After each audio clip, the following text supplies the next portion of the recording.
zu Hause ist, aber mir kribbeln ganz doll die Fingerspitzen. Und das liegt nicht an diesem Usselwetter, was wir haben. A very warm welcome, everybody, to what is a pretty rainy and downbeat, I might say, Nürburgring for a couple of, well, really wonderful days. And we're hoping that the weather will improve through the course of the next couple of running sessions, because we have a 4-hour race to look forward to this afternoon/evening.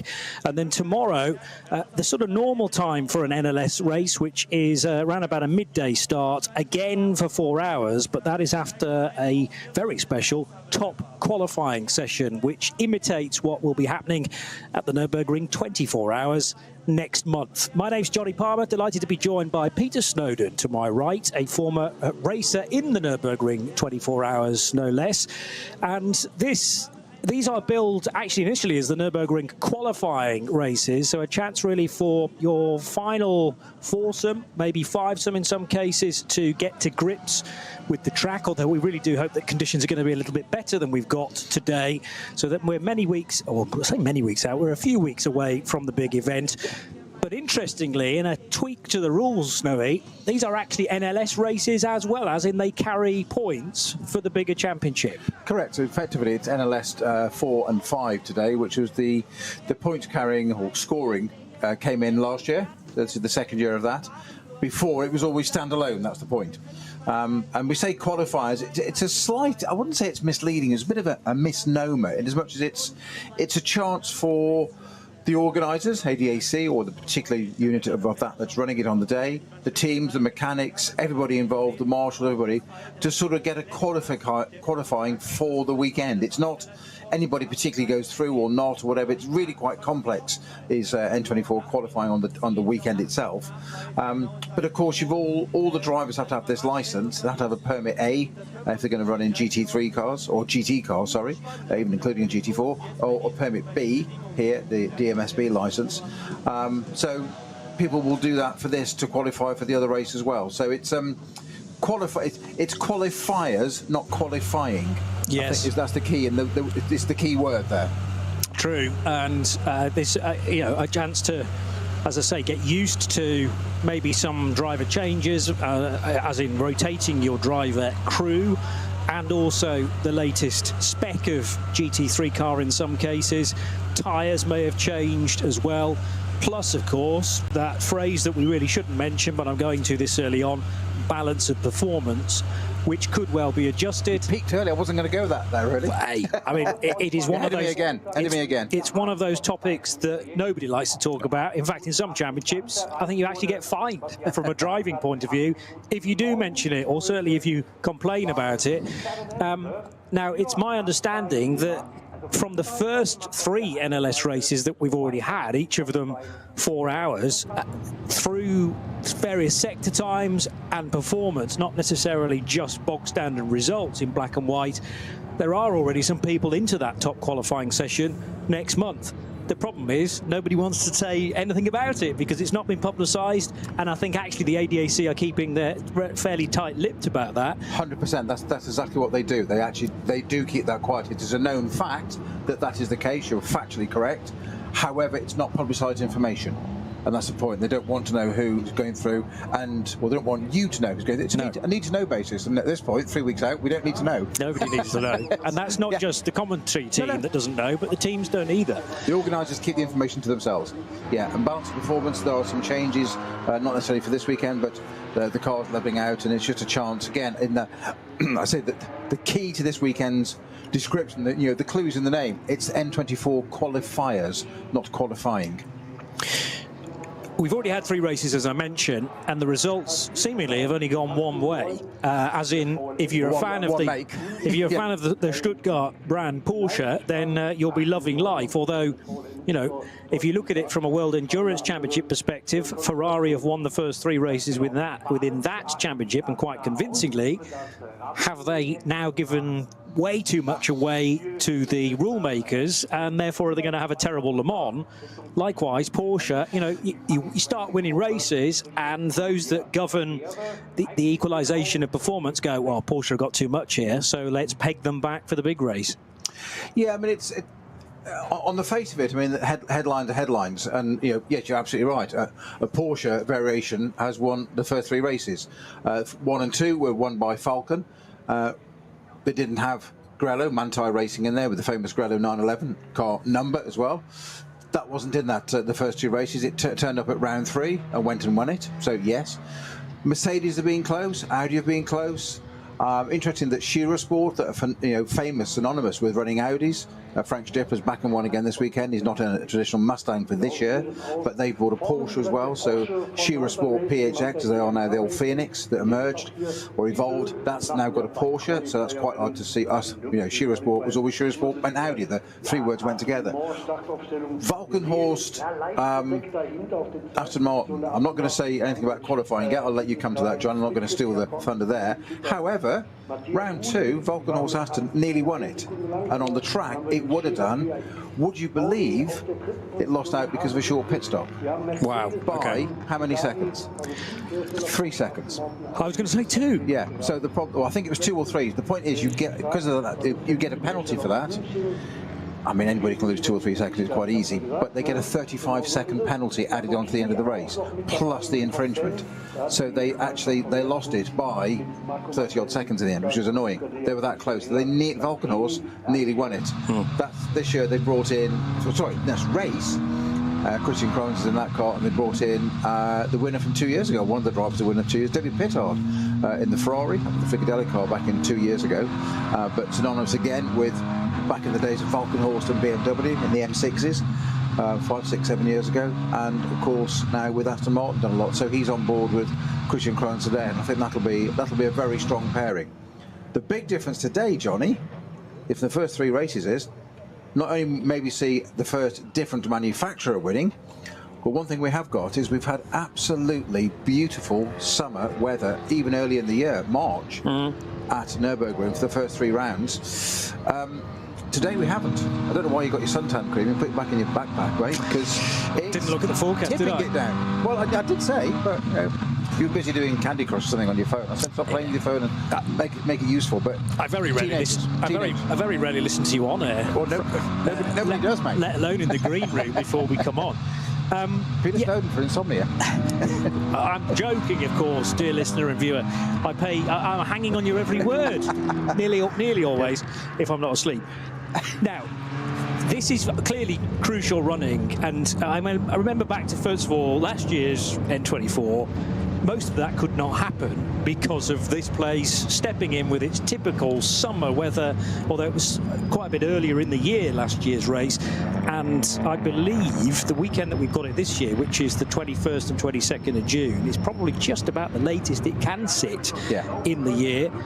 Of course, it sits between 2 other 24-hour races as well, with the 24 Hours of Le Mans the previous weekend and the Spa 24 the following weekend. So if you like your very long-distance motor racing, you will be in your absolute element for the whole of June, pretty much, because we've got the test day for Le Mans the weekend before all of that as well, on the 8th. So you are just spoiled, frankly, with so much long-distance stuff to look forward to.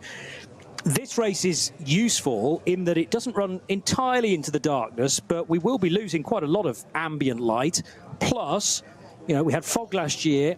No stranger to rain, the Nordschleife particularly. So is this going to be, although it's disappointing to have rain like this, is it going to be useful for data? Oh, 100% so. I mean, it's the first 3 rounds up to this point, we are collecting kilometres. That's what teams do. As we've said many a time, collect all the data. It's always there. It's in the bank. Even if you have an issue and have, I don't know, at worst an hour out of a 4-hour race, you still get 3 hours of running. If it's the middle hour or the second hour, sorry, and you've got 2 to go out, send the car out again. There's 2 hours worth of data to get there. It's inconsequential towards points and position, etc., but it's data. If the weather changes or something, then it's there. I'll go back to this word qualifiers, not qualifying. Yeah. Part of this today is that the reason they run into a bit more than dusk, into a little bit of darkness, is to make sure drivers that haven't had that experience get ready for their qualifiers, if you like, for the N24 in 3 weeks' time. Now today we're going to add some rain to it as well, just to make it even a little bit more fun as well. So it's going to be totally different conditions, not just wet, but into dark as well. So you'll really see then where times change, where the top drivers we know that they're used to it, they've done this many a time. Although have no illusions, taking a GT3 car or any car, GT4 car, a TCR car, whatever, 330 BMW, all the different classes down there. I think there's 22 classes today, all the way down. Driving a car around the Nürburgring at night in the rain isn't the work of a moment. And we come back to the same thing all the time, Johnny. Speed differentials. That's your point. When you're sitting there, and I think I mentioned this last time with Bruce on round 2 about the BMW Junior team of Max Hess, Neil Verhagen, and Dan Harper a few years ago when they were in the new, as it was then, M4. It's now an Evo version of that already, the GT3 car, SB9 here. They were demoted by BMW, if you like, I use that word intentionally, to an M2, I think it was, for one round. And I remember talking to Dan Harper about it, and I said, how do you feel? And he said, it's absolutely brilliant. He said, two things were very revealing. We are paid factory drivers. We are employees of BMW, so that's our job. End of. Do we want to be in the M4? Yes, because all we want to go for overall honours because we're race drivers. However, what he felt from it was a job, it was a product that his company produced, therefore they needed that intel from it. Great, they'll go and do it. But from their point of view, they got to see how that car handled and behaved at corners compared to the GT3 car.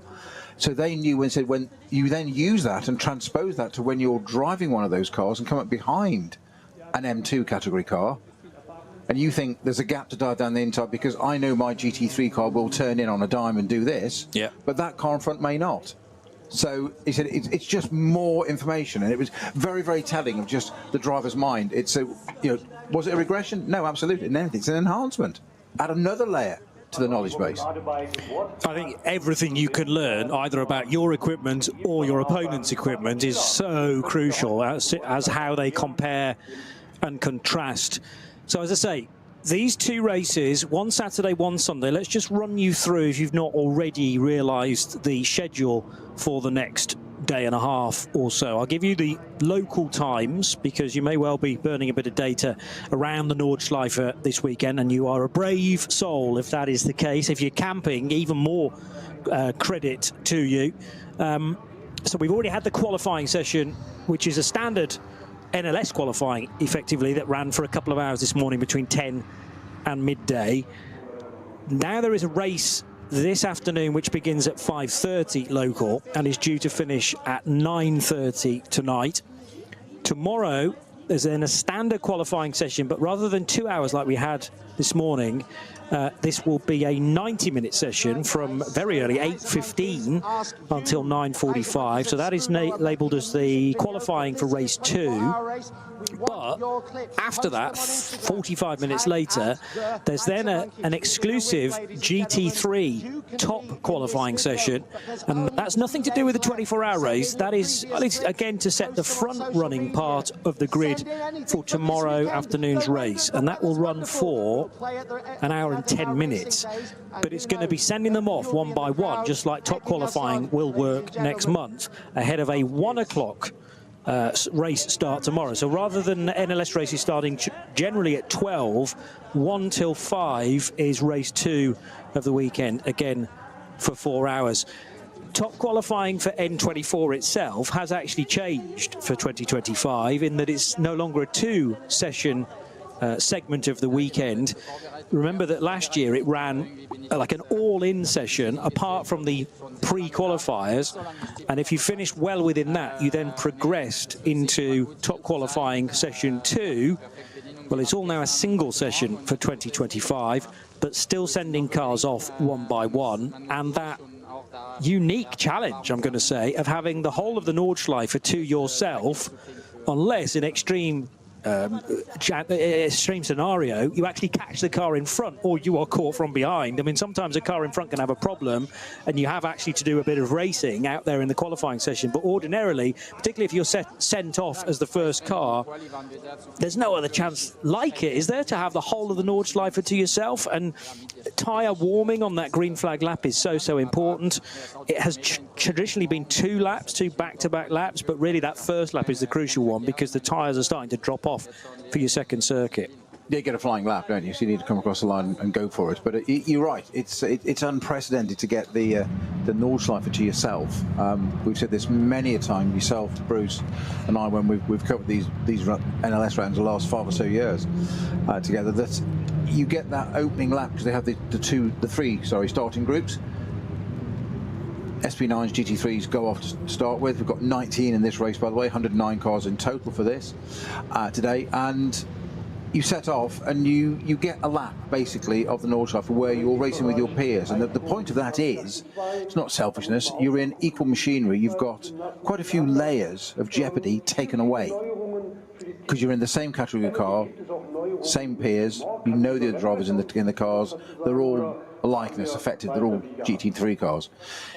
About half a lap into the second lap, if you're lucky, you'll suddenly start to come across the tail markers, or the back markers, if you like, or the tail end group, for want of a better term, of Group 3 that went off on the different intervals. So all of a sudden you're into traffic that's considerably slower, and the key there is speed differential. They've got their own battles run. Of course, that's where the championship is won for the what was the old VLN, NLS as it is now. This is part round count for it. We do have, don't forget, we have a round in July as well called NLS Light for the first time ever, which is no GT3 or GT4 cars. It's going to be all the other categories, although it doesn't count towards the championship this year. Not for points, but it gives them a chance to have their bit where they haven't got to have those pesky GT3 cars coming through with closing speeds of sometimes potentially 100 miles, and maybe certainly 100k between them quite easily on probably one of the narrowest circuits imaginable. What wouldn't you like? It's very true. I mean, there is nothing not to like within that, but as you say, yes, stretching into new ground. And, well, various sources list the NLS Light race within the calendar, but as you say, we're going to actually go to, well, 10 NLS races in total, but the NLS Light one does not include championship points. There is a 6-hour race, the following race, just over a month later, the 16th of August. That is the now annual 6-hour ADAC Ruhr-Pockelrennen. I feel like we should get people up to date with the results that we've had so far then, because the season began on the 22nd of March, and that was the 70th edition of the ADAC Westfalenfahrt.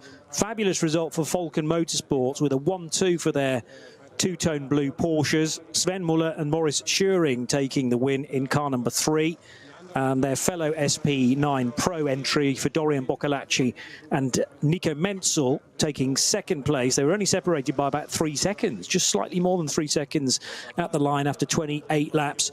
And it was another Porsche that completed the podium with Aentchen Guven and Thomas Preining. The best non-Porsche was actually down in 5th place for the Rover Racing BMW quartet of Augusto Farfus, Jesse Krohn, Raffaele Marciello and Kelvin van der Linde, and Mercedes was 6th on that occasion.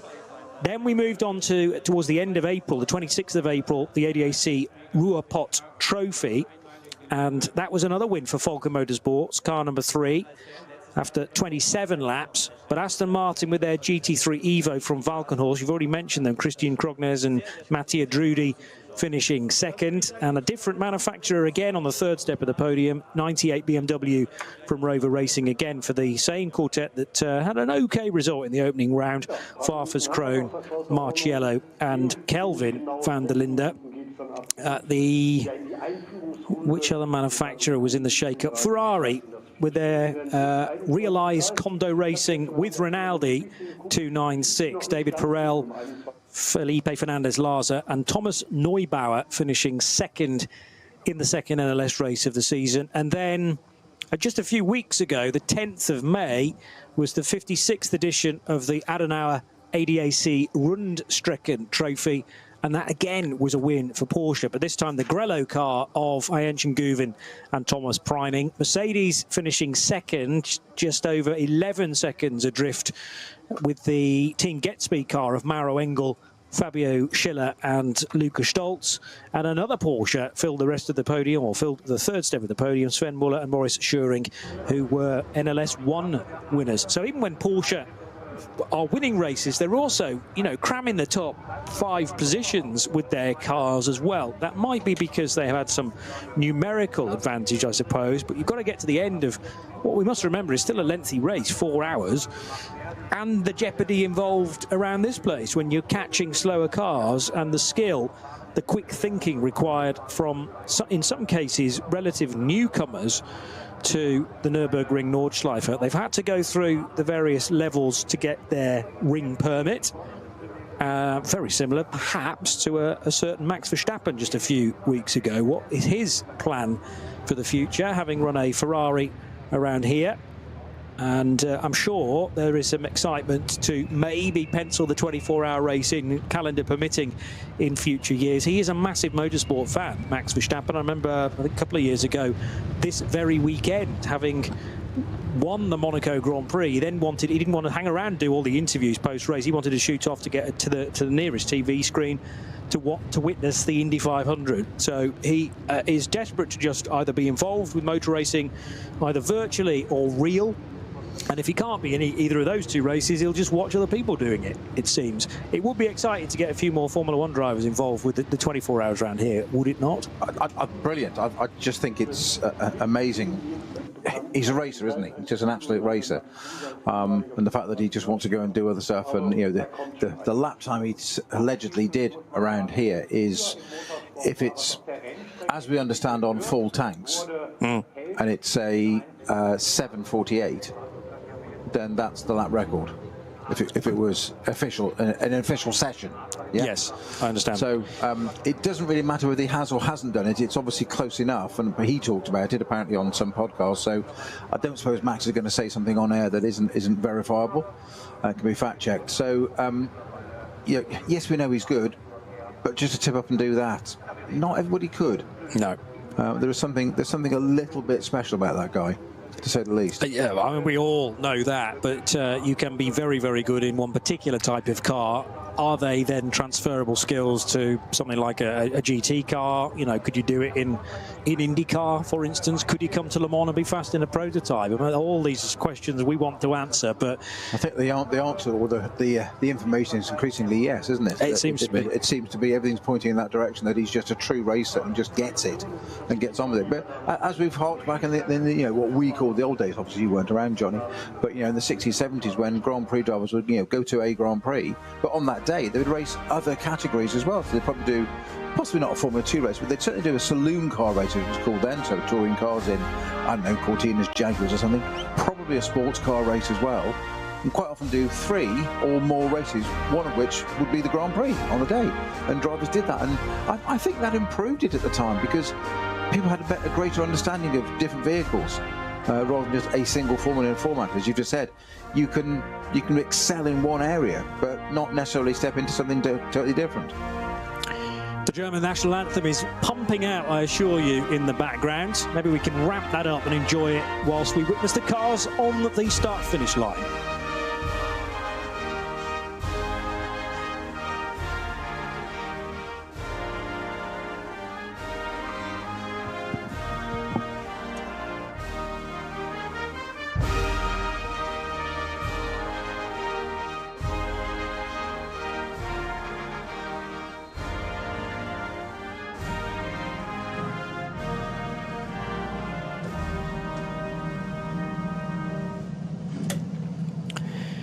There you go then, that will get you in the mood, and the grandstand that overlooks the pit lane and the start-finish line, the run down into the Mercedes arena, is very well populated. We always knew there was going to be a decent crowd here, and it's actually meant that it's kind of made the grandstands even more busy than they would be ordinarily because of, unfortunately, the amount of rainfall we've had so far throughout the course of the day.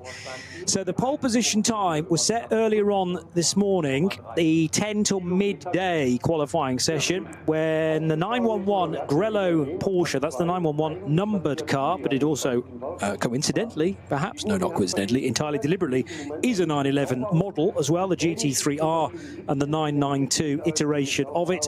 It's got Kevin Estre and Patrick Pilet as its drivers, so two Frenchmen, and an 8:09.0 was the time set after 12 laps that were completed, and I reckon that was that the time that it was actually put in? Yes, it would have been 11:59.58. So 2 seconds before officially the session was stopped. But I suppose when you cross the line with 2 seconds to go, you can still go around again to try and better that. But it wasn't bettered. They may well have even ducked into the pit lane via the back road, knowing that an 8:09.063 took them right to the top of the times and over a second clear of the number 34 Valkenhorst Motorsport Aston Martin Vantage of Christian Krognes, David Pittard and Mattia Drudi. So you've got Krognes of Norway, you've got Pittard of Great Britain, and the Italian Mattia Drudi, second generation racer,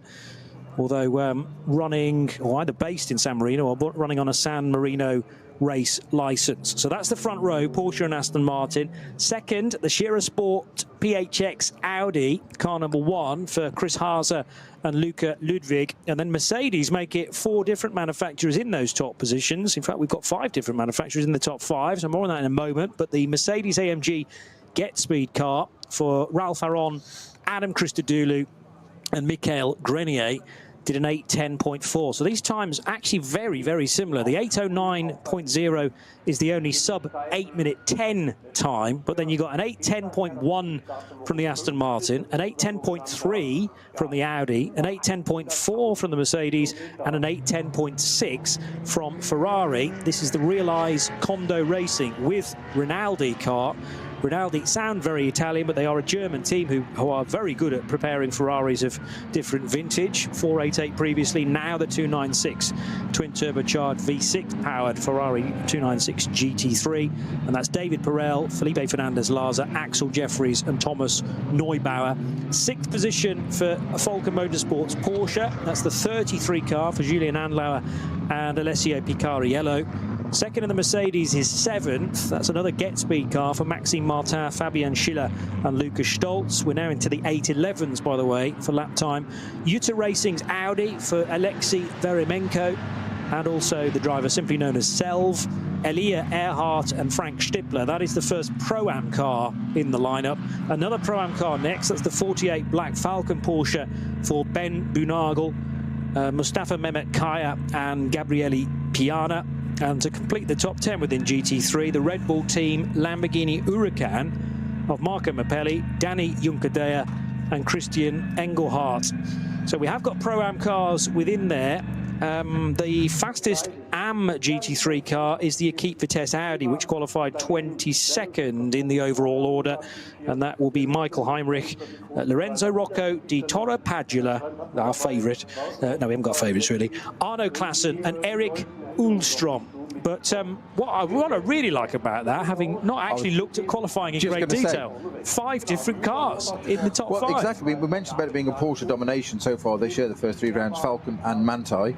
Manthey have kept that domination coming in. They didn't do the first 2 rounds. It wasn't that they were beaten by Falcon. They didn't take part in the first 2 rounds. Fair point. But they did the first. There's one race this year, and they've won it. This is their second race. They've qualified now, and they put it on pole. But you've got Porsche, Aston, Audi, Mercedes, Ferrari, Porsche, Mercedes, Audi, Porsche, Lamborghini in the top 10. So that's a right old mix. What is interesting is, John, you just mentioned about looking at qualifying.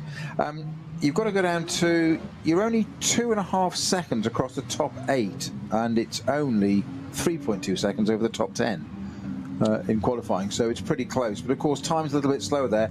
I think the rain was starting to come down, and dampen at 8:09 is really good 10 seconds off the pace, roughly. Thereabouts, we're getting that way. So it's obviously not quite full wet.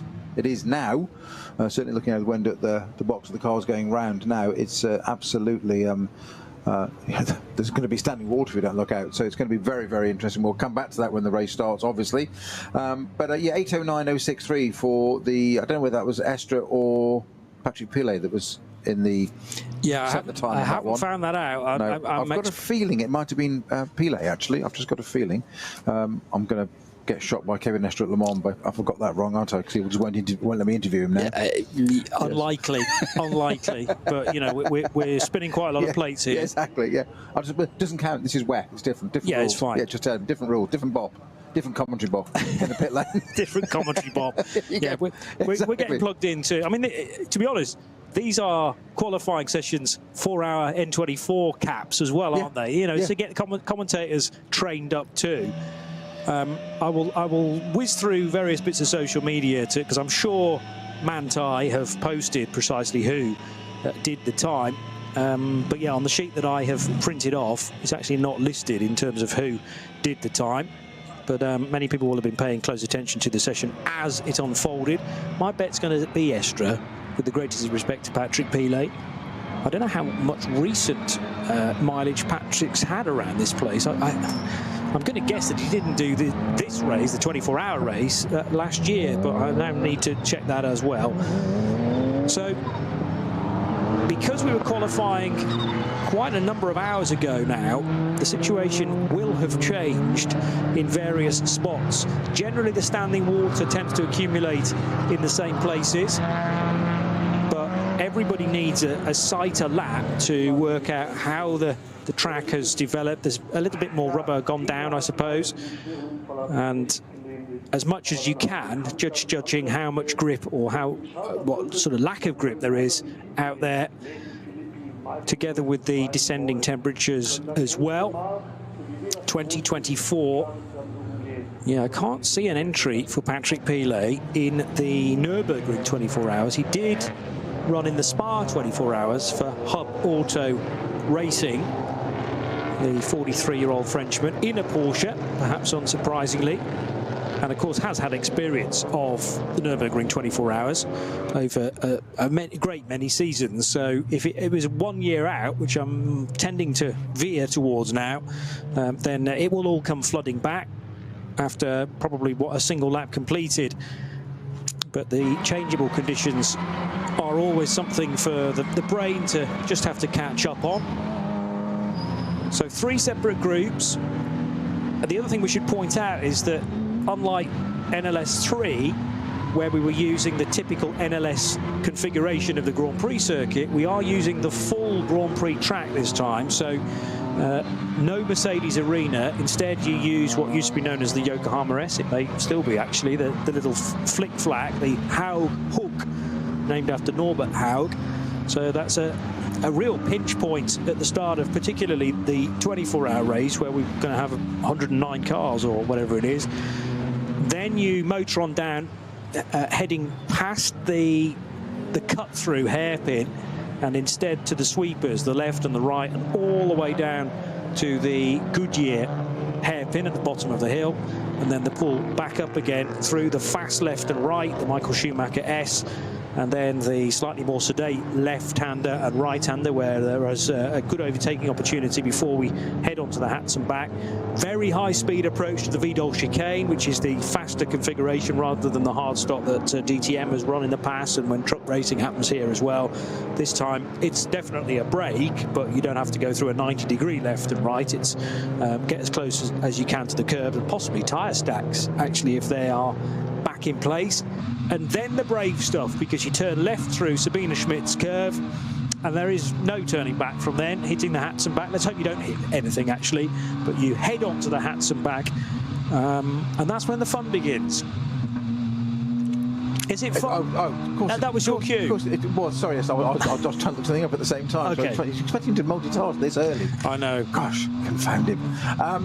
Yeah, of course it's fun. I've said it many a time. It's that funnel, it's that pinch point. There is no greater barometer, measure, siren, flag, warning, whatever metaphor you want to use, of leaving the GP circuit with all its lovely wide open areas and runoff and gravel and grass and whatever, and then you turn 180 left, named after Sabine Schmidt's. No better name for that corner. Indeed. What have you got on the right-hand side? A barrier.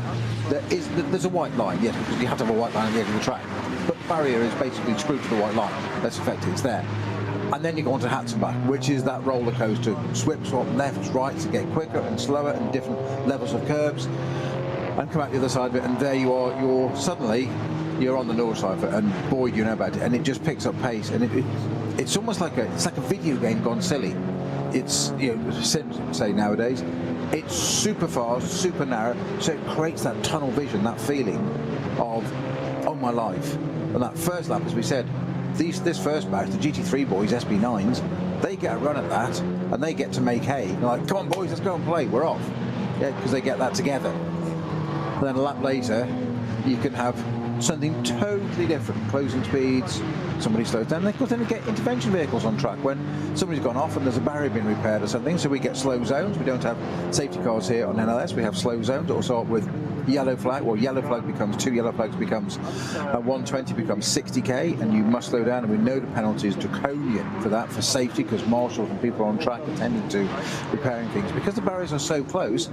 If cars do go off, they tend to damage the barrier, so they've got to be repaired. So you have that slow zone for how long it takes, 5, 10, 20 minutes, an hour. It doesn't matter what it does. The track's got to be safe, so they'll hold that zone. But you'll suddenly have a Unimog with a trailer on the back and strips of Armco on it, and a box of bolts and nuts and washers, and men working frantically and ladies to put the barriers right, so you can uncode 60 it and go back to green flag and go racing again, so that it's constantly variable. So it is metronomic, the circuit, in some ways, but no sooner.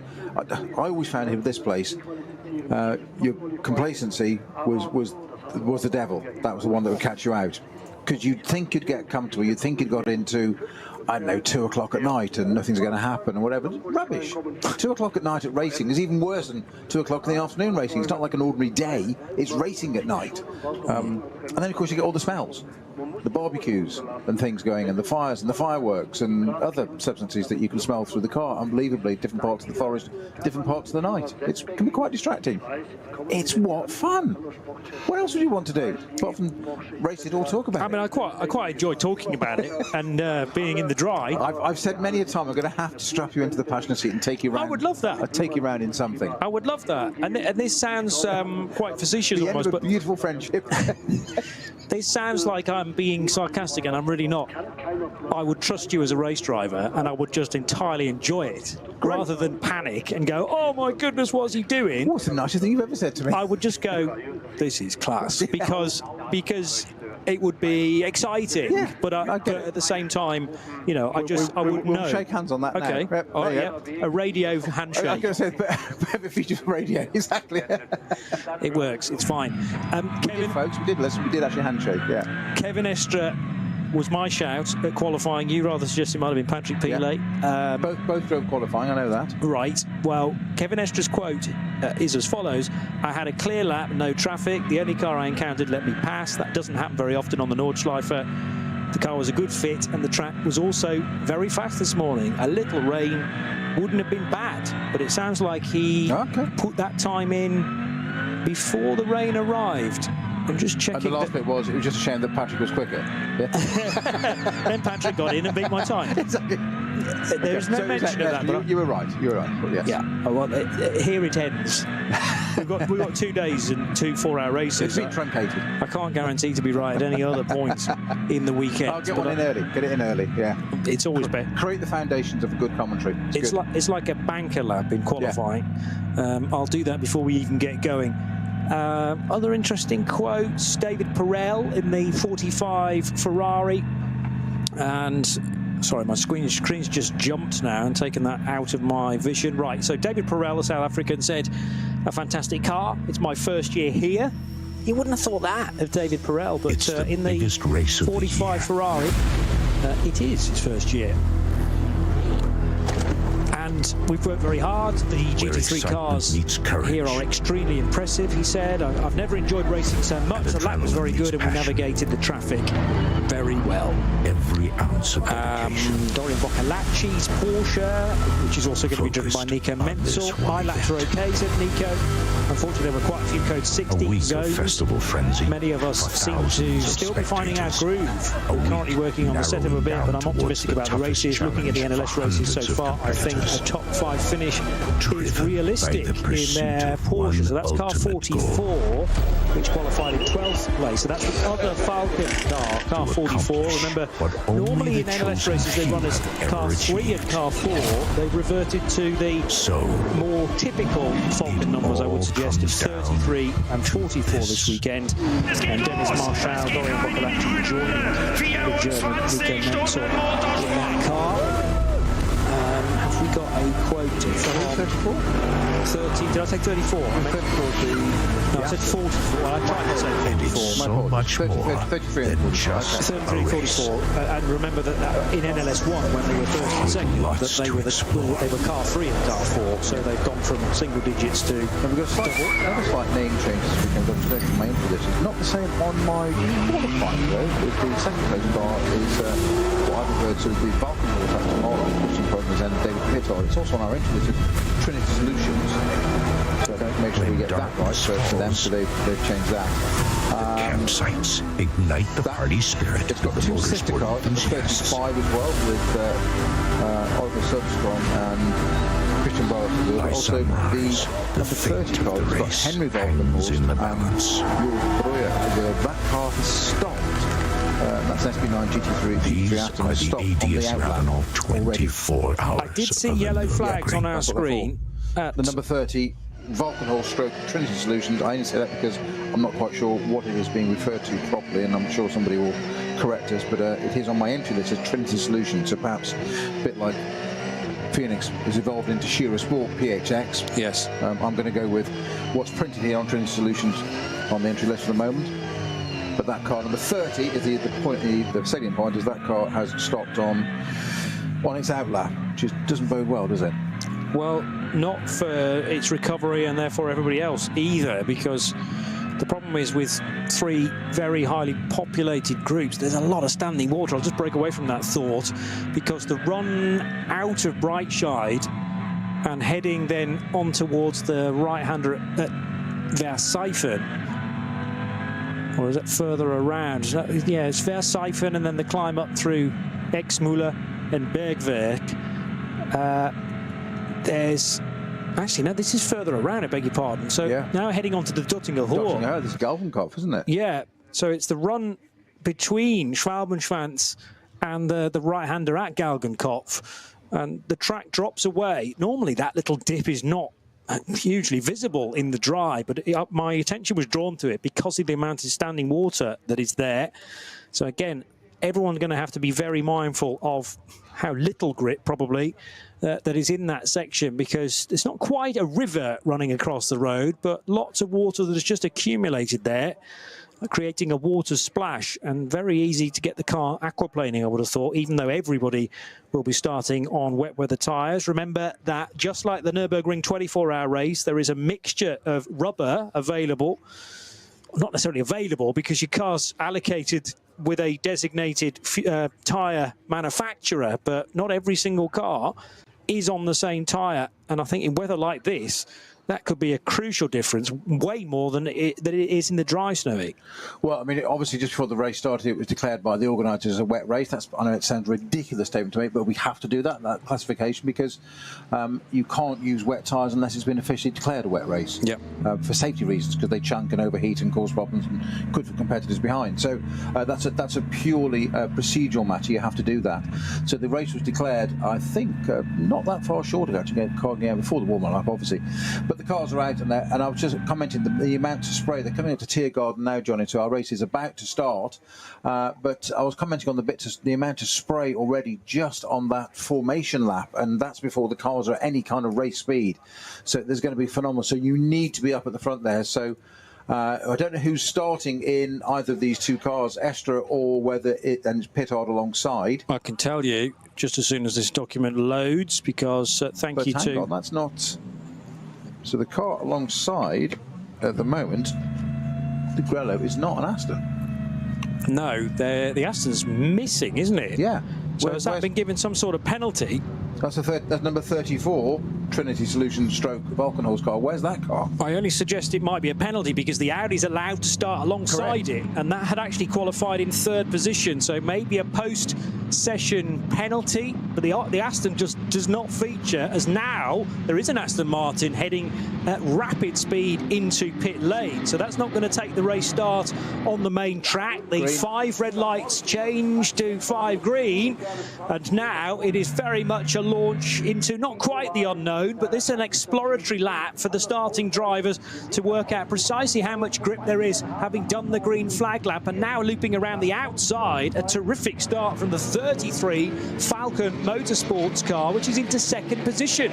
Audi struggling out Ferrari of the third. Yeah, Ferrari third, but the Audi struggling to come out of that corner, so they'll all be on wet weather tyres, but this is maybe where the tyre manufacturer is coming into the equation as well. I've got Kevin Estre then in the 911, Chris Haase starting the number 1 Audi, Julian Andlauer's had a terrific getaway in that two-tone blue Porsche from Falcon Motorsports, now second. Of course, using this slightly different layout into the Mercedes arena. I did mention that. Oh, sorry. As I said, using that, after picking up on that, that normally you go right and stay right, whereas here for the 24-hour layout, you can actually afford to dive bomb a little bit further down the outside and not have to tighten up so much, because there's a tight left, so you can go through. A little bit of contact there for the number 44 Porsche with one of the Get Speed Mercedes. I think just literally a little bit of body rubbing, nothing serious there, but it's Porsches to the 4 again, and in fact it's the Manthey number 11. Did you say Estre to the wheel of that? Yes. Estre to the wheel of that, and Julian Andlauer in the Falcon car.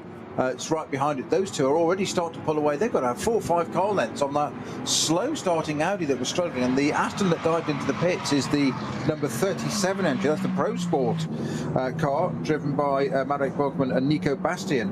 And that didn't even take the start. As you said, that looks like it's in the pits straight away. Yeah, Nico Bastian, it was plugged in for the totally sideways for Kevin Estre. So he... Are we surprised? No. But then those further back very nearly headed to the grass. So there's no grip coming out of the chicane, and loads of them having plenty of fun.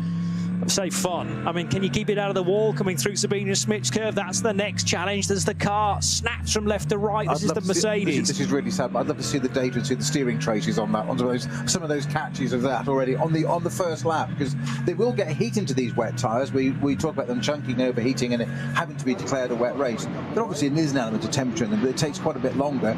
But you don't want them to get too hot, so they'll take even longer to come in there. So they're forcing it there. Kevin Estre under pressure again already from Julian Andlauer through Hatzenbach. He dropped back a little bit on the Mercedes, on the Grand Prix loop. The Get Speed, one of the Get Speed Audis there, Get Speed Audi, Get Speed Mercedes trying to go around the outside of one of the curves at Hatzenbach. That's where we had that incident. Was it last year? We had 4, 5, 6, 7 cars all go off at the same point when somebody turned the water tap onto the circuit. And again, it's that Porsche that's right in front of this Get Speed Audi. So this is the number 14 Get Speed with St. Schiller and Stoltz aboard on that car. Obviously full of spray now, face full of spray there. Struggling, that Porsche in front with grip, the rear end. Second batch is about to start, Johnny. Yeah, so if that wasn't jaw-dropping enough, then Batch 2, Start Gruppen 2, is about to get rocking and rolling. And within this, we have the Cup 2 Porsches. And as soon as the greens go, you can start to overtake. It's not a question of waiting for the start line.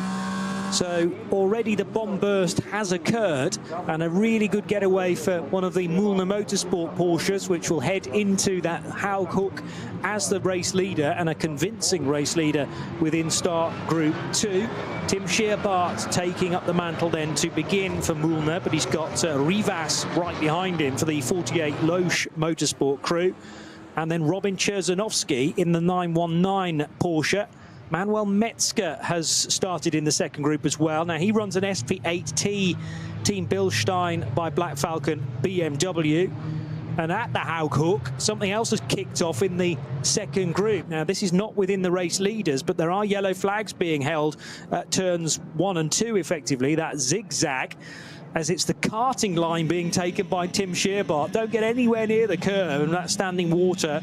Instead, use lane 2 or maybe even lane 3 down at the Goodyear hairpin at the bottom of the hill. I reckon Kevin Estre still leads, but only by a car length or 2 over Julian Andlauer in his Falcon Motorsports Porsche. And a really good start for the Ferrari 296 from Realize Kondo Racing. Felipe Fernandez Larza, number 45, running in third position. The queue is behind Joel Sturm in that yellow and black Porsche. You know, you're referring to the yellow and black car, which is kind of a 54. That's the dynamic GT Porsche, which then has right behind it Lucas Stoltz's Mercedes, the other Get Speed Merc of Adam Christodoulou, and David Pittard's queuing up behind those as well. So Joel Sturm is struggling. Now, whether that is to do with the tyre, the wet weather tyre, and who makes that, to be honest, I don't know which tyres the dynamic car is on, so I need to check. But it might be just heat generation within that wet set that Joel is struggling with. So the lead is coming up to the fastest part of the circuit now. It is still, I've got on, according to my GPS, there might have been a lead change. It might be the 33 Falcon car of Julian Andlau ahead of Kevin Estre, but that may just be my graphic. No, it's swapped back again, so I think it's a delay on the graphic. But they've just come through Bergwerk. They're now on the super fast section of Kaschelchen up to Klostertal and up to the Caracciola Carousel. That is so quick up there at the best of times, and super now. It's got the smallest, it's a tight road of track just between a little bit of greenery there. You don't want to be running a little bit wide there, or just catching a bit of curb and a momentary lapse of concentration. You don't want that up there. It's going to be close stuff, and we're only on lap 1. I know, and in fact, start Group 3 haven't even begun lap 1 yet. That's the slightly strange scenario that we have here at the Nürburgring. If you're not used to this, well, we will try and guide you through your first ever race around the Nürburgring Nordschleife. This is in preparation for next month's Nürburgring 24 hours, the first of 2 Nürburgring qualifier races, one today, one tomorrow. But also, according to the GPS track, there are yellow flags at turn 1, the very first corner there. I'm not quite sure why, because there's no particular incident, but there are yellow flags out, so nobody in this Group 3 should technically be able to overtake into there. Are they paying any attention to that? No. So I'm going to say that's a GPS error, and there are no physical yellow flags out there. I can't see looking out at those. But through the murk, it may not be easy with the spray, but I think the GPS tracker is wrong on that one. Well, we do have a code 60 already, though, which is at between at the end of Hatzenbach before Flugplatz. What for? I'm not sure, because I can't see a stationary car. That's just by Marshall Post 77. So it goes yellow and straight into a 60. And normally, as I said, I defined what the order of that is, that yellow 120, 60 normally to give you a chance to slow down, but it's literally gone straight into a 60, but I can't see why. And as I say, it's just disappeared off the track. So that was Kiddelbacher Hoor, Marshall Post 77, and as you say, it has now cleared. So green at Haughoek, green. It was Menzel in the other Falcon car, went off. At Kiddelbacher and came back. Came back on. That wasn't a code 6, that was a code brown. Well, the yellows are back out again at 77, Marshall Post 77. So it doesn't warrant a code 60, but there's still caution required, and now that clears again. Some news about the Aston Martin that pitted before the start of the race. Nico Bastian brought that number 37 car into pit lane, hearing that is a shifting or gearbox problem for Nico, and therefore didn't want to risk the opening lap and being stranded potentially, so much better to dive into the pits. Rebooted. Yeah. Just reboot it, turn it off, plug the laptop in, kick it, well, shut the door, slam the bonnet, all be sorted. The word is installing a new setup, so that's more to do with... yeah, that's just technical jargon for reboot. ECU type thing, is it? Yeah, exactly. Turn it off. Alt Control Delete Reboot, basically. And hope it clears. Tech parlance. A cough and a splutter. So which Porsche, I wonder, currently leads? Because Kevin Estre and Julian Andlauer were very close to one another as they headed through Hatzenbach on the opening lap. We're still trying to call them through the splits. And remember, for these N24 qualifier races, you do actually get, on live timing, 9 different sectors, whereas NLS we're more used to 5. So we can isolate different bits of the track and work out precisely where everybody is. Good start from Tim Scheerbart in start Group 1 to be leading the 948 Cup 2 Porsche, and it's Rivas in that car, having put in a good qualifying earlier this morning. Robin Cherzanovsky chasing them down, but I would imagine that the SP8T crew will be closing in as well. Now, a little earlier on, incredibly sideways for Menzel, who actually had to take to the grass. And then you've got the fight in further behind, which has become for 10th place, the yellow and black dynamic Porsche, driven by Joel Sturm, fighting with Luca Stolz's Mercedes and Adam Christodoulou's Mercedes.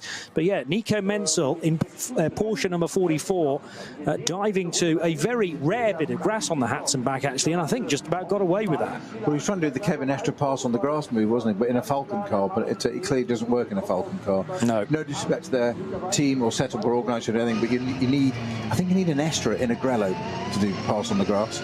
It's just one of those things. It's just it's a USB. I bet it's really copyrighted, you know.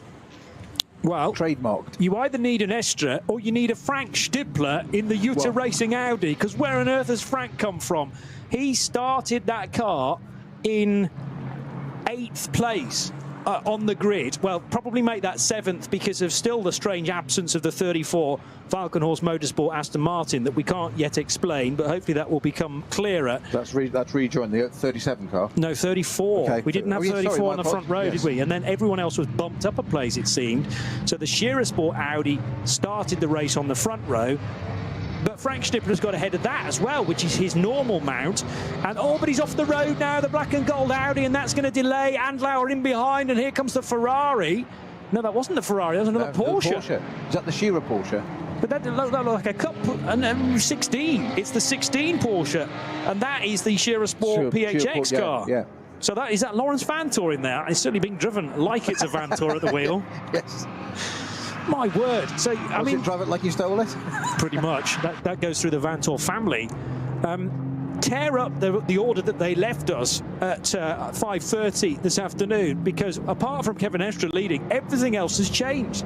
And Estre, again, they did that on the first lap. I think he knows entirely what the car's going to do, and he was expecting that kick from the tail. Now, Andlauer. And we've got the beauty of the pictures from behind Andlauer, and he's got Frank Stippler right on his tail, together with Lawrence Vantor in another blue and white Porsche. And they're going by circuit vehicles, of course they are. Past the circuit vehicles, because someone's... Aston. Is that an Aston? No, that looked more like a Supra. But I only caught the front of it. The one based on a BMW Z4. I'd like another look at that before I fully commit. But that is at the start of Hatzenbach.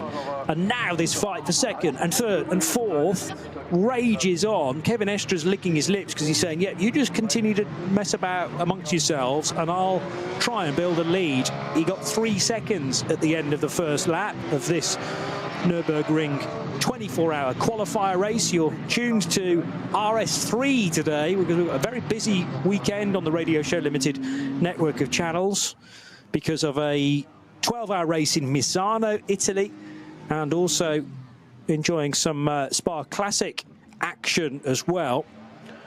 But the Nürburgring just continues to deliver. Frank Stippler went round the outside of Julian Andlauer towards the end of that first lap at Antonius Bucher, and the two-tone blue Porsche had no answer to Frank Stippler's double toe, I reckon.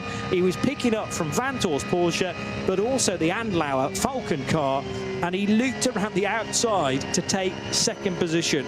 He's now dropped to third because Andlauer got a better run. Well, it was Stippler's mistake, wasn't it, that put him into the gravel trap at the Michael Schumacher S.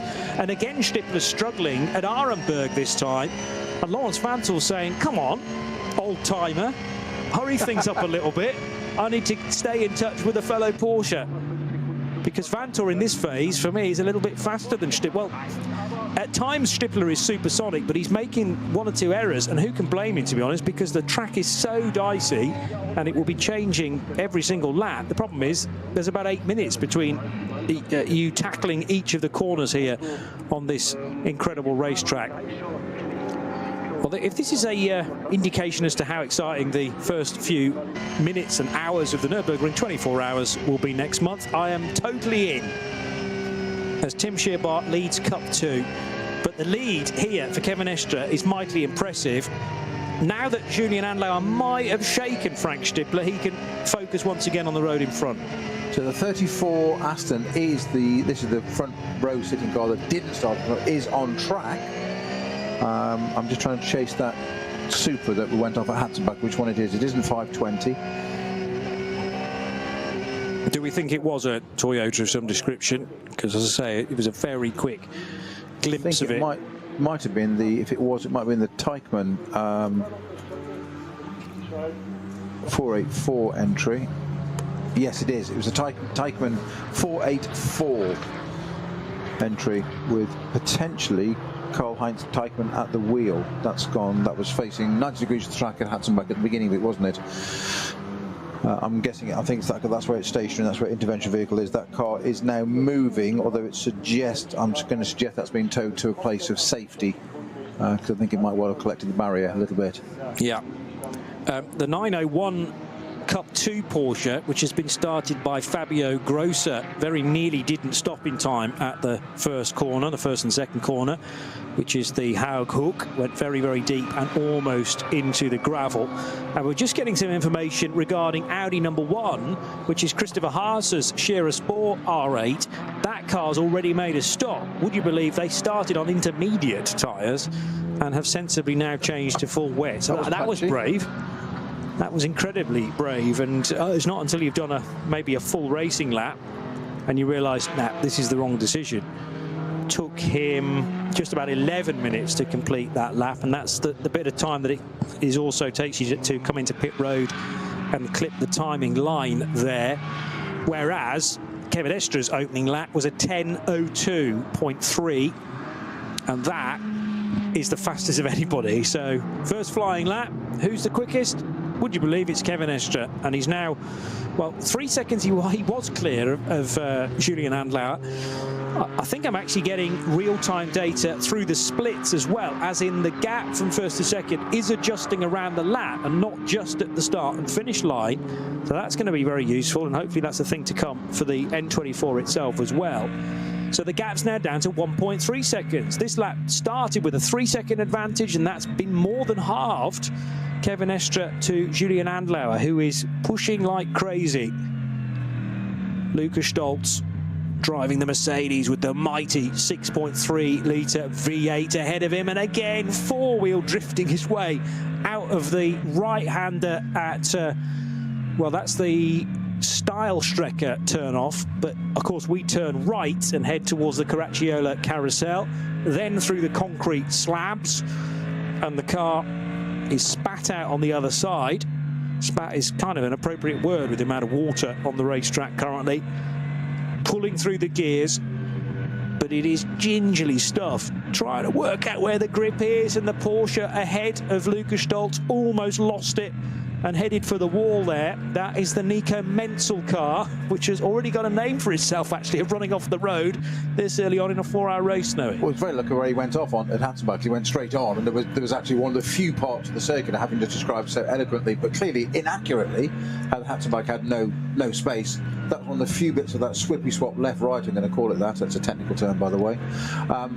Where you could go, it goes right, and there's a little bit of grass on the left-hand side. The barrier goes straight on, as it were, so there's actually a bit of a grass and runoff, and it was, I bet he would have thought at the moment that there would be some words in some language going through his mind of like, ooh, of that sort of effect, of over the curb and onto the grass, and at least there was some capacity for, you know, nothing solid right in front and just rejoin. The danger with that, of course, is, and I have been there, is you think you've got away with it, you've outbraked yourself, whatever's happened, doesn't matter, you're there, you're on the grass, you've got to deal with it. But you think, oh great, no barriers, and then you put the slightest bit of, you either lift or put the slightest bit of steering angle in, and the car starts to rotate, and then it's a whole different story then. That's at that point you usually become a passenger. And you can just see just at that point, or maybe slightly before you can just see the Euro signs going round. Remember the old Tom and Jerry cartoons where the eyes had the dollar signs rolling round and round?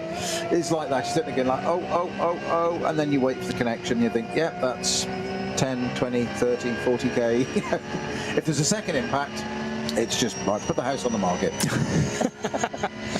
Yeah, turn the fruit machine off. Yeah, try and stop those numbers going round. Yeah, you've run out.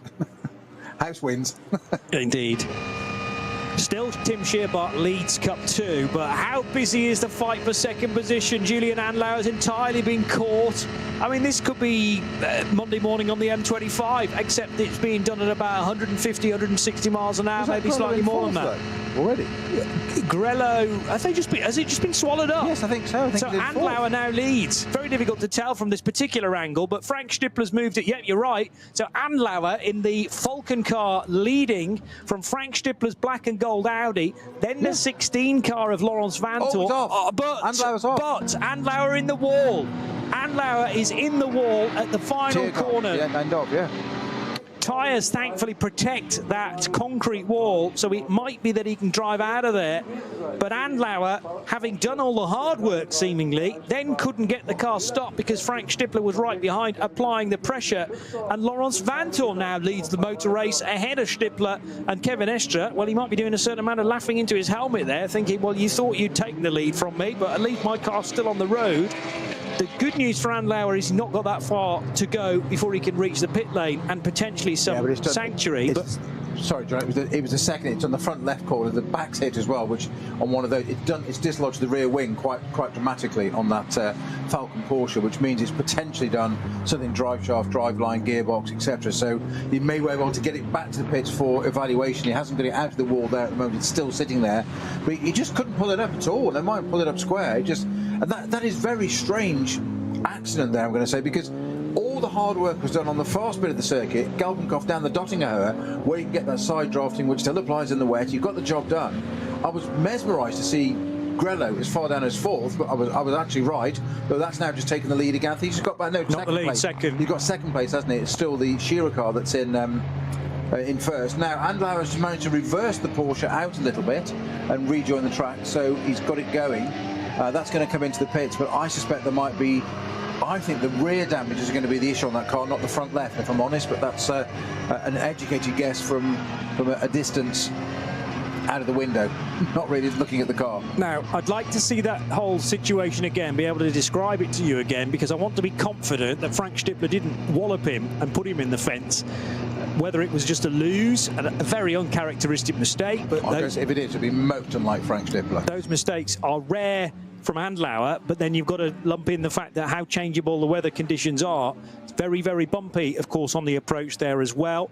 So there is damage front left. That's where it hammered the tyre wall, and certainly the splitter, the front left wing is going to have to be replaced. All of these modern day GT3 cars though are modular, so you can kind of take the broken bits off and reapply others, but as you say, there's potentially damage to the rear wing as well, so they're looking at both ends of this car, Snowy. There may not be, because I'm just trying to look at that. They've got a cameraman on that down for us. I'm trying to describe it. That rear wing may not be dislodged. I thought it was.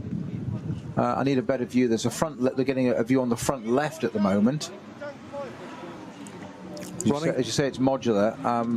It depends what it's done underneath. I mean, you can replace modular components to a solid base. If the base is damaged, it's game over. Well, not so much game over. It's a bigger entity, and that becomes a problem. Yeah, and that's what the highly experienced Falcon mechanics are looking at now. So they've gone from leading the race and having a rather erratic second car with Nico Menzel at the wheel, but he's got his way up to 7th position. No, Stippler was nowhere near. Got off on his own, lost the back end. It hasn't done the rear wing, my apologies. It was just the angle it went in over the curb. I saw the rear wing tilted. It's because it was going over the curb, so the whole car was tilted. So we withdraw that, my apologies. No, he's just lost the back end under braking, hasn't he? Simple as that. It started to aquaplane, even on the wet weather tyres. It's got up on the top of the surface of the water, and the car starts to wag from the rear, and he's carrying too much speed to try and slow the thing down. So yes, a big hit into the wall, and that technical repair approach of just booting it, basically, to try literally. Yeah, mechanics on the, technicians are called now, literally on the ground, sitting there and literally kicking the front of the car. They're supposed to push it back into place, because then they can get the bolt holes somewhere near lined up, or tape or something or whatever. I suspect the front left wing will probably be popped off. The light unit and etc. will all be integrated into that, and there goes the light out. Where the other side's on the other side, there, just unplug the multi-block, take that whole wing off. It'll all be done with the beam set up, etc. One of the biggest things you've got to be careful of on a Porsche there, because it's a road-based car, so you've got your inner wings and your crash structure. There comes the wing and front splitter off. That's all out of the way now. That's just literally, to use correct German terminology, kaputt. It It looks like the tub is okay from what very, very little we can see of the cameraman glancing in there, but doesn't seem too horrific. Suspension's okay. Floor, a new splitter is coming out. A wing will go on. The bonnet was intact. So it's what we were saying earlier. Even this early in a race, there's three. What have we got? 3 hours 35, 3.5 hours to go. We're not 25 minutes into a 4-hour race. Get back out there. The same things could befall other people, and you know, is this car going to finish in the top 10? Do you know what? I wouldn't put it past them. But it's intel for wet weather. You know, forgive me, Julian Landau now knows what it's like at Tiergarten at the end in that much rain, and it was almost as if you brake bias, you adjust your brake bias, how much percentage of brake is the front and rear, you adjust it to the rear in the wet. That's a very simple thing. So I can hear Johnny Molam at Le Mans look at me just going, really? Well, that is the principle. It doesn't matter how many clicks or pressure or whatever you do, but you basically take a bit of pressure off the front and put it onto the back. If you overdo it, obviously you lock the rears, and it's probably very different in a mid-engined rear-engine Porsche. So I'm not suggesting that's what's happened to Julian Landau, but it certainly locked its rears and it just rotated into the barriers. It oversteered, then he had to catch it, and then the front end was off. So Porsche one Porsche down at the moment. The other one looking sideways gets the Mercedes right behind it. The other Falcon car, that is. Once you've made that crucial overtake down the Dottinger Hohe, is there a risk that you take your eye off the ball, get the overtake done, and then almost misjudge the braking point in the next corner? Potentially. I mean, that looks like a candidate for one of the reasons, doesn't it? I just wonder whether his mind was elsewhere, thinking, right, am I going to get dive bombed by Stippler? But he was too far back anyway. And apologies to Frank Stippler and to those others involved, Lawrence Vantor, for suggesting there might have been contact. I just wanted to be able to describe that to you again, to be absolutely sure. And I mean, we're talking probably 2 car lengths clear. And Andlauer's made a really rare mistake, but it might have been that the heavens had opened a bit more compared to previous laps through there. That was his first chance to lead, I suppose. And you know, when you are the bellwether out front, it's always the sort of leader's prerogative. You make the mistake, and everyone else can brake that little bit earlier and make use of that. So we're into Sector 7 on lap 3, and Lawrence Vantor is the new race leader for Scherer Sport PHX. But that's a Porsche, remember. Scherer bringing an Audi and a Porsche to the Nürburgring 24-hour qualifier races. Frank Stippler still in second, despite cars around him changing places. And Kevin Estre is in third position in Grello. Then Danny Juncadella, who has just slowly and surely been improving that car position for the Lamborghini Huracan.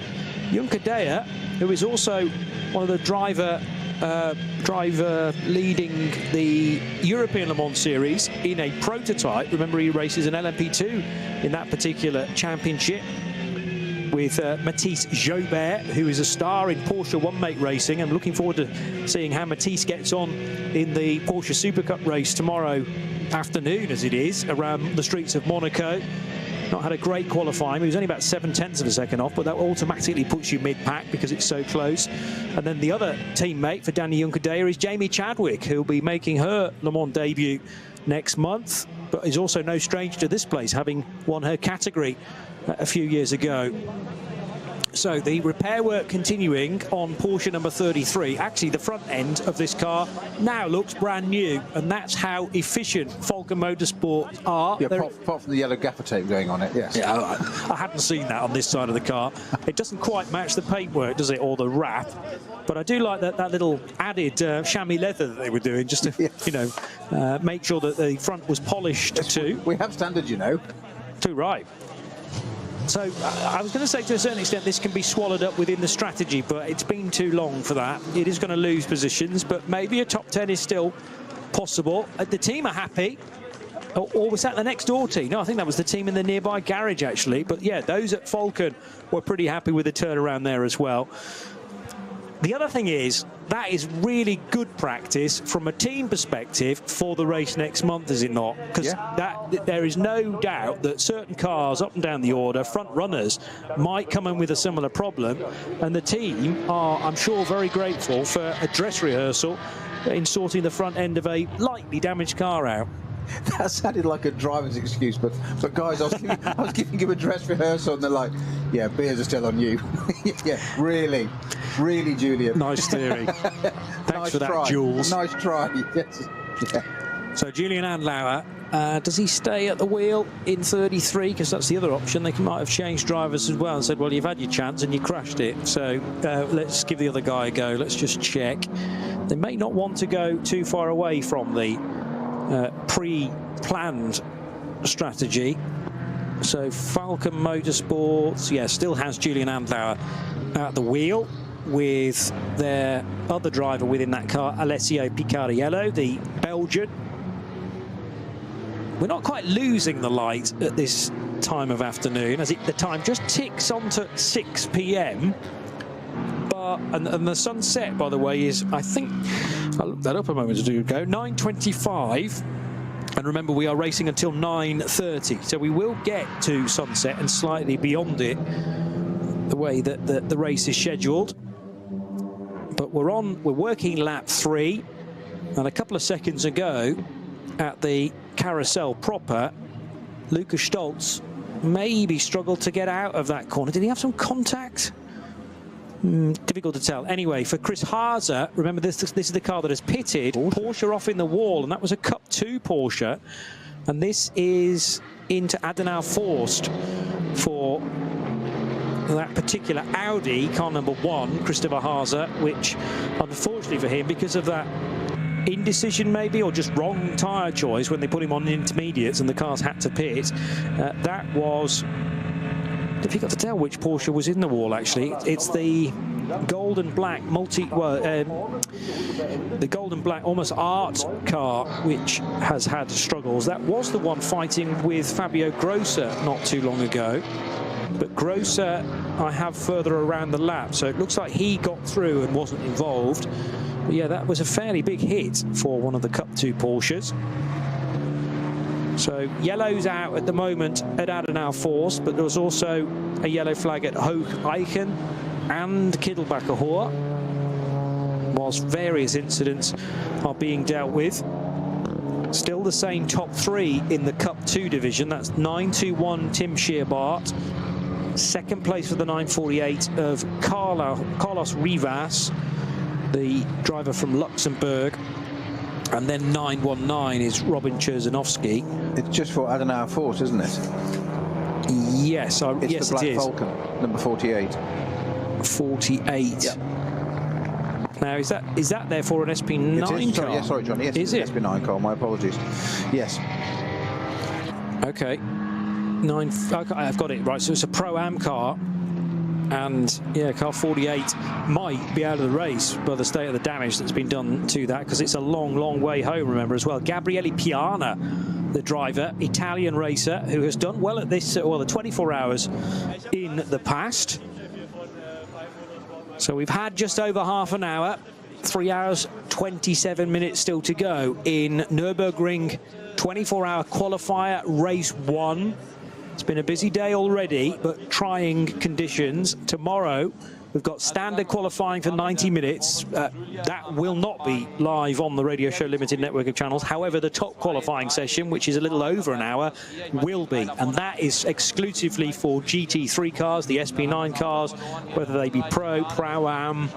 And I think that's it. I don't believe that AM cars will be running in that, mainly because we don't actually have a huge amount of them, and it's much more likely to be populated by the SP9 front runners. But the beauty of top qualifying is that it's very similar session to that we will witness next month on the Friday to set the front rows of the grid for the big race. Only tomorrow's top qualifying will be for race 2 this weekend, which is actually a 1 o'clock start, and we will be on air 25 minutes before that for all the build-up and all the stories that may well have broken after this afternoon and now evening race. So racing through till 9:30 this evening. The track is now clear at Arenberg, where someone's had a minor spin by the looks of things, but has got going again. At the sharp end, Lawrence Vantor leading by a huge distance now, 10.5 seconds over Frank Stippler. I'm not quite sure how he's managed to build up that time, whether Stippler's got on the wrong side of a caution, which maybe wasn't in place for the Belgian ahead of him, and the Scherer Sport Porsche got through that. It was actually all done on the previous lap. So Vantoor's third lap took him 10 minutes and 5 seconds, whereas Frank Stippler 10 minutes and 12 seconds. So 7-second difference. Stippler had to have been caught in a caution somewhere, maybe a code 60, and that has unfortunately held up the German racer. Kevin Estre likewise even slower, 10 minutes and 31. And that has opened up the positions within those top 3 places. Somebody else that we should heap praise towards is Adam Christodoulou, because that number 17 Mercedes, driven by the Brit, is up to 4th place now. And Nico Menzel has settled down somewhat. We caught sight of him running over the grass at Hatton Back. He also had 1 or 2. That's probably why. Well, true. I mean, yeah, on the first lap, if you do that, then... Given the other car led and went into the barriers as rejoined, it's probably like, calm down, boys, just calm down. And you've had dry races and you've won 2. It's wet, chill. Yeah. It gives you some perspective, doesn't it? And maybe it's working psychologically for Nico Menzel, because he's running comfortably now in 5th place, but 50 seconds down on the race leader, who is Laurens Vantoor. Others to make a bit of progress, the dynamic GT Porsche of Jol Sturm and Felipe Fernandez-Laza actually hit that 45 Ferrari, having started really well and run 4th, has now dropped back to 9th. So Fernandez-Laza maybe is struggling, as Menzel and Stolz are back together again. So yeah, waiting for the yellow flags to end before they get there. Stolz all over the back of Menzel's Porsche, is that deep bass grunt of the V8 in the Audi, in the Mercedes-Benz of the German brand. Absolutely distinctive. Almost sounds like it doesn't rev much. It's quite a low gear change, low rev point on those cars compared to some of the others. But just Lucas Stolz there itching to get past Menzel there, but just not have the opportunity before the flags change from yellow to green. And we can see we're getting a little bit of onboard footage from Lucas Stolz in that Mercedes AMG GT3 Get Speed number 14 car, and the Porsche is getting a little bit of better traction away. Both rear-wheel drive cars, but totally different in format, with rear engine in the Porsche. Oh, drifting, Luke Menzel just drifting the Porsche, as we saw with Kevin Estre earlier, coming out of the corner. This is like showboat, it's like a drift show we have down on the GP circuit, which is in use this weekend. Normally we often see bits of smoke coming over there from the drift arena area. And Stolz, you can literally see as Menzel went sideways and came out and caught it, Stolz lifted off, as in, which way is he going? Yeah, he's going to lose it. Where's the gap? Where am I going for? Oh, he's caught it. Then back on the power again. As I go through that super quick bit, one of my favourite parts of the circuit, up to the carousel. And again, a little bit held back there, probably going to get 70% throttle there. One of the BMWs there keeping to his line, but absolutely right, staying on the right-hand side. As we said before, so many times in this series, Johnny, that it's other cars that is that a Porsche? No, it's not. It's a Cayman. Yeah, so it is a Porsche, but not the one you thought it was. For a minute there. It's all very well saying, but we eulogise and wax lyrical about these top drivers who get all the attention in these SP9 GT3 cars, carving their way through traffic. They don't get through if the other guys don't help. Yeah. And it's as much down to those other cars that behave properly, stayed right, stayed left. On that particular case, I think it was a 330 BMW, but he was indicating right. You've got to hope. I mean, it's quite rare to see indicators working on a BMW, but they do on the track at the Nürburgring, not on the road so much. But you've got to hope that that is not just knocked to the stalk. You've got a gloved hand, you're moving the steering wheel quite a lot, it's quite easy to catch the switch and not realise. You're not in a race car, you're probably not going to hear the blink and ticker noise going on in the background. Lots of other stuff going on. So you've got to hope that driver has put that on, and that is his intention. It's always the highway code, isn't it? Indicate your intention. Johnny's absorbed by football at the moment. Sorry. No, not at all. Not at all, mate. It's, you may well know that there are certain allegiances, not mine, within the Radio Show Limited network. Couldn't possibly comment. Are we allowed to say or not? So I've just seen probably not. I've seen a Probably huge headline, not. so I won't say. But yes, I was saying, going back to that indicator, that BMW 330i through Kastelschandt is indicating to the right. Lucas Stoltz coming up behind. You've got to hope he hasn't knocked it, left it on from another time or whatever. It's a genuine, real, credible indicator. I'm staying there. Yeah. Because you are relying on that. And you've got a split second, and even in the wet conditions, the closing speed is going to be probably north of 50k.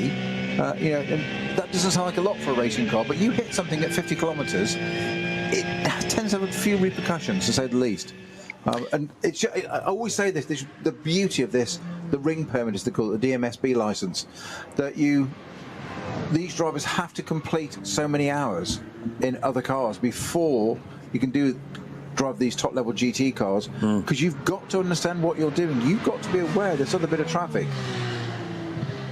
Yeah, you need some idea of what the person that you're about to overtake or lap is going through, and the constraints of their car versus, I mean, these are thoroughbred race cars. You say that they are based on the road going car. They are to an extent in terms of where the engine is positioned, and you know, I'm struggling beyond that, frankly, because the badges, the badge as well, yeah. But otherwise, from the ground up, they're intended entirely for racing. Whereas there are some other cars in this race that are road cars that have been turned into racing cars, and it's very useful for you to have driven those cars, the slower cars, in inverted commas. They're not slow at all, but you know, relatively speaking, to know what they're going through and where they need to be placing their car before you get into the quick stuff, and then know the bigger picture. I think of the many commentary rabbit holes that we can disappear down. That is one of them. We tend to talk about the front-running cars, or we see the Estras, the Stiplers, the Menzels, the whatever, the Stoltzes of the world, and there are many, many more that do these extraordinary things because they grab the attention, they're the headline. But you've got equally heroic efforts going on further down the order. Just because I don't even like the phrase slower car. It's a different category, a different discipline. It's all within their category, and trust me, they are driving those cars to the limit as well. It's just that it's a different discipline. And got that Grello into the pits. It is. Yes, and is that because the car was maybe in a bit of traffic? Did they feel that Kevin Estre was maybe being held up by Stippler? Because he was in third. He's just pitted from, well, I say held up. To be honest, he was so far back from Frank Stippler because of various incidents that have either played for you or massively against you. And to rather back up my theory that Laurens Vanthoor was caught in a... Well, he wasn't caught. It was those behind him that then found a code 60 that Vanthoor had gone straight through, because now the race leader, his lap times have dropped to 10:26, 10:27. I'm not going to say from whom, but I've got a line on X here that's just come through saying, if Johnny wants to watch football, I can take over. He can even keep the pay. Okay. And there's an offer for you, Johnny. I like it, yeah. I'll step back and... Person, are we not allowed to mention said person?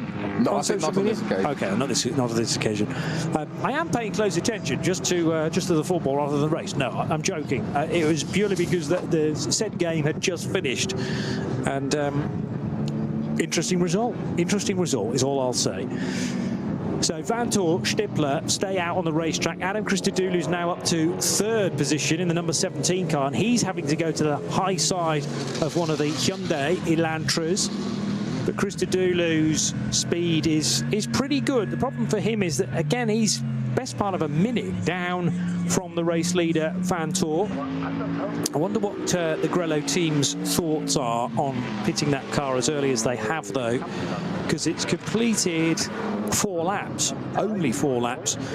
And generally, even with the rolling lap, you'd want to try and get to 5 if you could. The word, by the way, on the news about the number 1 car is that that's now a gearbox problem. So Ron Moser of Scherer Sport has said it's not just the tyres, it's now a gearbox issue which they are trying to solve. And the number 1 car, has that come back into the race? No, it's dropped a whole load of places and is now laps down. Christopher Haase last to be at the wheel of that. Meanwhile, Frank Stippler trails the race leader by 20 seconds. Lukas Stolz might be in 5th, but he is really just concentrating on crucial time for the Mercedes. It's not actually the lead Mercedes at this time, because that's now Adam Christodoulou. But Stolz has been matching stride for stride Nico Menzel's Falcon Motorsport Porsche, and they're still only a couple of seconds apart. Stolz, though, also with company behind, because the 55 car of Marco Holzer starting to head the right way up the timing screen. That's the Hankook competition Porsche that I don't remember mentioning before, but that's the Pro-Am entry that started 15th. A car 55 is now into 6th place in the hands of Marco Holzer. We're still none the wiser really on what happened to the front row Aston, are we, of Christian Krones or David Pittard? It's why that didn't appear at the start. No, true. Do you know, I'm going to go old school, and this will also identify who might be in the car. I'm going to message Pittard. Okay.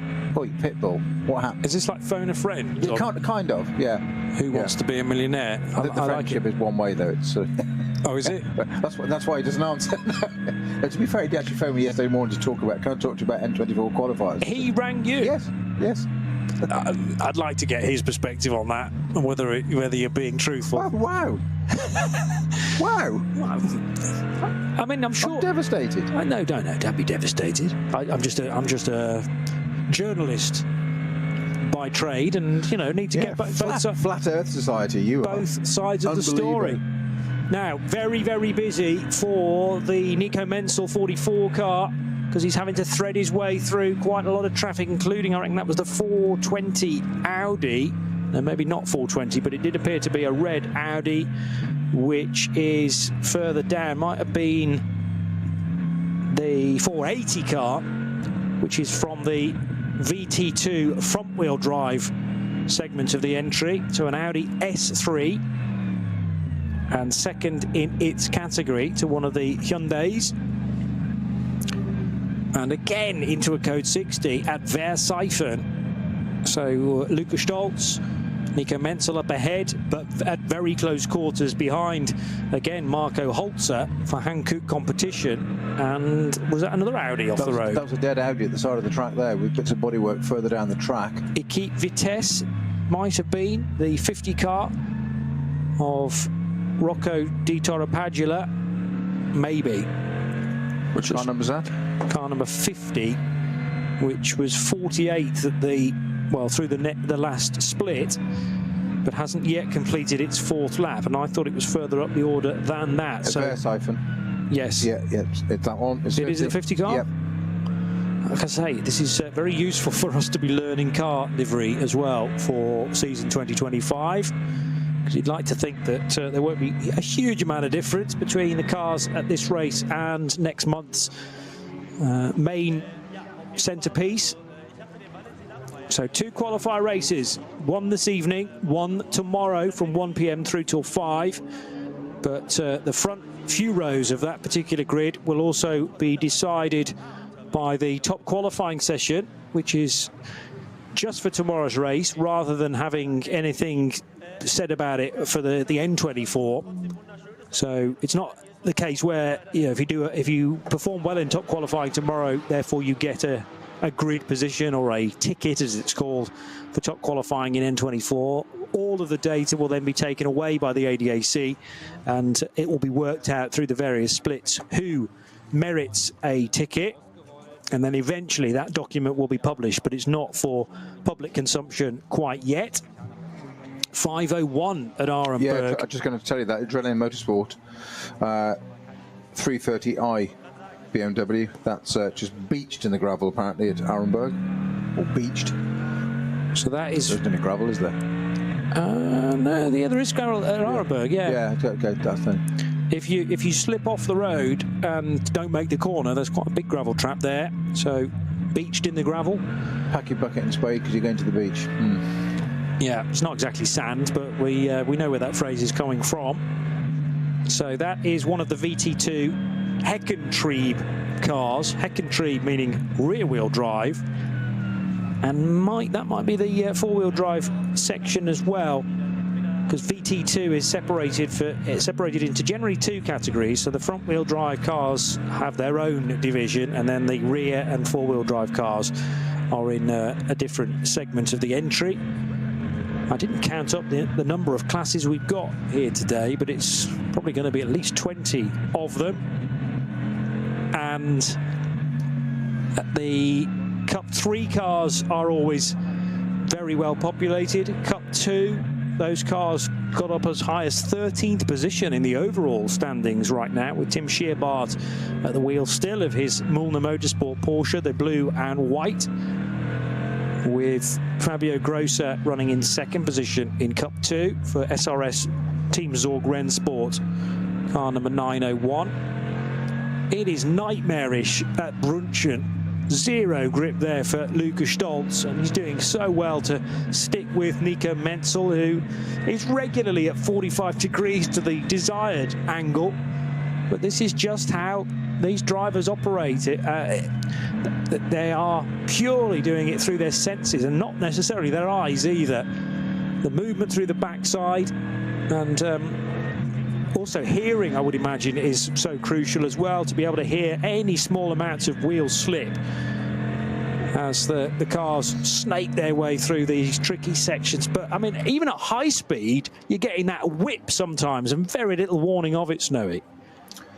Yeah, it's ironically, hearing is one of the most important senses of driving a race car, because you literally it's sensitive. You're aware of that. Those little variations, those little sounds, that difference, and you can even, a rev counter's great.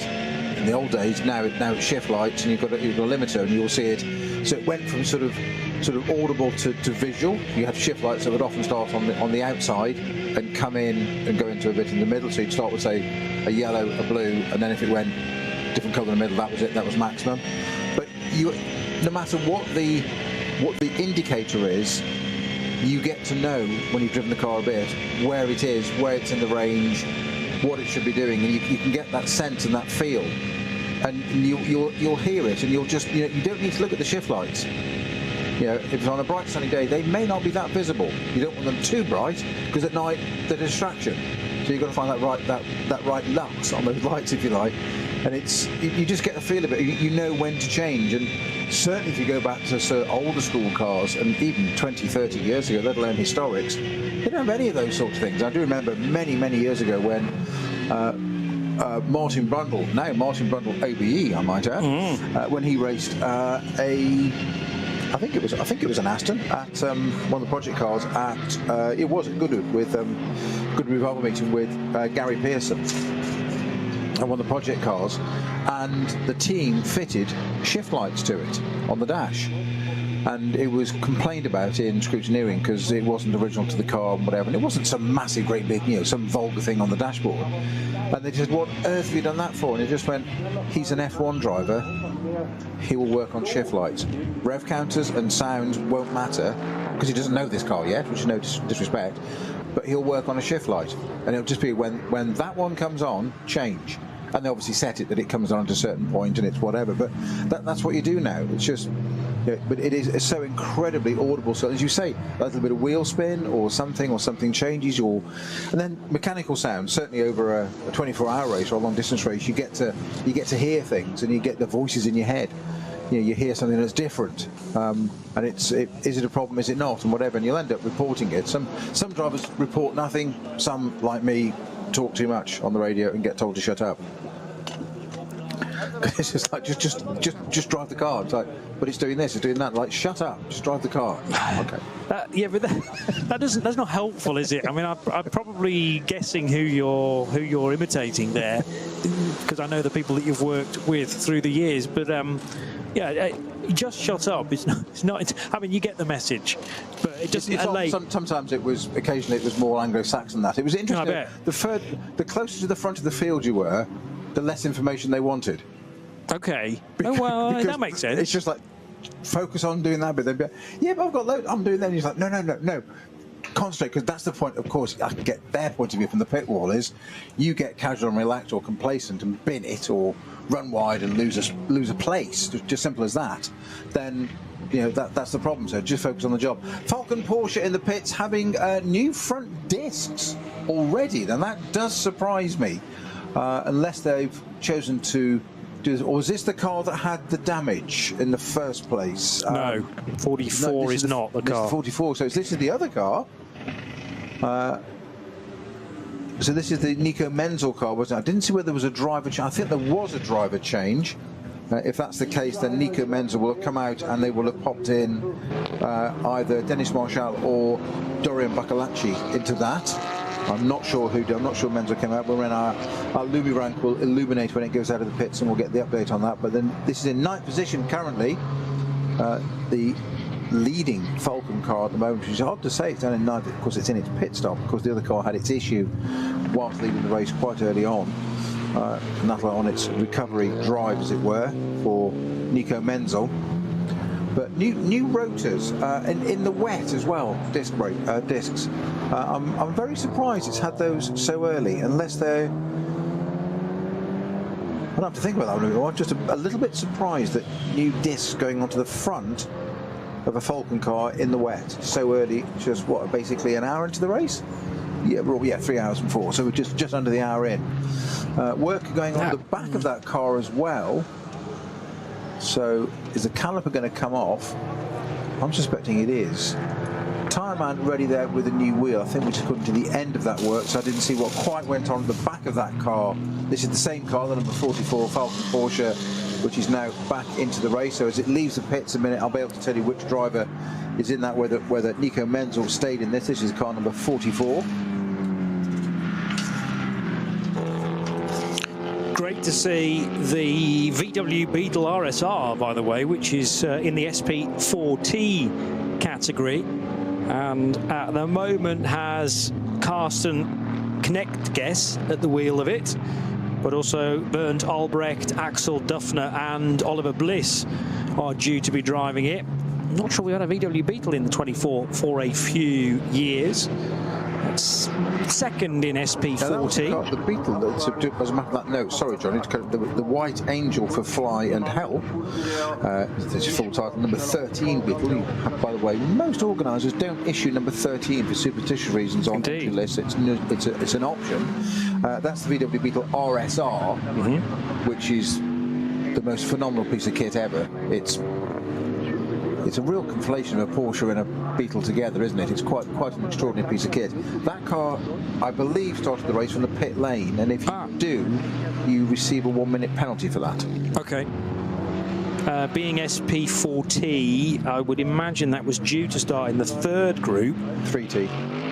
3T, beg pardon. I've got it 4T on the qualifying information, so it may have been moved across. On the entry list. You do get an adjustment now and again, but that puts it up against, I reckon it's a Subaru that leads that class. Yes, the Subaru WRX. Now it's all kicking off again still at the run down towards the lowest part of the racetrack, so that's not a new caution for Lukas Stoltz and others. But just to finish the point, the 88 Subaru WRX of the Technica International preparatory squad run car number 88, and I have that now as the current SP4T leader. The T stands for turbo, SP3, 4, 5 sometimes. Certainly you've got SP8T as well. Basically, the higher the number, the higher the engine size, up to SP8T. That is the highest category with turbocharged engines. You could be an SP9 or 10 with the turbocharged engine, but normally cars are put into SP8T because they are not They are not the letter of the law an SP9 car, even though they might look like them outwardly. And in fact, Lucas Stolz has just put another lap on one of the Subarus. Now, how many Subarus have we actually got in this race? It is only the one, so that's easy, therefore, to identify. That, therefore, was Kubo being overtaken by Stolz. Rintaro Kubo, the Japanese driver, and he's sharing with Tim Schrick in that Technica International car. I reckon that was the car that actually led Startgruppe Dry off at 5:30 this evening. As onto its 6th lap, it feels like we should be further into the race, but I've got to keep reminding myself that it's so wet out there that ordinarily we would be probably at the end of a first stint by now, whereas I mean, you're burning a lot less fuel because you're having to be so light on the right foot, and Stolz nearly loses it on the run into Steilstrecke there. Again, he takes the karting line and then gets to the apex, but the car flicks back again as well. So amazing car control in these conditions. But yes, the fuel burn is much lighter than normal because you're feathering the throttle and having to apply it with such delicacy. And also, as a result of that, you can't get anywhere near a dry time, which would be 8 minutes, or what did we have earlier today? 8 minutes and 9 seconds. Tricky to get below 8 minutes on this circuit configuration. But when we're doing lap times that are 10.5 minutes, that's the reason why we're only 5.5 laps into this 4-hour race, which Laurens Vanthoor continues to lead.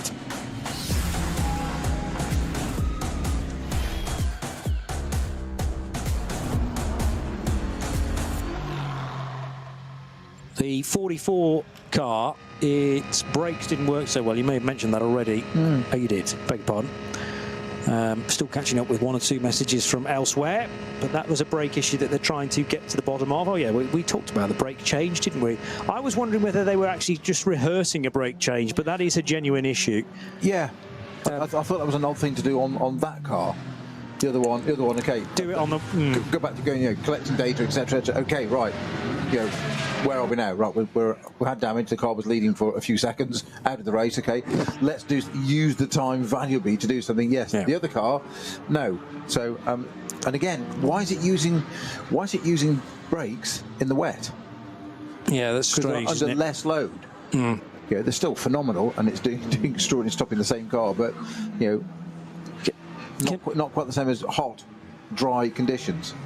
Can water work its way into the system somehow? Of course it can. I mean, of course it can. You've only got to, it could be something quite as simple as that. I mean, brake fluid is hygroscopic, so it will absorb moisture, but probably not enough to affect it in a race. But if you've got a failed seal in a caliper or something, we did notice some the mechanic there on the left rear of that 44 Falcon car in the pits tightening something up before the wheel went on, so it looked like they were refitting the caliper. We just caught the end of the bit of the VT on that, but it might be a change of caliper. If you've got a failed seal, it's going to let fluid past, and it's going to let water in. So maybe something as simple as that, and they know what they're doing, but they wouldn't have done it for the sake of it. Not in that car, and I entirely align myself with those thoughts. The 33, why not? You can just afford to do a bit of extra maintenance work in rehearsal for next month's big race. There's still a large bit of debris at the Haug Hook, and that's been sitting there for quite some time, and if anything is now closer to the racing line. I'm surprised that they've not thrown a Code 6E in an attempt to retrieve that. Well, because there was a yellow flag there quite early on, wasn't there? Sort of second lap of the race for no reason, but it might have been because of that incident had been caused by that. I think we just saw, was that Frank Stipler just having a huge moment trying to pull up that Audi. Certainly didn't think it was that Audi. Is he still in it? Yeah, Stipler is still in it. Obviously the race leader, the number 8 Utah Racing LMS GT3 Evo, having a big moment trying to pull that car up square. So nothing's getting better. The conditions are not getting any easier for these guys. And we're talking guys that as you say, the Stiplers of the world and all that kind of stuff.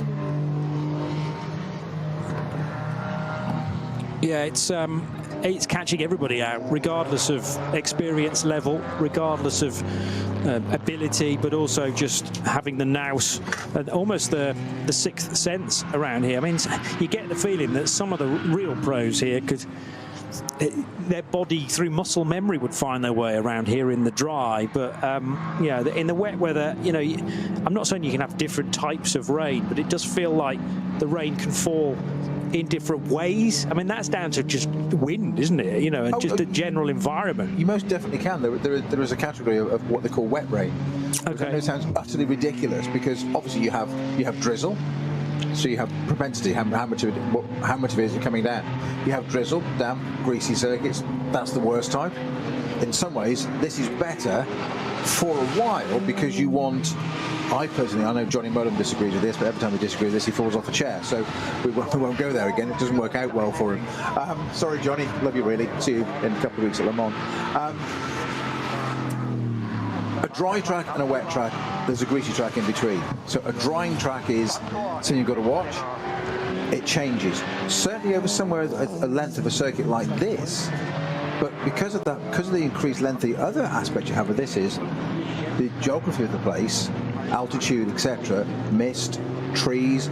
So some areas of the track, the trees will hold the water in the air, the density of the water in that area more. So you might suddenly gain a bit of confidence and get a quick bit, and then great, and suddenly become upon another section that's under more enclosed with trees, and it hasn't dried out as much. And then, of course, in the lower bits, if it rains this heavily continuously, certainly in a 4-hour race, you suddenly get standing water. And that's your next issue. So it's like foxhole, bottom of the foxhole, yeah, which is pretty well protected with trees anyway. It isn't going to come out of a dip because water tends to get to the bottom of there. Funnily enough, it runs down. And it finds its own level, literally. And you're there at the bottom of the foxhole in the middle of a compression and you hit a river of water. It's great for the nerves, good for the reactions. It's a good test. I'm less convinced. I mean, don't lift. I'd like to hear it from the horse's mouth of these drivers today that that this is something that they are readily enjoying. I'm sure some guys will be. Pittard, wasn't I? You were going to message Pittard just to find out precisely why that car, his car, appears not to be in the race. Your doubt that he phoned me, that was it. Oh yes. Still not entirely convinced. By the way, whilst we wax lyrical, we have had more pit stoppers, including Lawrence Vantor, who had made a quick trip to, I say quick, I mean, it was reasonably fast, as in he just completed 6 laps of that stint. As now Lucas Stoltz, if it still is him, have we had a change in that? No, there's a change in the 14 car. He's just gone round that piece of debris on the outside, as you said. You said it was moving. Sorry, this is turn 1, John, picking on what you just said about that. But that's Maxime Martin. Sorry, so new driver. Yeah. No, it's the same car, but it's now new driver, and that's Maxime Martin's first run into the first corner. So I wonder whether that was just a misjudgment from the Belgian, as he hit the brakes that he thought was the right point, and then ran far too deep into the corner and had to go to the high side of the debris. But that will all be logged now in Maxime's brain, and he can adjust at the very next corner, which is at the bottom of the hill. So this Mercedes on the Michelin tyres, and the Michelin wet weather tyres very definitely, as now he pulls through the gears. There will have been a little bit of conversation, no doubt, from the outgoing Lucas Stoltz, but you really need a good 20-minute chat, a debrief, to say this is how to attack the lap, and the quick nature of the pit stops just does not allow for that. But again, if you're new to NLS style racing, this actually not part of, well, I can say not part of the championship. It is part of the championship this year, but it's not actually labelled as an NLS race. It is titled as an ADAC 24h Nürburgring Qualifier race, which also forms part of the Nürburgring Langstrecken series, confusingly. But it's a championship round. But really the priority of this is to get lots of practice in order for you to head into the 24 hours of the Nürburgring next month as prepared as possible. But you really need conditions that are similar to this for it to be of any use whatsoever. But anyway, 4 hours today, 4 hours tomorrow, all being brought to you live via the Radio Show Limited network of channels. We're on RS3 today. We move across to RS1 tomorrow for both top qualifying, which will be at 10:35 local time for just over an hour, and then the race itself begins at 1 o'clock, but we've got the best part of half an hour's build-up before we are racing at 1 p.m. through till 5 tomorrow evening. Now, yeah, so what I was saying was, if you are new to this type of racing, then the pit stops are governed by a minimum pit stop time, and it's all dependent on how long your stint was. i.e., if you came in after 5 laps, you can get a shorter pit stop compared to maybe a 7 or an 8 lap stint. And that is all down to just equalising the fuel flow from very sort of supermarket style fuel guns. They're kind of worryingly basic, the way that these cars are fueled, but it works and has worked for a number of years. But fuel flow is always a concern, i.e. one pump might pump the fuel into a car a little more rapidly than the next door one. So to equalise that, actually it's all on the stop clock. And the point that you enter pit road to when you exit it, that is closely observed by the race control team. But as I say, it's a sliding scale, which means that there is a bit of strategy involved as well. If you go for a long stint, then your pit stop has to be a little longer as well, which sort of makes sense because you should need more fuel anyway. Now, 718 Cayman, this is currently being driven by one of the Griezmanns, and it's one of the alternatively fueled cars, again run by Montage, so a team that are well known to fans of the Nürburgring. And the two Griezmanns, together with Adolf, Montage Team E-Fuel is the entry for this car. So, as I say, some sort of the clever fuel that is renewable, and series like the World Endurance Championship have had that for a little while. For instance, the fuel in ACO rules racing, a lot of that comes from actually the winemaking industry in France, and the cast-offs from that, basically the grape pulp, can be turned into ethanol that can be burned in fuel chambers within race cars. That was the Dacia Logan on the right. It looked a bit Dacia shaped, didn't it? Was this just before Bergberg? Yes. So the... To be fair, it's had different shapes on that show around this circuit. True.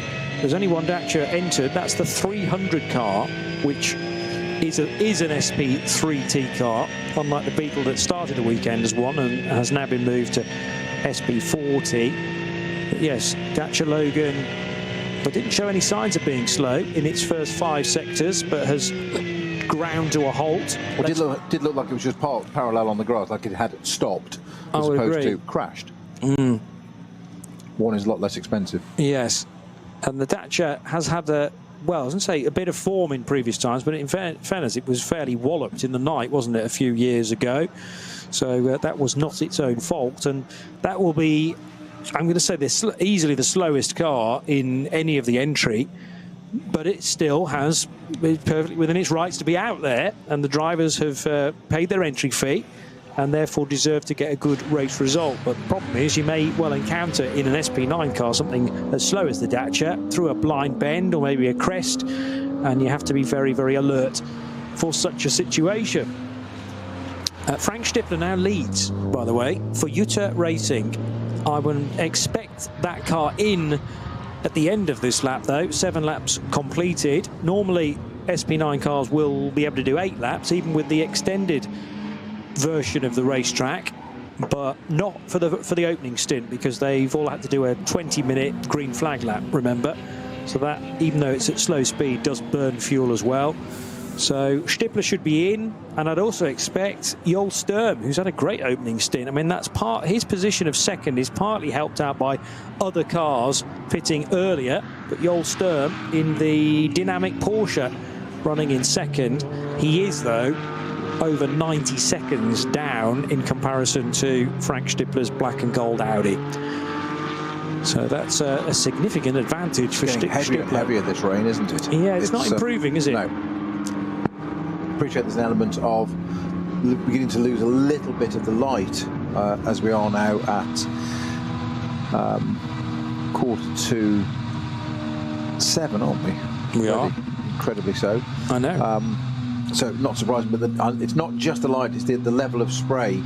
Just looking out there at the end of the GP circuit, going up to Sabine Schmidt's eye, the transition from GP circuit to the Nordschleife, and it's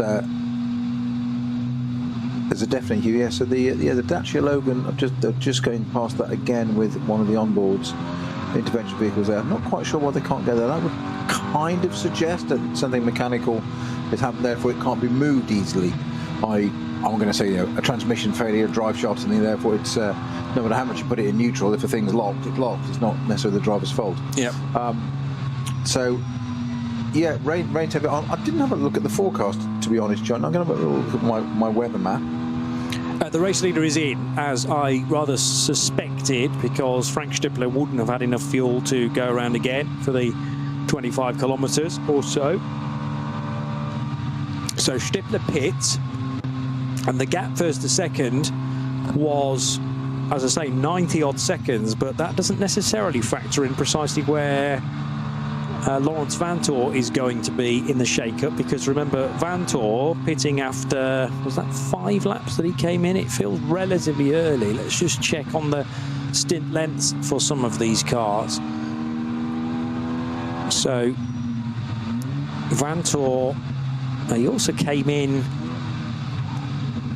let's just have a look. No, okay, so he started the race and he did 6 laps.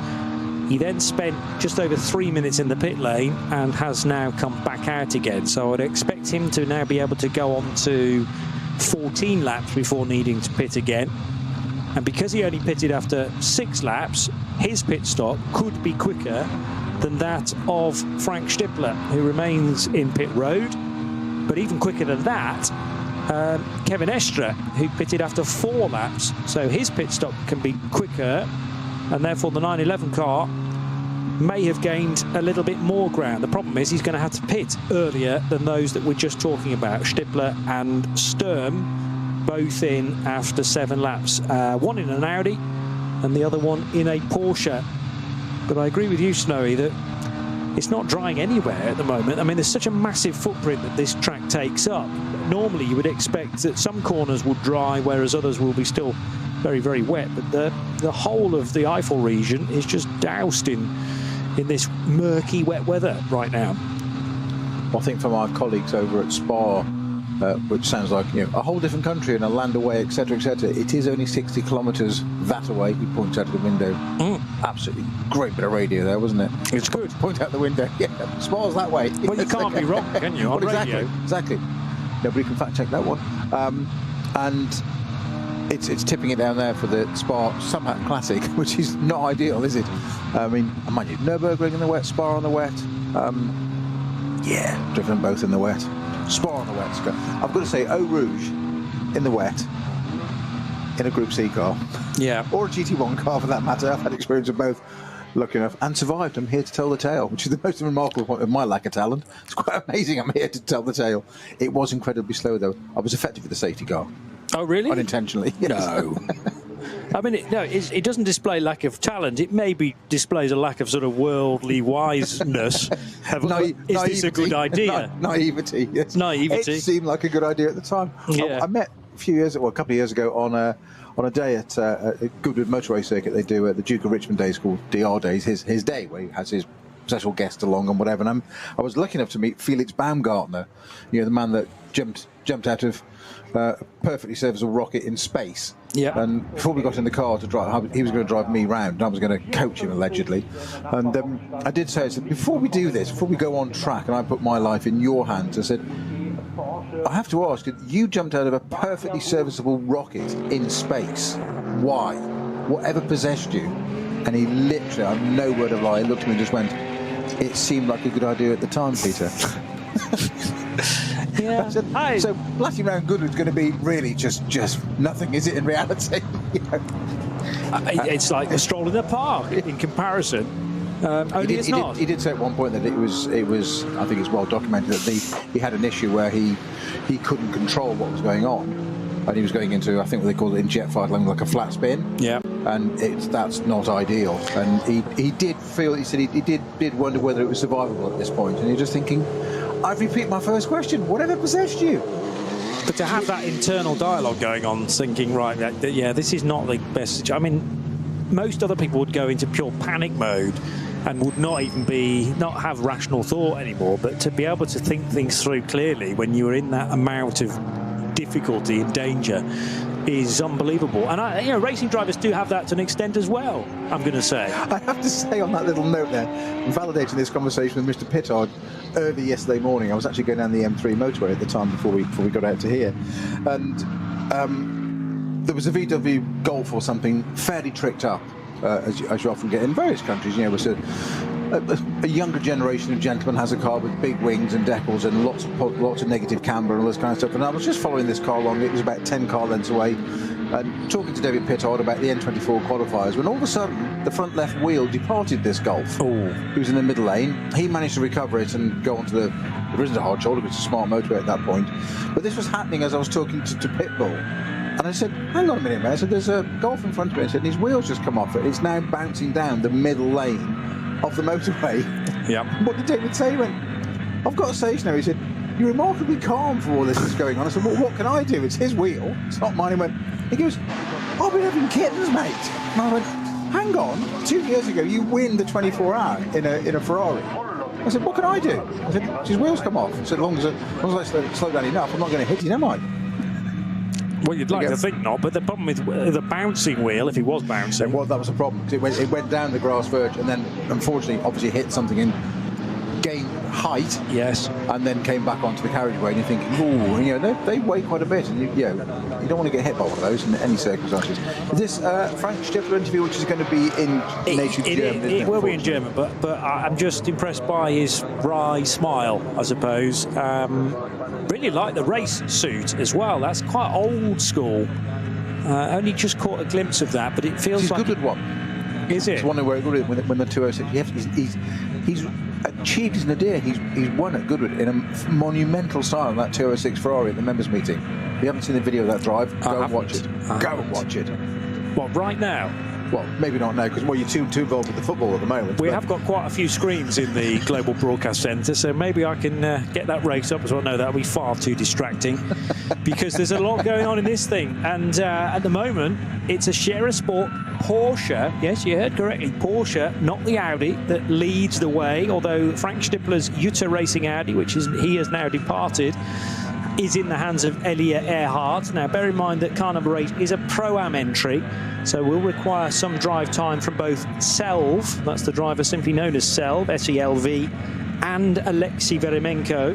But Frank Stippler has done his job, and Elia Earhart, although not generally capable of a Frank Stippler type pace, is still very, very talented, and I've seen him rise through the ranks within the 24H series run by the Dutch promoter Creventic, who have had a big race meeting on, or still have a big race meeting on this weekend in Misano. So that is also being covered here on the Radio Show Limited network of channels.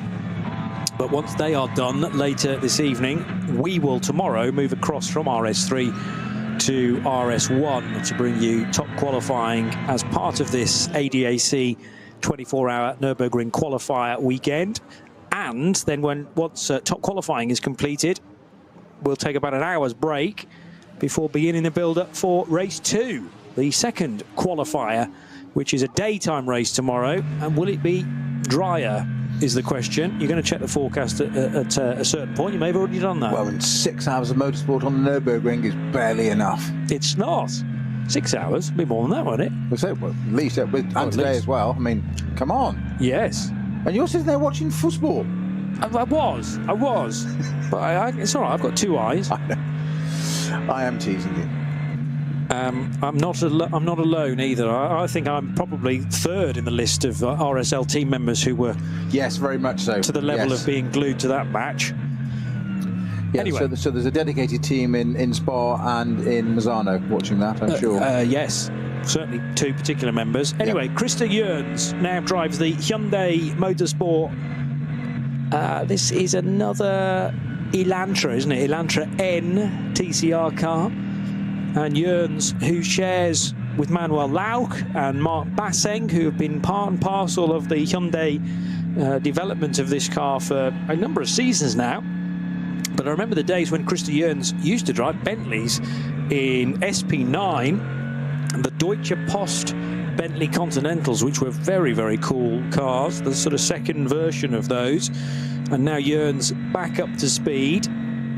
That's the other difficult thing. When you're on such a wet track and all of a sudden you get to the end of the Code 60 and that's the time to up the pace, you've no idea how much grip is beneath you and also how much tyre temp you've lost whilst going trundling through at 60 kilometres per hour. I mean, it must feel like walking speed, even though it's still fair rated knots, Code 60. But then you've got to get back on the loud pedal, although he's eased off again now. Are we into some other sort of caution? He's certainly not on full throttle.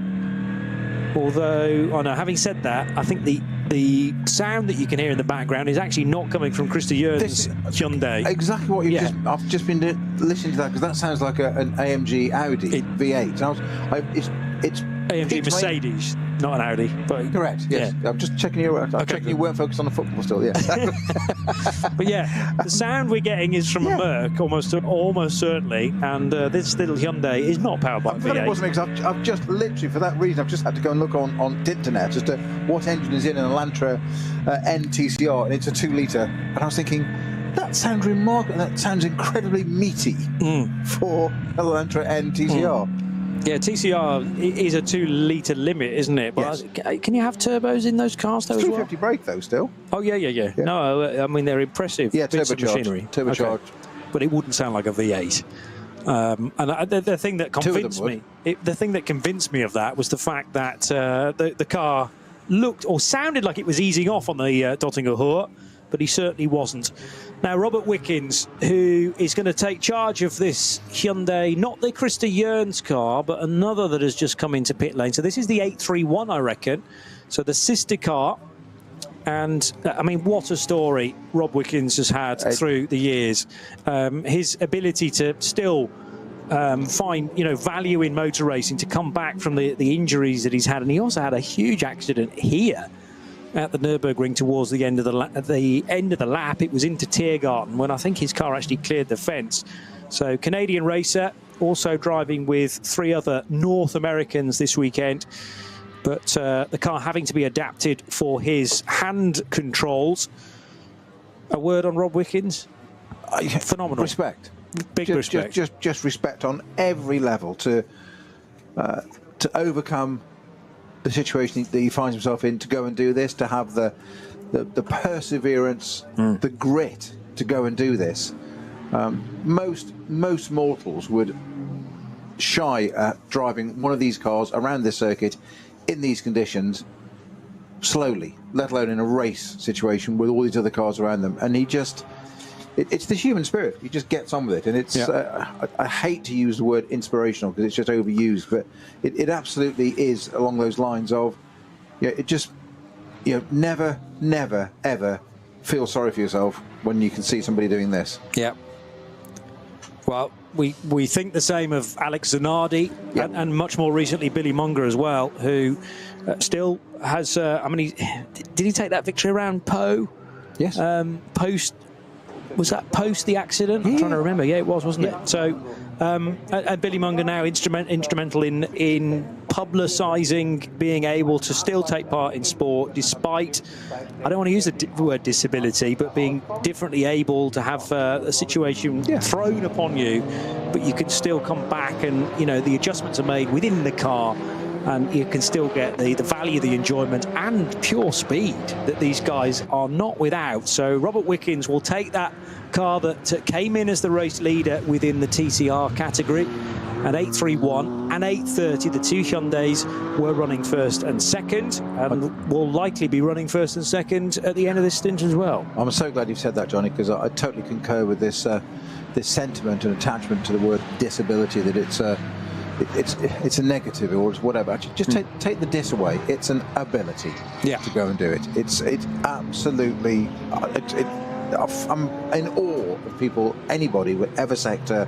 You mentioned other names there, and outside of our sport, that are going to overcome the situation they find themselves in for whatever reason, and go and do things like this. It just, it's a talisman. It's incredible. Yeah.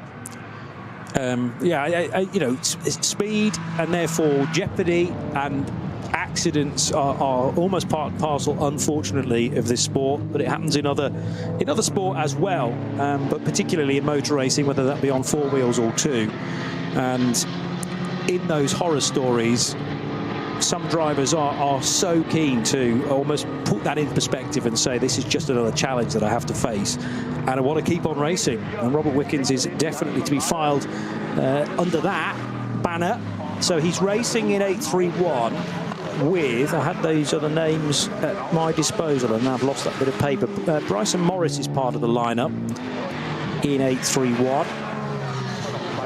And I'll get to the other American drivers in a moment, but the overall race leader is Laurens Vanthoor in car number 16. Now, he was leading by a decent chunk, but it was about 50 seconds, I thought. That has come down now to Elliot Earhart.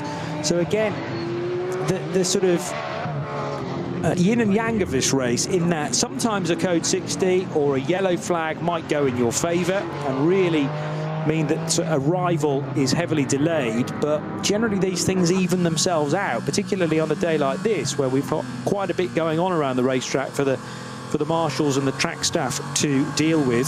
So we're talking about a 38-second lead right now for Laurens Vanthoor over the Audi of Jutta Racing, and third position is Maxime Martin, relatively freshly into that Mercedes number 14 from Team Get Speed.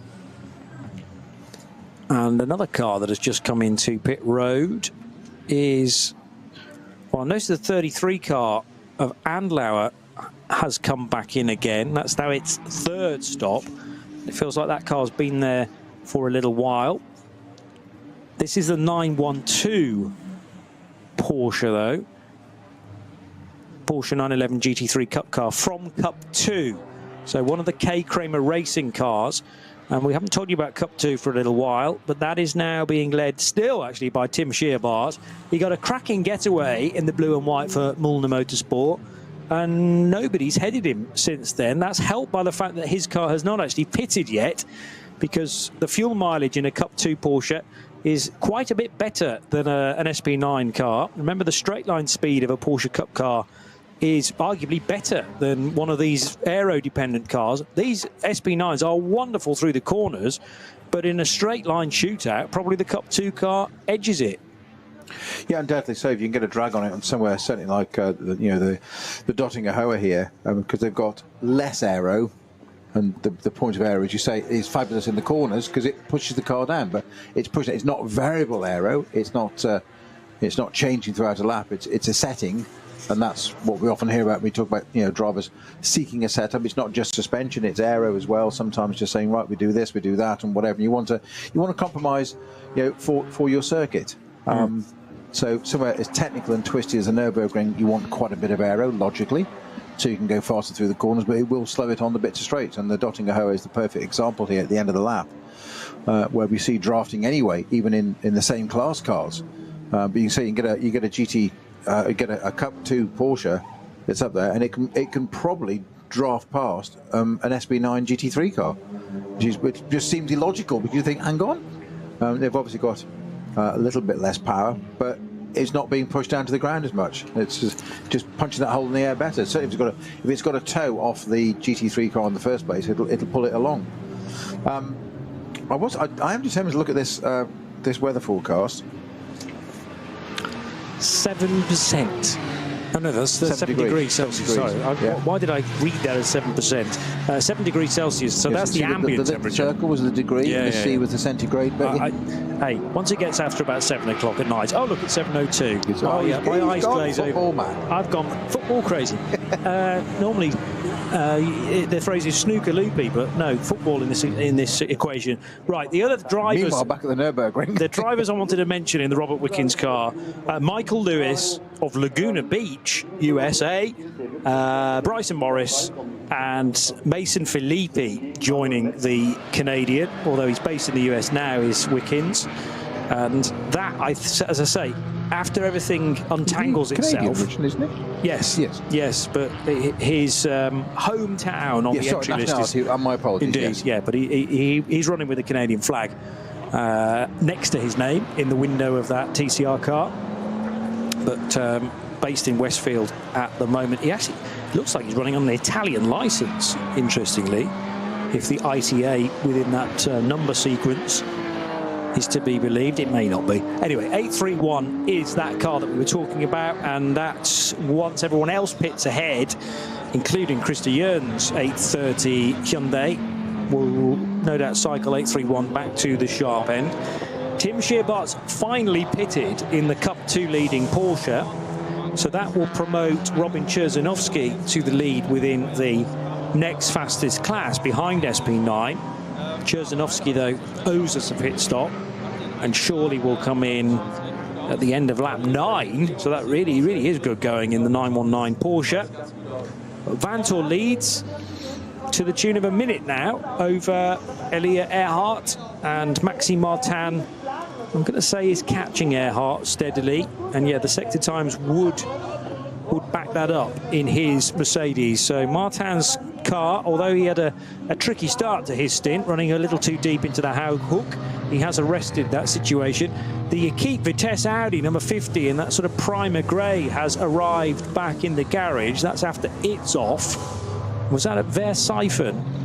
It was within that sort of area, wasn't it? Very shiny and clean and ready to... It is, isn't it? But I think this is... There's also a door missing. Yeah, that's not helping. On the Goodyear tyre. And it's being pushed then from the paddock area into the garage. So the team have just got the car back again after it was returned, I assume, on a flatbed. I'm just going to, in other news, just take a little bit of the football pressure off you, okay? On, I still want to call it Twitter, but X, yes. Onage Rob, thank you, Rob, has just messaged in to Blackpool Johnny and Snowy Race. Insightful and amusing commentary from the Nürburgring. As always, chaps, thank you. Made all the sweeter not only by watching Laurens Vanthoor, Kevin Estre, Frank Stipper et al. Master the conditions, but also by the final last-minute result from Wembley. I'll leave that out there. I'm not going to do a spoiler. I don't know what that means. I don't know. Somewhere back in the Wembley? I don't know. Someone happening, yeah, earlier. Interesting. So Arnage Rob might have a similar allegiance to one or two others that are close to the Radio Show Limited crew team. Presumably to the winning team, whoever that may be. Yes. Okay. Well, bear that in mind. I used to think said team only had 2 fans. No, I'm kidding. That was naughty. That was naughty. They would sit on the naughty step. There were about 45,000 of them, I think, at Wembley, and maybe even slightly more than that today. So they've all come out of the woodwork, and quite rightly so. I hope we're not giving too much away here. Thin ice, Palmer, thin ice. Very.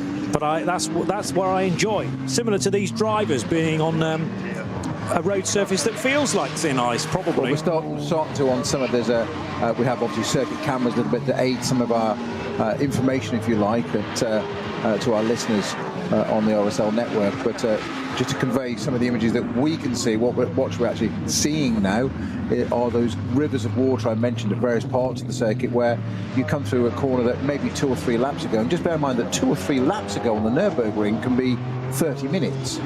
You know, that's the point, and it's something that you always have to adjust to. That lap times are normally 1.5, 2 minutes, let's say, roughly. Places like Le Mans, 3 and a bit minutes, but you still don't get 8, 9, 10-minute laps. So let's work at 10 minutes in the wet, roughly. What are we doing at the moment? What are the lap times at the moment, Johnny?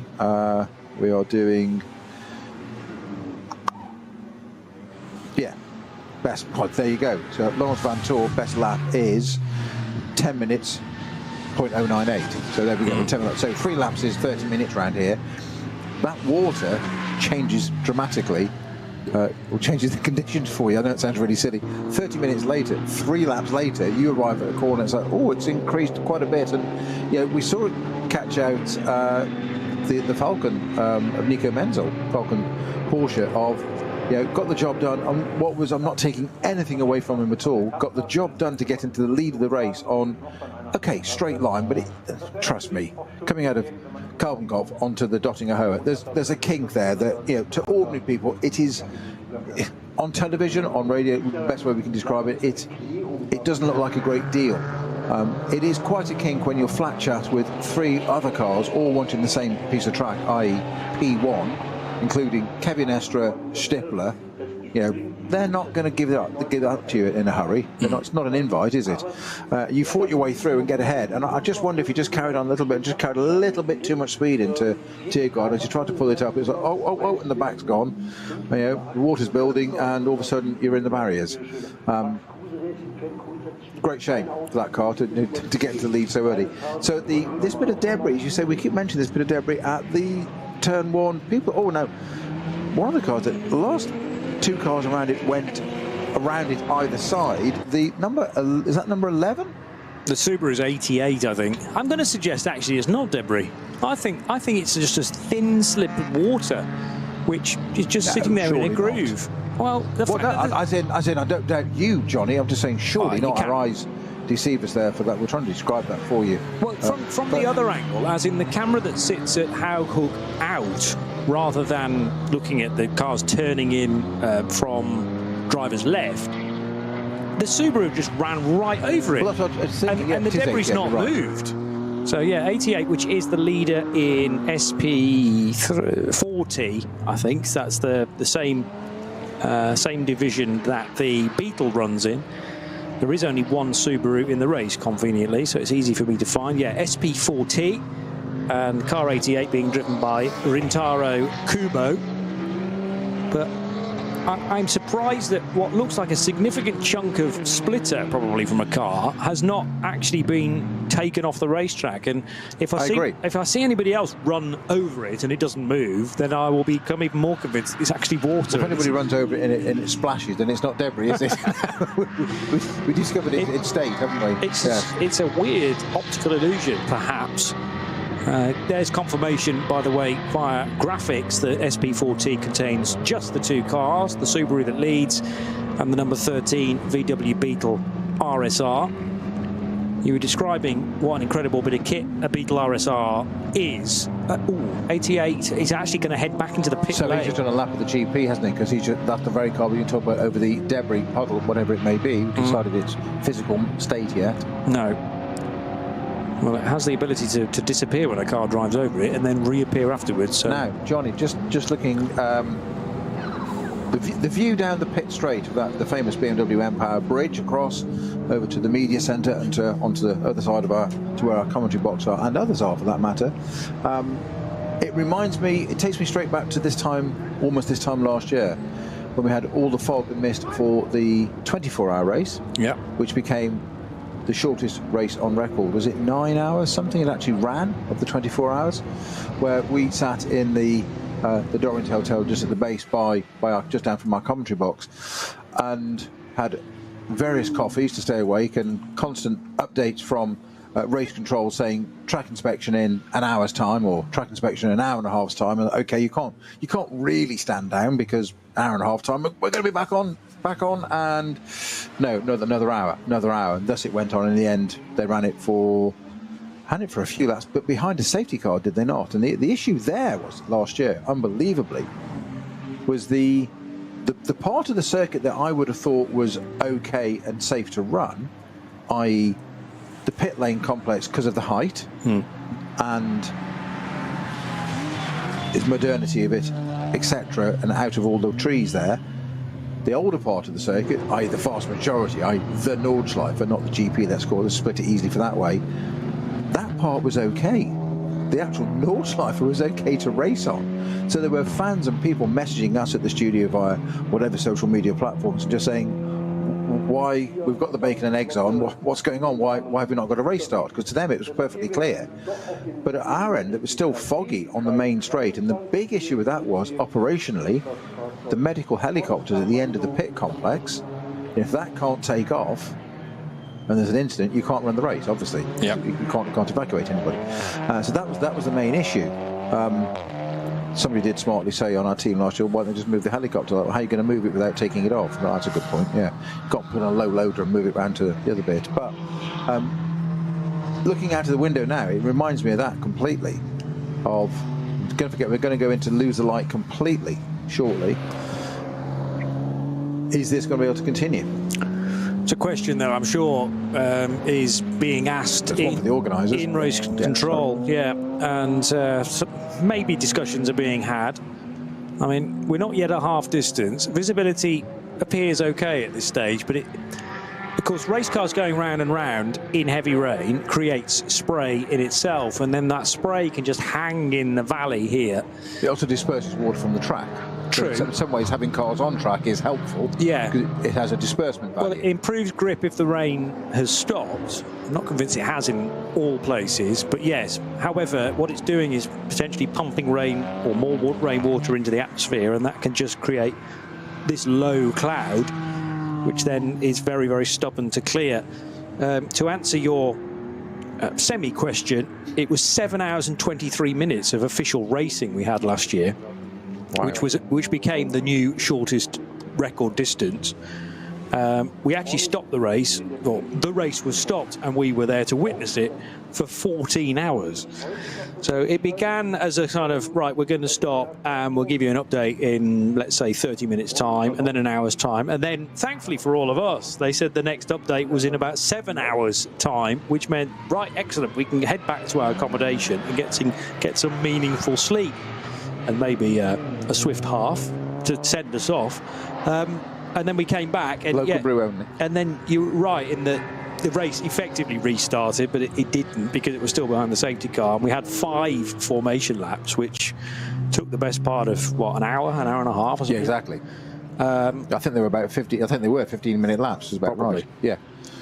But yeah, well, I mean, a formation lap, even in the dry, takes 20 minutes, isn't it? Well, there you go. That must be more than. Yes. So 20, an hour and a half, an hour and 45 minutes or so, and then they just had to concede defeat and say this is not going to improve in time for a restart. Although, interestingly, when you look at the result from last year, because the stoppage counted towards the race time, the winners for Share a Sport, Audi, Ricardo Feller, Dennis Marshall, Chris Meese and Frank Stippler, their race time was actually 23 hours and 5 minutes, 5.5 minutes to be exact, even though, yeah, we were only racing for just over 7 hours officially. So let's hope that the situation is an awful lot better than that next month over the weekend. Now then. I am very guilty sometimes, apparently, of speaking too soon. Yes. But 21st and 22nd, if you had not got that penciled into your diary yet, yes, go on. No, go on, finish. Well, your bit, sorry. That sounded very bossy, didn't it? Sorry, I'm interrupting you. There will be free practice sessions on Thursday the 19th, qualifying, including top qualifying, the new format of top qualifying on Friday the 20th, and then, yes, Saturday and Sunday the 21st and 22nd are the race days for this year's ADAC 24 Hours of the Nürburgring. Peter Snowden. It's like a science question here, isn't it? So, establishing its state, is it debris or is it puddle? Back to our question, turn 1. Debris at turn 1 is the splitter from 832 Elantra, knocked off by another car during Group 3 start.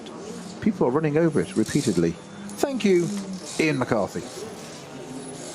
Now, it's not Ian who's the master of the screenshot, is it? That's Lanzarote Camel. Well, that is Ian McCarthy. They're one and the same, aren't they? I'm going to reply to him. I'm now getting confused between. He's obviously listening anyway. But Ian, actually, I'm not going to bother replying. Well, no, I am going to bother replying to you on air. Ian, we need one of your infamous, invaluable, often framed screenshots. Sorry, Ian. For some reason, I automatically thought then that you weren't one and the same, and of course you are. A brain fade even more. But he's had a long day, Ian. Bear in mind, Stay with him. Bear in mind, I just read the temperature out as a percentage, as a humidity number. You carry on, mate. You carry on. Over to you. I need to head. Oh dear, said no one ever. You sure you can fly this thing? Bring him home, Snowy. Exactly. You've only got 2 hours and 12 minutes to do. Yeah. Plus tomorrow, because I wouldn't come back. You'd do too good a job.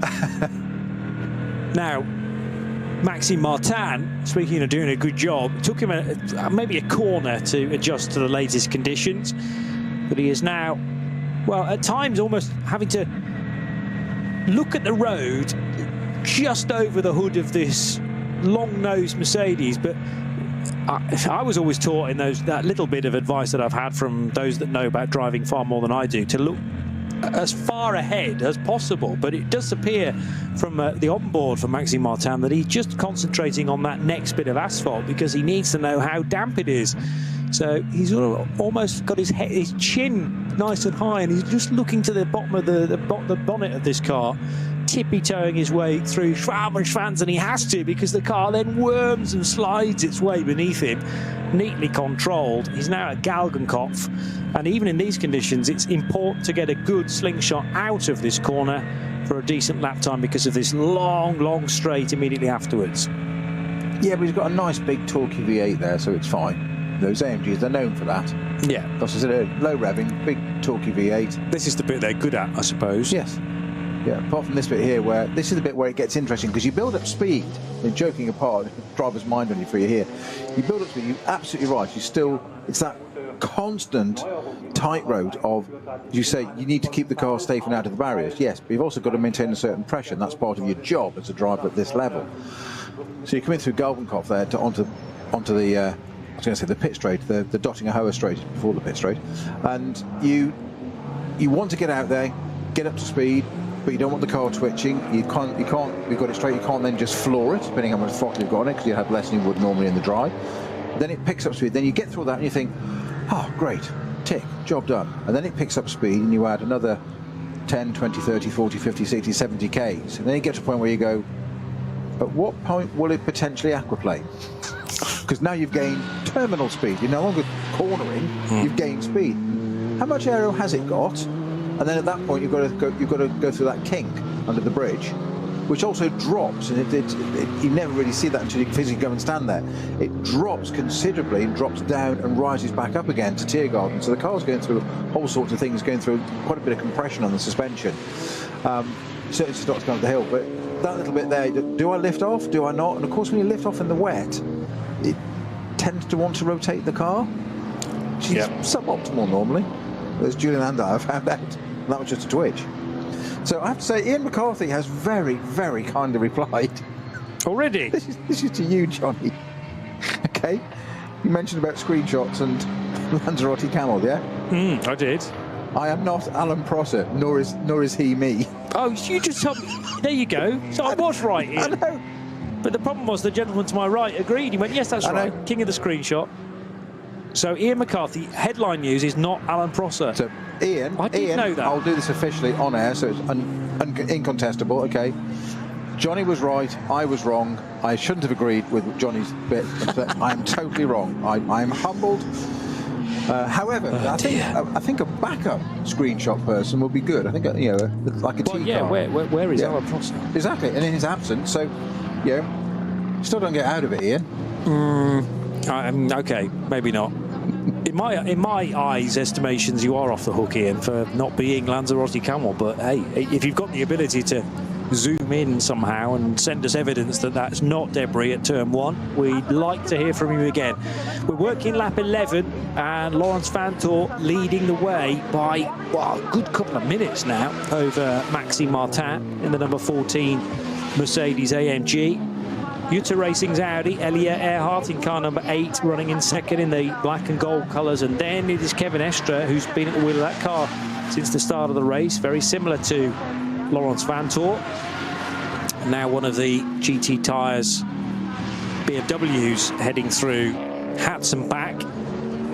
Again, if you are switching drivers, then it's going to take a bit of time for the ingoing driver just to fully assess how bad the conditions are, because the last time they might have been at the wheel of the car was many hours earlier in the day when qualifying ran between 10 and 12. And remember, that session wasn't entirely wet. Some of it was in the dry, which meant that a really good time was gleaned for pole position. It was Kevin Estre, we eventually worked out, that did the time with an 8:09.0. Now, either Nico Menzel or has he handed over to Boccolacci, but having to flash the lights there because there was maybe a Huber Racing Porsche immediately ahead in car 44, not on the same lap though. So 44, is that still in the hands of Nico Menzel? No, it has been switched to Dorian Boccolacci now. And these two actually really impressed earlier on in the season. The gold-rated 26-year-old Frenchman, Boccolacci. They didn't win NLS1. I think did they not finish second in that opening race of the season, but it was a cracking result for Falcon for both cars when they got that 1-2 finish. I just need to check. Just race 1? Yeah. Yes. Yeah, Boccolacci and Menzel finished second behind Sven Muller and Maurice they were Schuring. first and third in the second race. Then it was Grello round 3. Oh, they did win. Sorry, beg pardon. Right, so Boccolacci and Picariello on that occasion won NLS2, which was the ADAC Rouen Pot Trophy. So Boccolacci's had a second place finish, then a win with a different driver, and then he wasn't actually part of the lineup for Falcon in NLS3, even though Falcon finished third and fourth. He didn't win. Maybe it is. He would argue so. Of course he would. Yeah. Just, I've got to finish off Splittergate for you. Okay, go on. Okay, Ian McCarthy has raised the bar to a whole new level. Ian, we stand and salute you, my friend. No screenshot. He's gone better than that. He sent a video of the incident, of the splitter being coming off the car. For the start of the race. Nice. He did say, blink and you'll miss it. Okay. But I'm just showing it to Johnny now so he can see. The Subaru was leading at the time, and there it goes. Then it falls off. Yes. I couldn't work out from which car, but okay. Hyundai. Yeah, right. And therefore, either the 831 or the 830 car have been continuing in the race minus that, but hey, a bit lighter, so probably a little quicker. Although a splitter is there for a reason, and does help the car to stick to the road surface. Less so in wet conditions, because you're not doing quite as quick speeds. As Maxime Martin now is having to bide his time, because he's caught one of the all-white BMWs and won't overtake it because we are under yellow flags, and now into a code 60 because there's a very large HGV. In fact, that's no, that wasn't a Unimog, I don't think, but it was a truck with trailer because it had Armco bits on it. If you hit it, it's going to win. It's not. It's a bit like a tree. It's not going to move. No. And the one thing that I really do not like to see is the level of those lorries, you know, virtually at an eye line of a driver, and you just don't go there. Perish the thought of a collision being made there. But that is why you have to gain your ring license, because it is so important to be safe around those repairs to the track, which clearly have to happen in order to make it safe to race upon again. But yes, speeds. Well, safety and therefore the correct speed are so important, and if you either misread the flags or deliberately disobey them, then the penalty can be huge, as in sometimes a lifetime ban from the Nürburgring 24 hours, and from any racing here during NLS races as well, because that's how serious it is. They just take your license away from you. Thankfully though, Maxime Martin and the driver of the BMW are paying very close attention and get through that scene, as Dario Boccolacci now has an open road in front of him. This is back across the start-finish line. The splitter is about to run over. In car 44. The car is squirming from left to right. Miss the splitter, Dorian. Yeah, that's not water, is it? Nothing like it, but it did appear from the other angle to be like it. And what I'm intrigued is it seems to be glued to the road. Folks, was the sound of backtracking. I mean, it must be glued to the road surface, because that Subaru ran clean over it, and it did not move a muscle. I totally concur with your initial comment, which initiated this whole conversation, which is a thread that's gone on far too long. I don't know. It's been great audience interaction. That's what our broadcast is all about, even though I've totally misidentified some of our audience. The original point you made is, I'm totally stunned that somebody hasn't gone out and brought that in and moved it off the track, which of course has led you down the rabbit hole of thinking it was, you know, was it a solid plastic splitter off the front of a Hyundai, or was it indeed just water? It's easy mistake. It's you know. It was only from the other angle that I questioned my thought. From camera one, driver's left at turn one, it's quite obviously three-dimensional. But then from the reverse, the mirror image angle, I thought, nah, that's just a patch of water. Anyway, I can get things wrong from time to time. It is very rare. Very rare. I mean, at least probably, at most, I would say a mistake every 15 minutes of a race, which is pretty good going. Yeah, okay. I'm happy with that. That's a good average. So car 44 is now in the hands of Dorian Boccolacci, and is actually down in 7th position. He might be forgiven for thinking it would have been higher up than that. So the next car on Dorian's list is to try and catch Elia Earhart in his number 8 Jutta Racing Audi. Let's give a mention to the driver of the 55 car, who is the Hankook competition Porsche, and that is currently Stephen Show, driving with Marco Holzer and Ruolof Bruins, together with Yong-Kwon Kim, the driver from South Korea. So that's a Pro-Am car as well. And Hankook, a South Korean tyre manufacturer. So that all fits quite nicely. I don't actually remember seeing that car, well, certainly a sustained look at that car, and therefore what sort of paint scheme it's got for this weekend.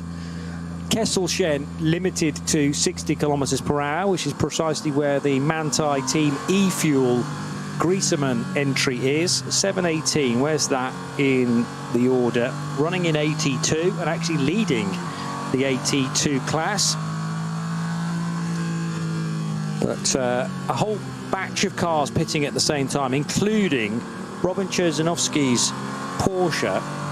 Is that really the first stop for Robin Cherzanovsky? I think it is. Amazingly, that Cup 2 Porsche number 919 has managed to reach the end of lap 10 on 1 tank of fuel, together with a full rolling lap as well. So again, an idea of how little fuel is being burnt by some of these Porsche Cup cars. Remember that 921 pitted not too long ago as well, which is the Müllner Motorsport car, and that is now David Yarn taking over from Tim Scheerbart. So this is RS3, part of the Radio Show Limited network of channels. We have just ticked around to 7:30, which means we're at half distance now of the first Nürburgring qualifier race of the weekend.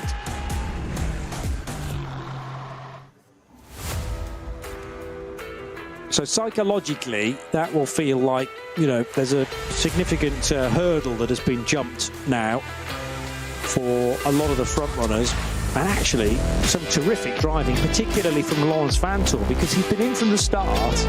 I mean, he's going to be totally wired by the end of this, you would have thought. The amount of concentration that has had to be there, sustained at a certain level. I was going to say, it's not the physicality that they're fit enough to do this. You know, if anything, the wet makes it a bit easier because less resistance and stuff. But it's the mental concentration of dealing with that. Once you've done the first couple of laps and you're in the spray with everybody else, and it's what's in that ball of spray and what speed is it doing. Yeah, that's the point. And I think the racing in the opening few laps was just bonkers at such close quarters and at high speed as well, because it doesn't matter how wet it is, you can still go at breakneck speed down the Dottinger Hohe, and it did feel like there was no let up there. But that early battling, particularly when Frank Stippler went around the outside of Julian Andlauer as Antonius Bucher, was phenomenal. But then, of course, Julian Andlauer made his error into Tiergarten and just let loose the rear end, went skating off there and aquaplaning his way to the scenery, and that did significant damage to the front of the 33 car and left Lawrence Vantor to head into the lead of the race. Gobble it up, I was going to say. Well, it was sort of headed his way, but he then needed to snatch and take advantage of it, and now has this lead of over 2 minutes in the trying conditions, because we've got still a couple of areas of code 60 on the racetrack at Kesselchen and in the Foxhole as well. Ex-Muller approach now affected by yellows. Actually, the other areas I've mentioned, is Foxhole still affected by code 60? I can't see any signs of that being clear yet, no. So we have still got something there. We've got at least one code 60 on the racetrack, and a new slow zone now. Kesselchen, okay. That's for car 665. And that is a GT Time Motorsport BMW from, again, a big class of 240i's. So that's at least 9 of those cars. Any advance on 9? No, I reckon it is the 9 BMW 240i's that are as far down as 90th position in the overall.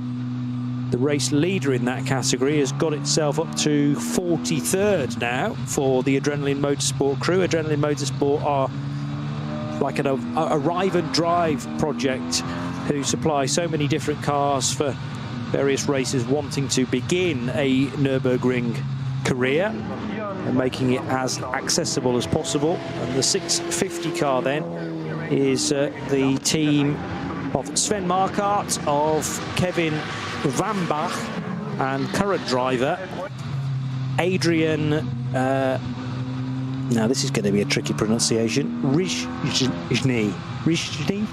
That's probably not anything like that, but RZICZNY is he is German by nationality, but that looks a bit Polish possibly.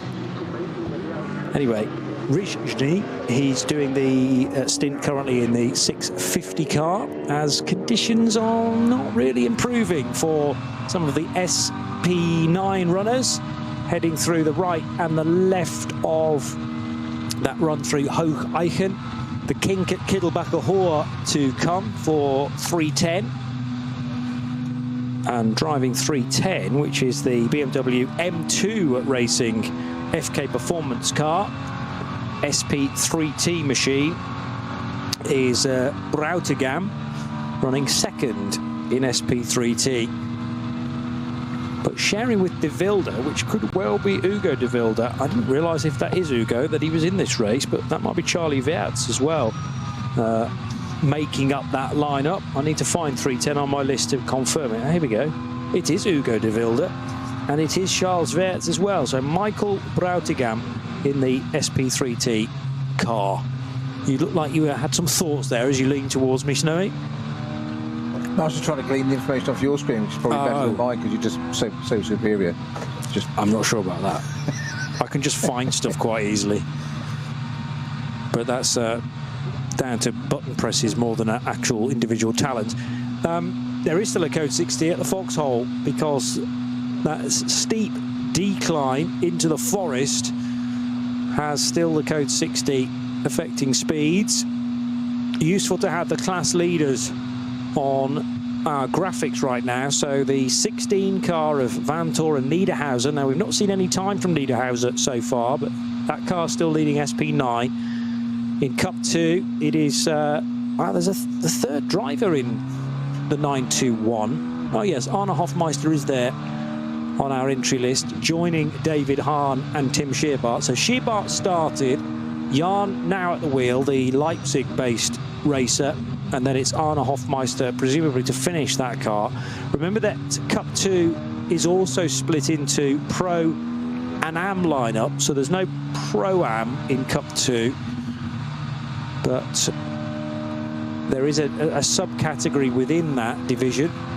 Was that the Dacia that has been flat-bedded away from its position? Remember, we saw that off the road probably 20 or 25 minutes or so ago. Yeah, just parked there, wasn't it? It's the 310 FK Performance Motorsport M2 has just gone past it. Yeah, I don't think it was a Dacia actually, because it had got further into the lap than Foxhole and Adana Forst. So similar colours, but not a Dacia. I only caught a very brief glimpse of it. So that car might have been the cause of the initial difficulty at Foxhole, and it's encouraging at least that that car has now been lifted onto the flatbed and is being taken away. Green flag starting to appear now at Metzgersfeld and also at Kallenhard. Exmuller, Bergwerk, that's all in the sort of similar area. Well, Metzgersfeld's quite a bit before it. Yeah, we say Exmuller, Bergwerk, Kesselchen, it's all marshal posts. 124, 126, 127, it's all consecutive there. So it's starting to clear nicely. And just as we do that, we now have a new slow zone at marshal post 112, which is Vierscheifen. And it's coming back from 108, Kallenhard exit, which is now, and also the Vierscheifen one, just the moment I talk about it, it's cleared. Good. So we're going in the right direction. Yeah, clockwise. clockwise is always good. Double wave yellows though now for Maxime Martin. So again, having to ease back, and the other difficulty is, of course, there's a BMW in the fence there pretty hard. That might well be one of the GT cars that we talked about, you talked about, Snowy. So that looked to be fairly heavily wedged in the right-hand barrier in this normally high-speed section running up towards the Caracciolo carousel. But the other thing is that, you know, the speed that you get down to, or the rate of knots that you get down to 60 kilometers per hour, is entirely governed by the amount of cars that are ahead of you. As in, if you reach a batch of 6 or 7 cars, they're all going to slow up a bit like on the motorway / freeway. And you've got to be so mindful of, okay, I'm in yellows, I'm in double yellows, and now the cars in front are slowing far more quickly than it might have been had there only been one car in front of me. So that natural ripple effect, which slows the speeds, you have to be entirely on top of. That code 60, or it starts at a 120 at Kesselchen, goes into code 60 before Glossertal. I think we mentioned this already, John. This is the 665 GT Tyre Motorsport 240i, the one you looked up a minute ago. Yeah. That's still there. That's still being cleared. 8th place in that category. So yes, that did seem to be a hit into the barrier rather than just stopping. So Maxime Martin wanting as much green flag running as he can possibly get to try and make some of this ground back up again. And he's in 2nd position, but the problem is that Laurens Vanthoor's streets ahead at this stage. I mean, generally in the dry, I would imagine that the two Belgians are fairly evenly matched in terms of speed, even though one drives a Porsche, Maxime Martin drives his Mercedes. But that's an unrepresentative distance between the two at 1 minute and 53 seconds through the last split. And even now, Laurens Vanthoor able to lap 20 or so seconds quicker than Maxime Martin, but that might be again down to just code 60s and yellow flag areas changing between one car going through and then the next. And there's even more likelihood of the situation to change from one car to the other because there's this 2-minute buffer between 1st and 2nd places. Brunchen, Flans Garten for Maxime Martin. Already had a stint and a bit maybe from Lukas Stoltz, and Fabi Schiller is still to come in car number 14. So is it Lukas Stoltz aboard it now? No, Maxime Martin drives at the moment. Okay. Yeah, still having a twitch there. I'm just trying to see where that was on the circuit. That's just getting exactly right. So that was coming out of. That was coming out of the dip from Flansgaard and then Ice Curve. Yeah, so you got that compression, that dip there, and you could just see then it was.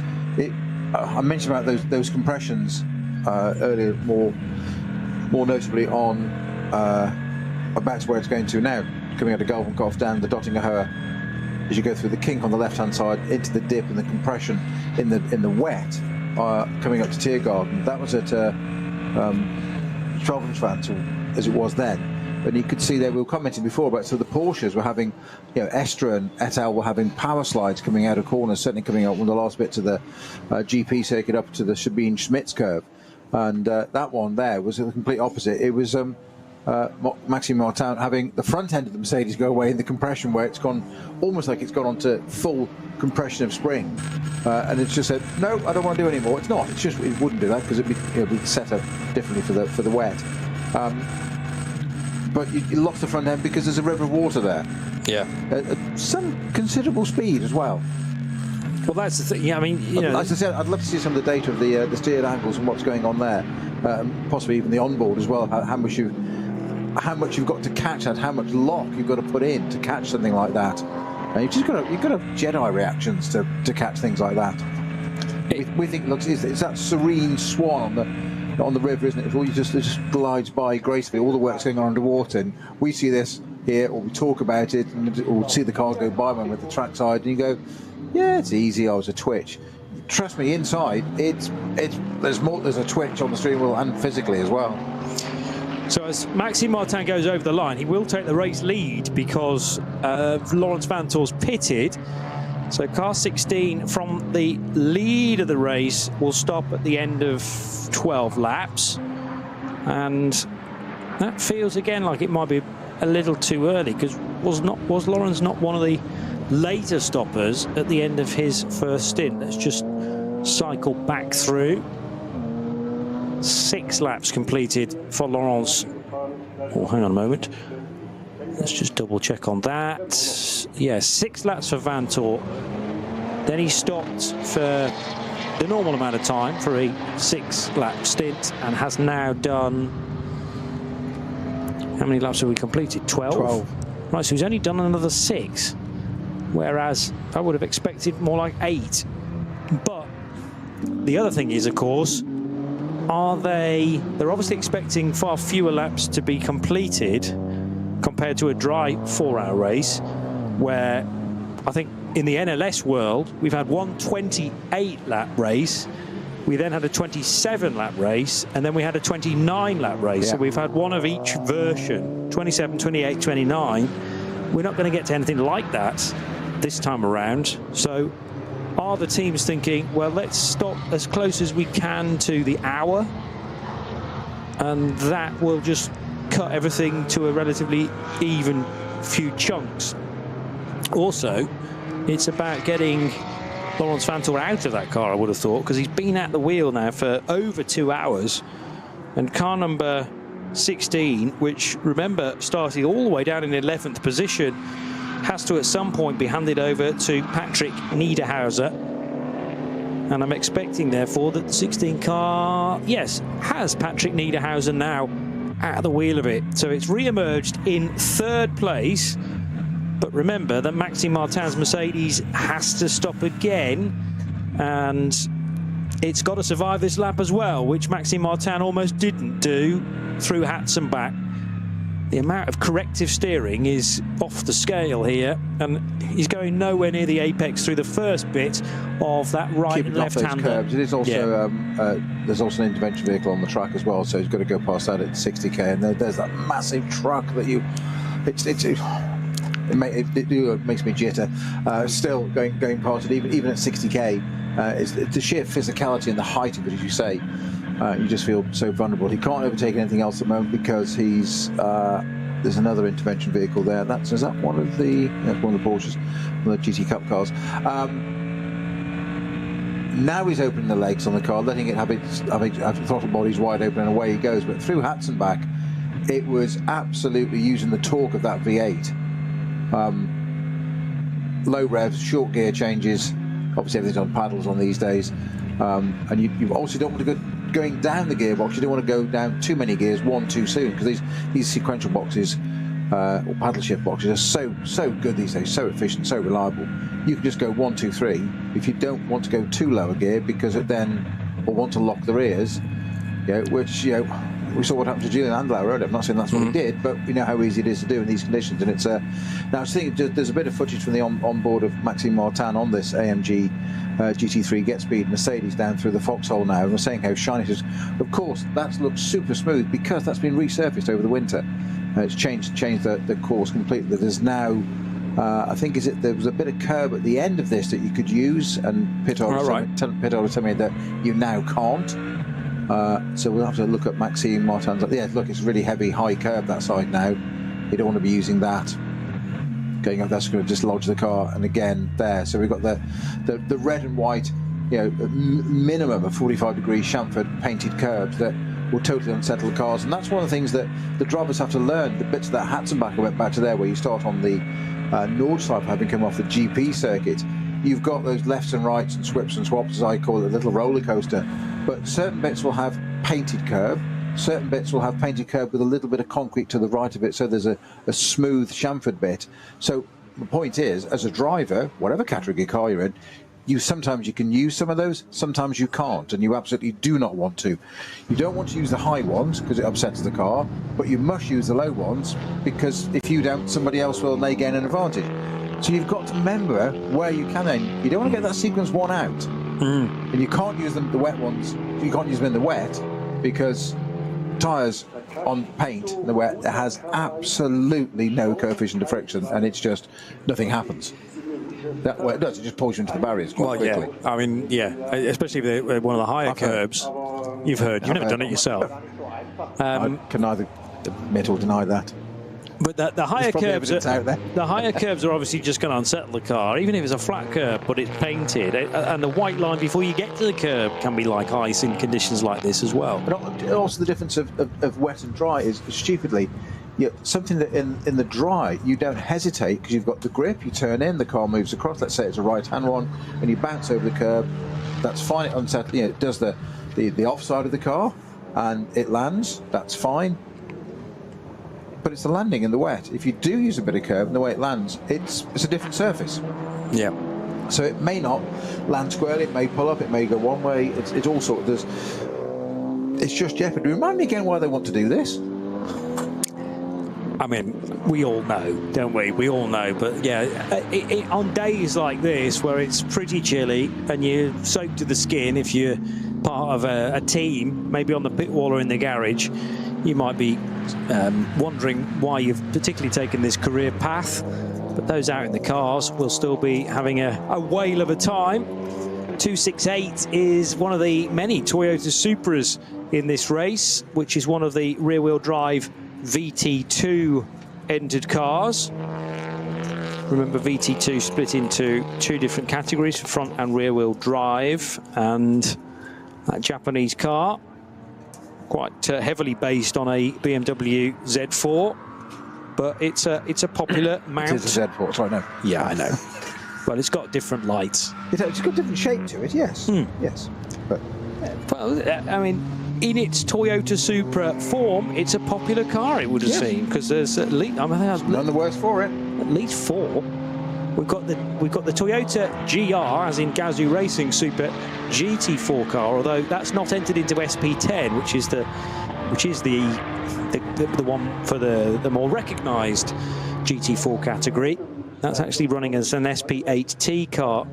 We've got an SP10, which is the Toyo tyres with Ring Racing GR Supra, and then a couple of Supras in the rear-wheel drive VT2 category, including 268.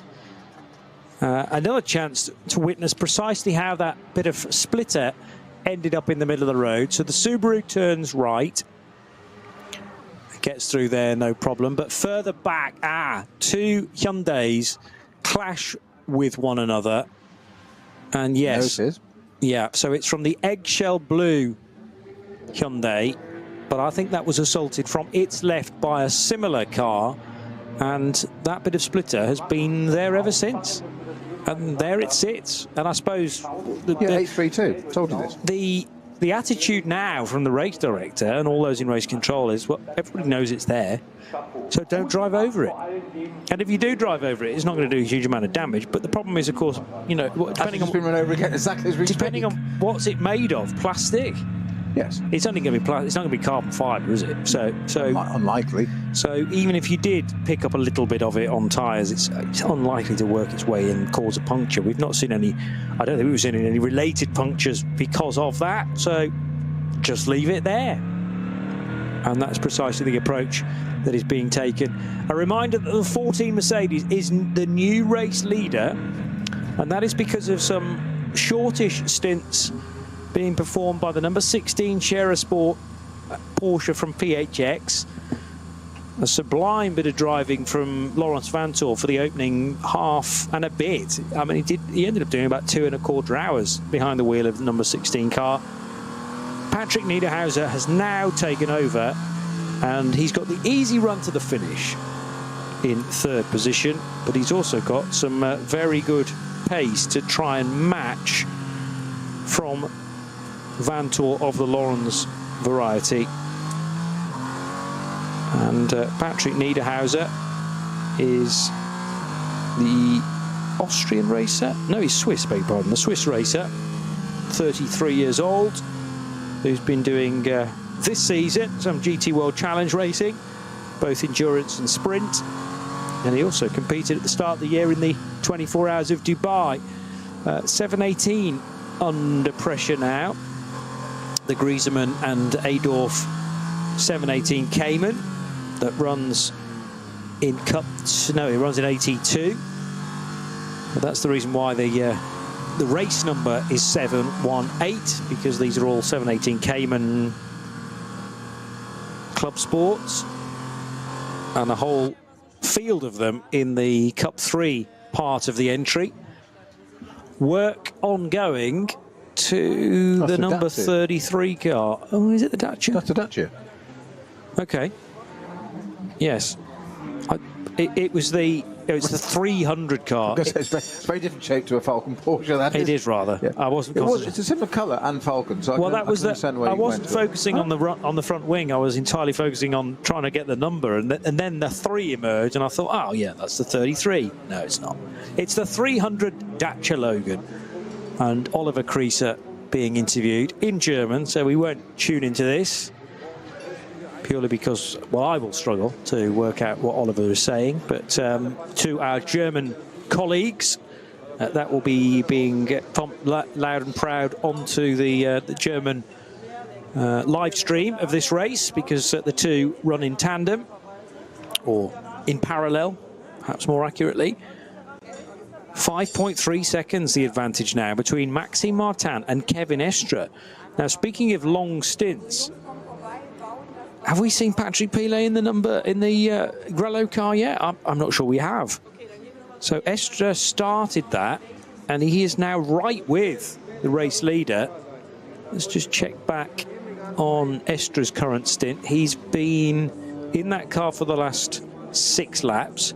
He did 3 laps prior to that, and then 4 laps before that. So they sort of split the opening stint in 2. And yes, the other driver, Patrick Pilet, and I was right, by the way, that Patrick wasn't part of the 24 Hours of the Nürburgring last year, but he did compete in the 2023 version. But Martin to Estre, as they cross the line, separated by 5 seconds, just waiting for Estre's run through the first sector, which is 45 seconds or so into the Grand Prix lap of this much longer affair, which at the moment is taking, well, the lap times are still fluctuating, depending on what sort of yellow and purple flags are being encountered. But that was a much better lap from Kevin Estre in Grello, 11 minutes and 9 seconds. Compare that to Maxime Martin's effort in his Mercedes, 11 minutes and 21 seconds. So there was about 12 seconds gained there by the chasing Frenchman. We've got a bit more of a race on now, Snowy.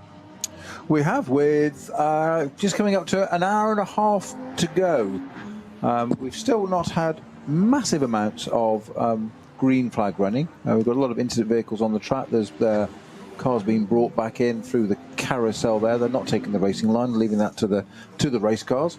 Although I'd imagine a Unimog with a car on the back, sort of a low flatbed with a race car on the back of it, probably doesn't want to go through the carousel. That's an angle anyway. And there's the change. Estre's ahead. Yeah. Estre's ahead of Maxime Martin. I told you it was going to be close. Well, through the last split, Estre trailed Martin by 1.4 seconds. And at the start of this lap, Estre had some... and now off the road, properly off the road, Maxime Martin. Couple of tyres on the grass. That front end of that Mercedes again just understeered off, didn't it? The same place there. Menzel went off exactly the same early on the race. Sorry, Johnny. No, not at all.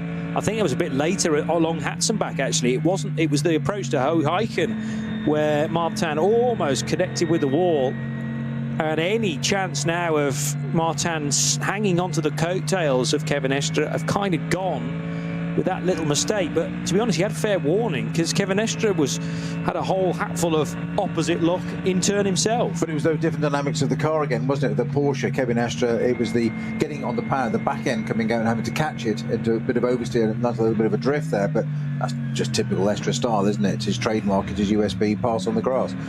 Whereas Maxime Martin in the front engine Mercedes just couldn't turn the thing in. The front end ploughing on, so he's got understeer with it, and it's just two perfect demonstrations of those states of it in a race car, oversteer and understeer.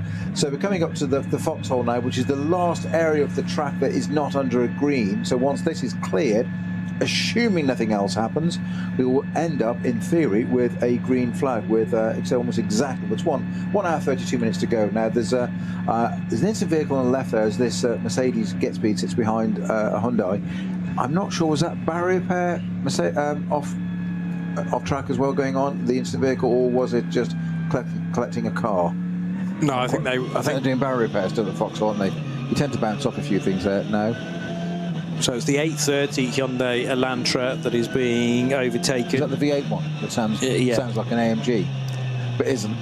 No, actually, I don't think it is, purely because Ascona is in this lineup, whereas the other three are sharing this car and the 831, I want to say. Krista Yearns at the wheel of this car. You know, I think what's happened is, since we were last featuring the 830, added to our list of drivers on the graphic has been Ascona. So Mikael Ascona now joining Krista Yearns and Mark Basseng and Manuel Lauk for all the fun of this amazing racetrack, but in really difficult conditions. And still it goes on. We are a couple of minutes away from reaching the hour of 8 o'clock.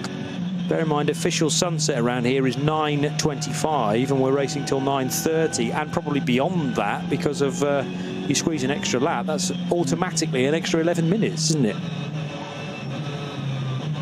So Brightshide, the scene for Krista Yearns.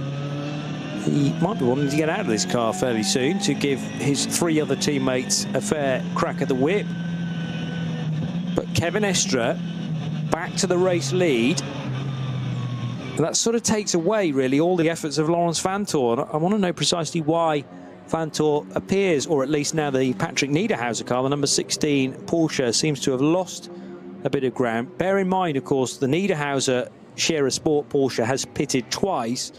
We're still waiting for the Grello car to come in for its latest pit stop, and Maxime Martin in the Mercedes. So he ran a couple of tyres off onto the grass during this lap, and now Maxime Martin is still losing time compared to Estre. So in Sector 3 he lost 5 seconds, in Sector 5 he lost a further 4 seconds.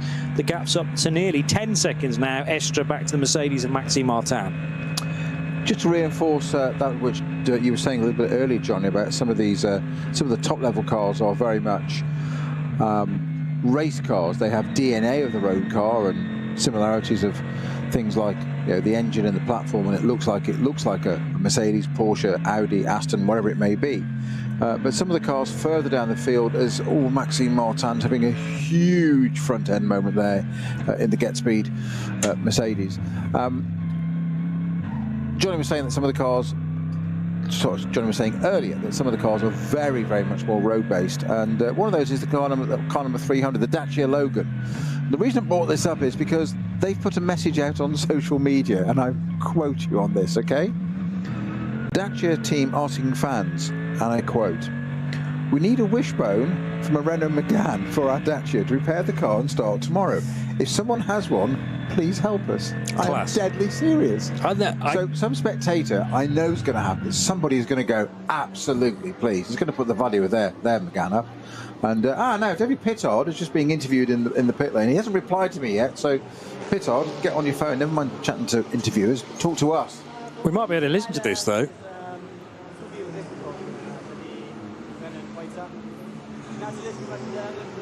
Oh, no, David's German's way too good, and therefore he's speaking. He lives out there, doesn't he, with his lovely German girlfriend, Natalie. I did wonder whether it might be done in German, and indeed it is. So we will leave that there, but thank you to Kerry and others in the truck for homing in on this interview. We'll hopefully therefore get some translated messages from the Pittard interview and find out precisely why this car seemingly didn't even take the start. And that's a real shame. It did start the race at some point. It was on track for a while, so it did. It did race, but not very far. That was the problem. Yeah. It's car 34. Right, so 10 laps completed. Christian Krogner's last to be at the wheel, but it wasn't there at the start, was it? So did it join in after 5:30? That's my point. It didn't. Well, as we said, as you pointed out quite rightly, I suddenly spotted as we came through Tiergarten, it wasn't there alongside the Porsche, the pole-sitting Porsche. There was an Audi. I thought, hang on, that's not an Aston Vantage shape. And as we said, as you quite rightly said, hang on, that must be something legit, because if a car doesn't start or whatever, you can't just take the place. You can't move up the order on the grid. If you've qualified third, although in that case it would be fourth, actually, wouldn't it? You can't take second. You can't move. You can't just move across. You can't move forward one. The Audi should have been on the right-hand side of the grid. Exactly. Sorry. So and it was on the left. So exactly. So that's got to be allowed, because if not, obviously the race officials spot that straight away, and you're penalised because you're gaining an advantage. You qualified third, not second. So I don't know what's happening. David Pittard conducting quite a long interview in the pit lane there in his fluent German. He seems relatively happy, but I will. I've messaged him, and he's going to be. He hasn't even read it yet. I haven't even got blue ticks yet. Look, come on, he hasn't read it. He's got quite a lot going on, in fairness, including being interviewed. We've got a lot more going on than he has. He's standing around in the pits chatting to interviewers. Come on, we've got a live broadcast here. He's got the easy job. If that phone call yesterday did happen, I anticipate that there isn't going to be one again in a hurry, because you're going to fall out. The way that you're speaking to him without a right to reply for poor old Davey. Look, voice call 12 minutes, all right? David Pittard. Yeah, but I mean, you could fake that. What? You could put in any note. You could get somebody else to call you and then label it David Pittard. I mean, like you have done. But I'm just saying that's not evidence. But the thing is, I've seen you chatting in the paddock, the two of you, before. So I do know you're. I'm doing your own, I do know you're genuine mates. You're doing your own conspiracy. I'm doing your own conspiracy here. It's brilliant. Yeah, like all the good conspiracies, people that make them up see through them straight away. I love it. I love it. The rain's hammering down now. I think this is as bad as it's got so far today, or because it's getting darker and the headlights are so good, it's actually picking out the rainfall. It might have been this bad from 5:30 this afternoon. Kevin Estra's doing a sterling job, if it is getting worse, to still keep that car on the racetrack. There's not a lot of that strip of black stuff when you get around to the real meaningful part of the Nordschleife. I mean, the Grand Prix track arguably is the most like a racetrack, a modern day racetrack these days. Whereas when you get to some of the other corners, they're off camber, there's a crown to the road in places, there's so much standing water. Maxime Martin has now pitted from second position, so that'll take a bit of timing screen heat off Kevin Estra as well, because even if you can't see the car that's doing the chasing, the team are always informing you how many seconds back it is. And now that it's not on the racetrack, being serviced in pit road, that will take a bit of pressure off the Frenchman. But when on earth is Kevin Estra going to get out of this car and give Patrick Pilet a go, I wonder? We've only got an hour and 24 minutes still to go. Well, thank you to our producers who've just translated a little bit of that which David Pittard has said. And it says Valkenhorst, and I did say at the beginning of this broadcast that they're normally Valkenhorst cars, and for some reason on my entry list, all three cars are listed under Trinity Solutions, which I will ask my imaginary friend David what that's all about. But said imaginary friend has also commented in that interview that Valkenhorst retired the car. It's too much risk outside. We have many races in the next weeks, and it's too dangerous outside. Maybe we'll test a tyre compound later today, etc. Just too risky. It's too slippery to stick a €500,000 car through, which I'm surprised at, if I'm honest. Valkenhorst have had a history of going with the Japanese tyre maker, Yokohama. I don't know what those Astons actually run on these days. But again, if you are with a tyre supplier who have limited cars in a race, you would have thought from both sides it's worth just retrieving a bit of wet weather data. But there will be a point where the race, it doesn't mean as much as the Nürburgring 24 hours next month. You know, if we get to these conditions within that race, there's no question you keep heading round and round until you get to the finish, or the car unfortunately slides off. And they still use their Yokohama's Advan. They do. Yeah. Okay. Yeah, but you can understand 005s for dry, 006s for wet. You can understand the approach that this is not an important enough a race to run, you know, full risk. And in fact, they're not going to take any risk at all. They prefer to keep things straight. Maybe the forecast, you haven't checked yet. Check the forecast for tomorrow, have you?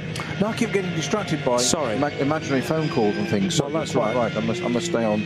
Well, I'm just wondering, if the theory is that it's not going to be anywhere near as bad tomorrow, then you'd much prefer to have a straight car by the end of the day and do some proper running tomorrow in theoretically safer conditions or less risky conditions. Mercedes back into the race, runs right over the splitter again, and it does not move an inch. The puddle. Yeah. It's a puddle from this angle. And that is now Fabian Schiller in the yellow and blue Mercedes of Team Get Speed. So third driver into car number 14. We had an opening stint from Luca Stolz, Maxime Martin in for well over an hour, and now Fabian Schiller to the finish, I would have thought. And an hour and 21 minutes to go. Is it going to rain tomorrow? Less or more? Which way are you going? I'm going to go it's less. 70% precipitation today. Okay. I'm going to go less than 70%. It's 15% more. 85% chance of rain. Wow, really? Yes. I thought you were going to say 15% full stop. Especially morning. Well, in fact, it's pretty well all day, to be honest. It's 85. It's so overnight. It's not a great. It's going to ease off overnight, which is great. But it's it's going to increase for top qualifying. Brilliant. 80% all the way through. That stays all the way through to 5 o'clock, and we're off air by then because it's finished. And it reduces very slightly at 5 o'clock to 70%, and by 8 o'clock it's down to 0. Sorry, I was trying to sneeze there and it didn't quite work. So tell me, what is expected between 10:30 and 11:30 tomorrow morning? 70, starting at 70%, increasing to 75%, easing off to 65% by 2 o'clock. Right, so that'll be an hour into the race at 2 o'clock. Okay. And so, staying at 65 for the duration of the race, effectively. Yes. The balance of that race. And tomorrow. Normal qualifying runs between 8:15 and 9:45. Yep. And that's when it's going to be very, very bad. Correct. 85% expected rainfall. I mean, that doesn't actually tell you the levels of rainfall. That just tells you the prediction of how likely or unlikely it is to rain at all. So, I mean, it's fair to say... starting at 1.2 millimetres to 1.8 millimetres of rainfall. Okay. Yeah, it's going to rain. There's going to rain, and perhaps more rain than tomorrow. Makes me a today, neek. should say. Makes you a neek. Are you familiar with this phrase? No. It's a conflation of a nerd and a geek. If you combine them and it goes to the next level, apparently you're a neek. Thank you to Zara, my 14-year-old daughter, for explaining that to me the other day, calling me a neek. But that's not necessarily associated to weather, though, right? It's just any topic. General. Go. Don't forget to her, I'm just old and a neek. A neeky. All right. There you go. I'll file that away. It's a badge of honour.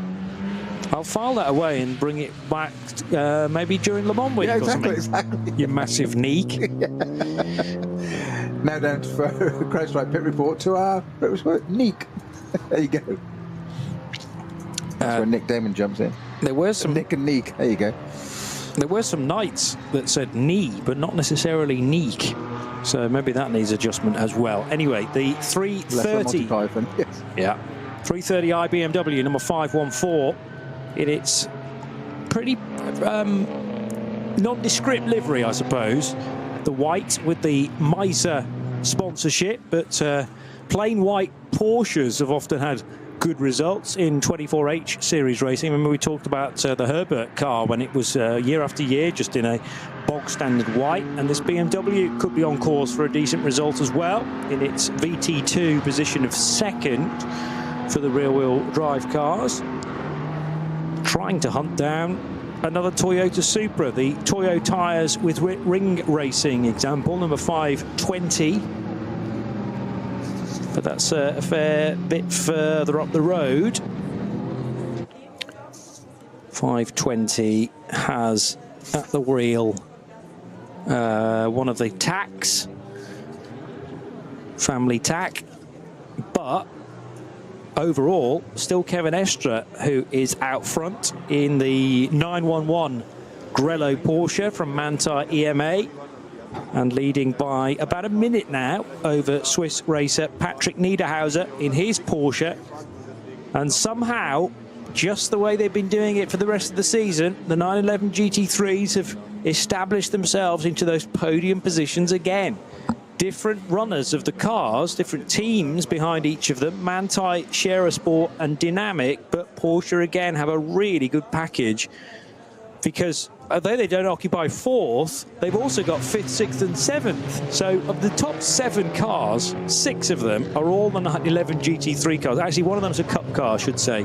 So David Yarn in his Müllner Motorsport Cup 2 Porsche running in 7th. What's this Porsche pulling off? This is Hatzenbach, is it? It is. The car just stopped. We're definitely not going to get any clear... That might be the Hankook car. So is that number 55, the one I said that we hadn't really seen featured a great deal?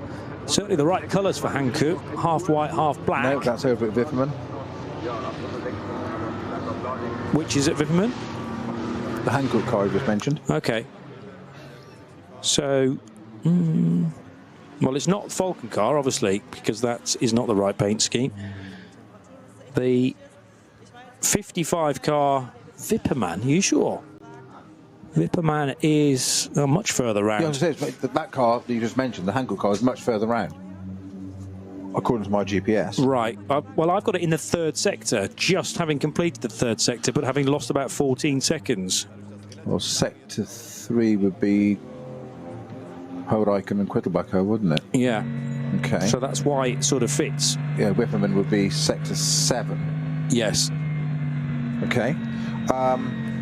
But it really depends on how... Which car did you say it was? Car 55. And car 55 is a Ruelof Bruins. My apologies, I've ticked car 54. It's at Arenberg now, 55. Yeah, that would fit. Schwedenkreuz, yeah, so my apologies. Policy disinformation. It's all right. I like to keep myself on my toes. I'll let you off. Yeah. Yeah, and it lost... Unless I make mistakes, I don't have time to correct myself, therefore I have to correct myself and get more airtime. Well, that's the theory behind it. I wondered why you've taken this approach for years. Yeah. Hey, it's worked for me. It's true. Yeah. Great career. Started at the bottom and liked it. Well, you have to make mistakes and know where the limit is. And then when we're actually on air and people can hear us, because this has all been a rehearsal to this point, then you're always within the white lines and a perfect sound of the broadcast is the hope. 911 pitting from the race lead. Kevin Estre is in. Rest assured that is the case as we focus instead on Fabian Schiller, who is running in 4th position in the number 14 Mercedes. But this is a chance for Patrick Niederhauser, who's just crossed the line. Now, he didn't pit, did he?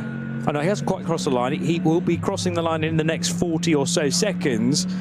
And that will put Patrick Niederhauser to the front of the field again. Remember, though, all of those laps that Lawrence Vantor led, well, his Swiss teammate will get a chance to be out front for a short segment.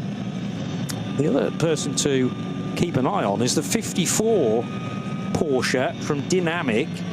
That car now with Hartog at the wheel. Where did the 54 car start this race? It wasn't within the top 12 places. Just waiting for that car now to work its way across the line. It's Loic Hartog, the Dutchman, driving that car, and it will move up ahead of perhaps Kevin Estre, depending on how long that pit stop is. So Niederhauser, as I suggested, takes the race lead now, but Loic Hartog is going to pit as well, so clearly that car needed some fuel too. Quick update and a bit of intel from Ian McCarthy. Thank you once again, Ian. The Valkenhorst Astons are not running Yokohama, their traditional tyre. They're running Pirelli Zeros, because that's what they run on the GT World Challenge, where it's the official tyre. So which makes perfect sense. I wasn't aware of that. Thank you so much, Ian, for updating us on that. I'd have stuck with my my Yokohama Advan, but of course they're running in GT World Challenge where we've got to run that tyre. It's logical to keep parity and get more information on that tyre of the circuit. So I just wonder if there's. But what are they going to run in the 24 hours? Pirellis as well, surely. Well, I would assume so. Yes. Okay. So whereas Valkenhorst in the past with their BMWs used to run Yokis, and probably with Aston Martin when they changed brand, they would stick with that tyre manufacturer. But it's Pirellis now because they're also dovetailing this with a World Challenge campaign. And it makes sense from an engineering perspective to try and stick with the same rubber because it reduces the variables, doesn't it, from track to track. So, again, begs the question, you know, relatively new to that tyre. I'm going to guess this season is the first that they've run with that. Would they not gain quite a lot of information by running today? And also, if they think today's dicey, are Valkenhorst also then questioning tomorrow's action? Or do they think it's going to be a different type of rain on Sunday, even though we're going to get plenty of it at 85% likelihood? Back into the race goes Grello, and this is a driver change finally. So we were talking about Lawrence Vanthoor being at the wheel of his car, the number 16 Porsche, for 2.25 hours. That's nearly been 3 hours for Kevin Estre. 2 hours and 45, maybe 48 minutes or so, as Patrick Pilet wastes no time in trying to build back up that tyre temperature on a new set of tyres, I'm sure. But got the back end nicely sliding, leaving Haug Hook on his outlap in 9.11.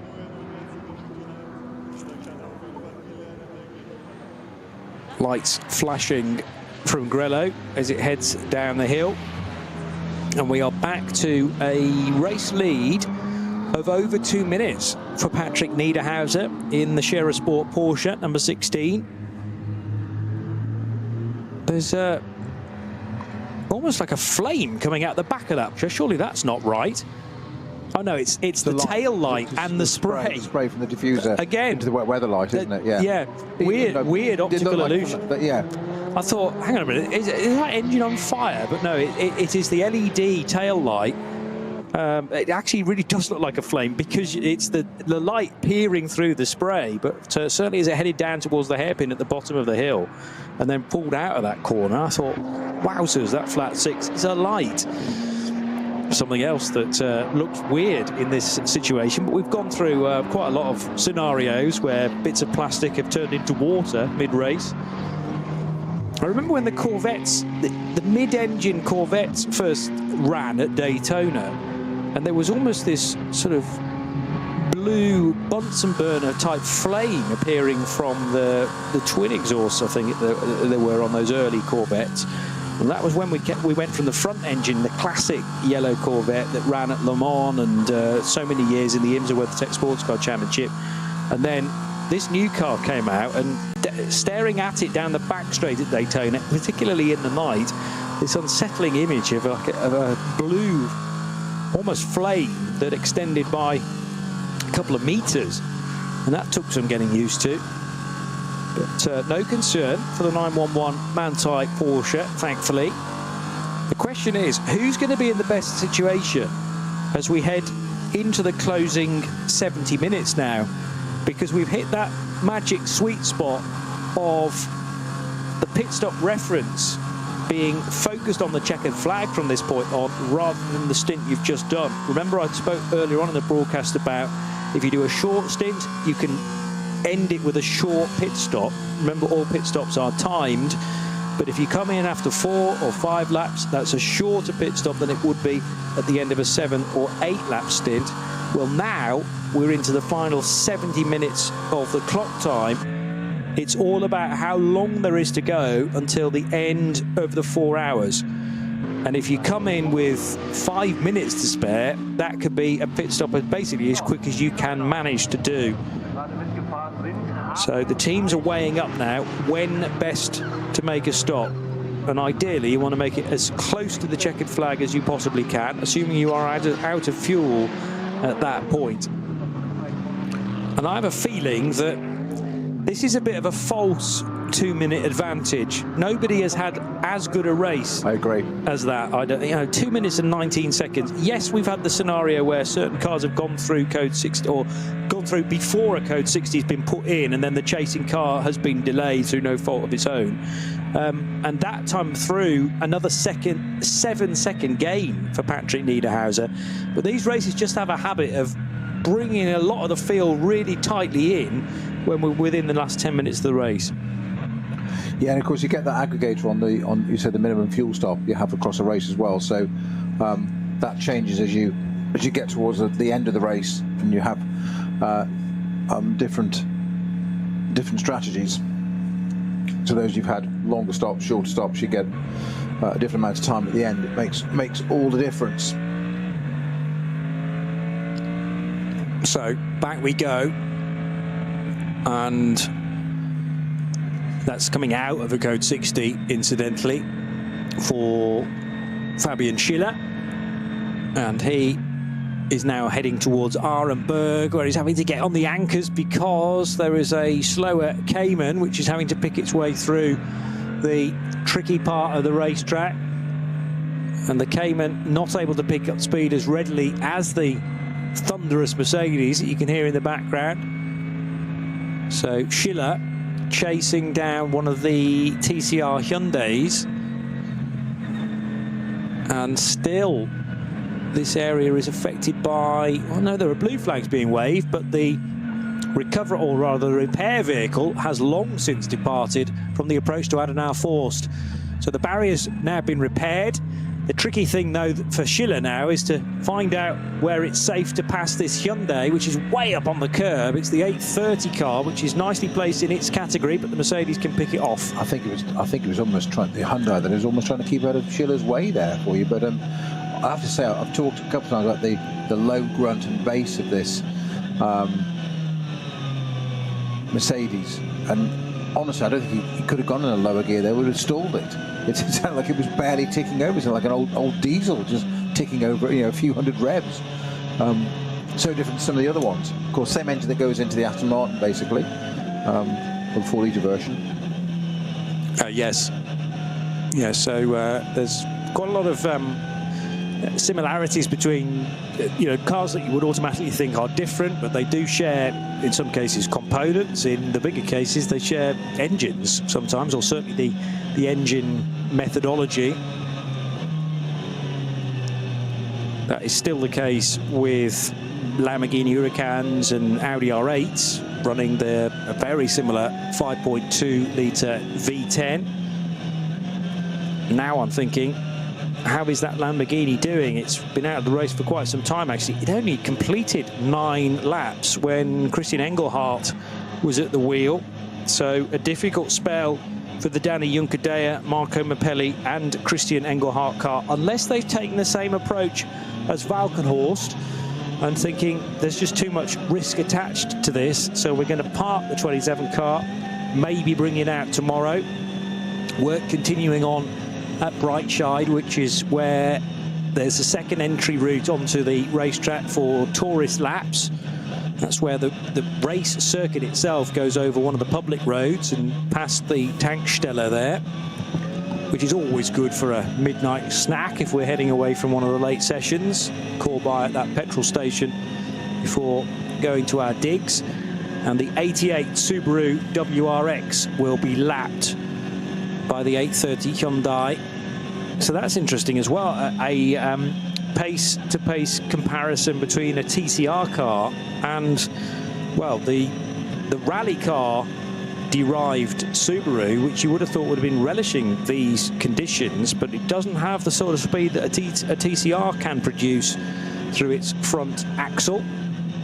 That was the SP4T 88, which is being driven by Tim Schrick now in its for the second driver that has taken over from Rintaro Kubo.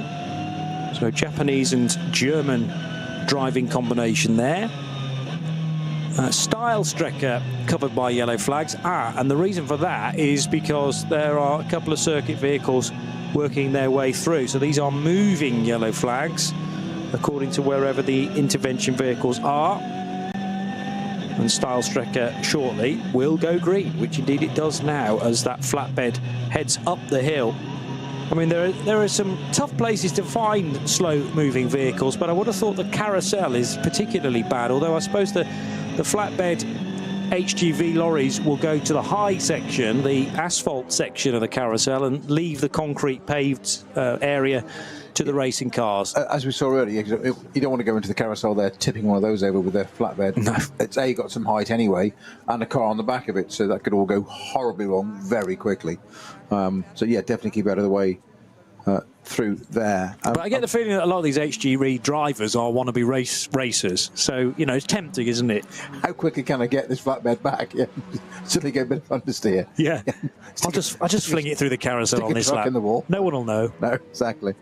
It's I don't believe any officials do anything like that to any circuit in the world. Of course not. What am I thinking? No, I wasn't trying to throw any HGV flatbed drivers under their own truck. Or under the bus, as the phrase should go. Patrick Niederhauser continues to lead on lap 17. And he's, well, picture this, he's in the third sector, whereas the second place car is in the 8th sector of the previous lap. So that's what a 2 minute and a bit gap is shown as on our sector times. It's the tail end of the previous lap for Patrick Pilet, but as we've said, I think that is just leading us down a bit of a wrong path at the moment, and it will become much, much closer by 9:30 tonight. So the Hyundai 830, start that again. The Hyundai number 830 Elantra, just getting past one of the Porsche there on the restart. It doesn't look like it's got anyone. I'm not sure it's eased off at all, this rain at the moment, though it seems to a little bit for now. I'm going to look at the weather forecast. I think it's almost that little bit, because I was a bit concerned, as I said earlier, it had reminiscent of last year's N24 hour when we had a lot of precipitation on the GP circuit, the higher part of the pit straight, as it were. Some parts of it are the actual Nordschleife we're seeing out here at the moment. It's now less. The track's wet clearly, but then the wipers are going largely because it's a bit straight. But there's not heavy rain hitting the screens of the cars as we can see. But that is exactly what we had at the N24 last year, which became the shortest one on history. It's 7 hours 24 of actual race running. Where the worst parts were with the Nordschleife.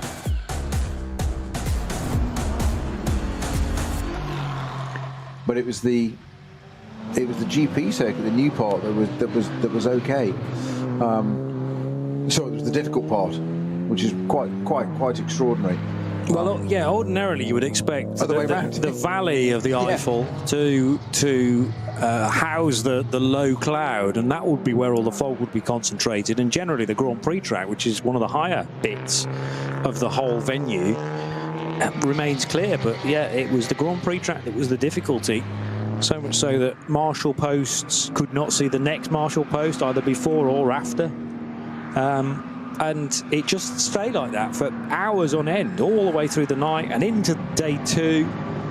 And it meant that even though the race time, the official race time for the eventual winners, Scherer Sport, was 23 hours and change, actually the amount of the race that was held under any sort of green flag was just above 7 hours, as you've mentioned. So record-breaking in its own right, but for all the wrong reasons. We never like to have a record-breaking shortest distance. Always try and push for the most amount of laps completed. Yeah, entirely so. Just looking at our screen there, Johnny, we said at the beginning about what did I say at the beginning when we had qualifying of the amount of manufacturers that we've had. It's been a NLS this season. If this is around, it is part of the N24 qualifiers. As of last year, 2024, this set of races became points collecting towards the championship. We've said Porsche dominating so far. Falcon had a 1-2 on the round 2. Sorry, round 1, opening round of the season. The Royal Pocker won on this round 2. They were first and third, I think. That was the correct result. Yes. Yeah. And then Montage with the famous Grello. They came and joined in round 3, the last one just a couple of weeks ago, and won that as well. So another very successful, very organised team with a Porsche came along. Right, we're winning. They happen to be on pole position as well today, and were leading for quite a while. They're currently running in 2nd place, so not too shabby a showing. Shearer Sport PHX. PHX is the old part was Phoenix. Phoenix Racing was new to that. Quite literally morphed Phoenix, if you like. See what I did there, into Shearer Sport PHX. Synonymous of running Audis. They also have taken on a Porsche this year. Total different direction for them, and they've done that for a reason. And the reason being at the moment is Patrick Niederhaus is leading the race in their number 16 car. So that's not bad. We had at qualifying top 10 Porsche, Aston, Audi, Mercedes, Ferrari. There's a top 5. Different manufacturers of top 5. It took till 6th on the grid, which was the other Falcon Porsche. Then you're the Get Speed Mercedes, Yuta Audi, which is where Frank Stippler started in that car, Black Falcon Porsche, and a Red Bull Lamborghini, of which we've seen very little of that, unfortunately, in this race. A right old patchwork there of cars on the qualifying session. What have we got on the screen now? P1, Porsche. P2, Porsche. 3, Mercedes. 4, 5, 6, Porsche again. Yeah. And cream rises to the top. Well, it seems to. That just jinxes for all the Porsches. The other Porsche that was... And including one that's gone in the barrier, don't forget, when it led the race. Yes, Julian Andlauer. And the 33 car should have had a much better result than it's going to end up with. The other car that was kind of in that solid block of Porsches only 20 or so minutes ago was actually the Cup 2 race leader, but nevertheless the Mullner Motorsport car of now Arne Hofmeister is having a very good race in 9-2-1. The one thing I'll add to your discussion about Shearer Sport is that the Shearer Sport PHX crew do have experience of Porsches, but in lower classes. So they ran Cup 2 Porsches, I seem to remember. And have done in recent years. So, you know, they do have some specialist engineers for the rear-engined cars. They're not virgins, are they? Not with the Porsche, but it's an interesting take, because that's actually what Falcon used to do probably 3 or 4 years ago, when they didn't have 2 Porsches. They used to have a Porsche and a BMW and ran the Falcon tyre on both. And that was an opportunity from a branding exercise to say, doesn't our Falcon tyre work well on 2 totally different cars, a front-engine BMW, a rear-engine Porsche, and we're still getting very good results from each. Really good touring car type race happening now, by the way, between the red Audi S3, and that is another Hyundai up ahead of it, which has just managed to work its way by. They might actually be in different classes, but they were door mirror to door mirror a few months ago. Isn't the 480 in the... That's in the... VT2 front-wheel drive gap, it is. Mm-hmm. Yeah, 27 seconds apart, though. I think this is the 467 and the 480 cars. My apologies, 2nd and 3rd. Yeah. Sorry, my apologies, yes. So, Dupre... Yeah, overtaken by Bora, and that is confirmed as they go through the next split. I do like this format of timing, which adjusts accordingly through each of the sectors, rather than having to wait till the end of the lap before one name appears above the other. And that is, again, a slight difference in how a Nürburgring qualifier race is timed compared to a more standard NLS race, although this is, remember, NLS 4. Just in another guise. And our second ADAC 24h Nürburgring qualifier race tomorrow, which is a 1 PM start local, will be NLS 5. So we've had 1, 2 and 3 in March, April and May, and then a double header to prepare for the N24 next week. And now returning to Hedvig's Hoa. So that's just before Hoa Act, another code 60, but also Brunchen, which is an entirely different location, also with a code 60. So we're talking Marshall Post 155 and Marshall Post 164, both affected by I'm going to say, separate incidents that have just happened. Now around the outside of the Supra, not a Cupra. Yes. I got one letter out there. The Supra. This is Fabian Schiller we're watching, isn't it? Yeah, I think that was 268 Supra. Is that right? Yeah, 268 from the rear-wheel drive VT2, and yeah, Fabian Schiller at the wheel of the GetSpeed Mercedes number 14. But that's exactly the jeopardy we were describing earlier of the variation in pace on cars there. You've got the Supra minding its own business, and Fabian Schiller's got exactly the same now. So just let's go back to this in order. So coming up behind the Supra, Klostotol, it's quite a significant left-hand corner. In the wet, you want to be concentrating. There is absolutely minimal runoff here, either side. There is literally a ribbon of grass going through Kesselchen, Klostotol up to the carousel there. And when I say ribbon, it's possibly less than the width of the size of an AMG GT3 going through there. So it is much, you haven't got any room for it. There's not a safety net, put it that way. And as you approach the left-hand bit, there's the Supra on the racing line. Every entitlement to be there, and quite right. The one thing you desperately want as a driver in a faster car when approaching a slower car is that stay where they are. Yes. And it's the golden rule of it is always the fastest car responsibility to get around the slower car. It's exactly the same on the road. If you hit from behind, the car behind wasn't reading the situation sufficiently. It's different on the track in terms of performance and pace, but the principles are the same. You know, what absolutely muddies the waters and can become a whole problem is, of course, when the car in front tries to do the right thing helpfully and get out of the way. In actual fact, please don't. Do your own thing, stay where you are, and, you know, they will get round you. But just that, so basically, Fabian Schiller having to go offline and go around the outside of that Supra.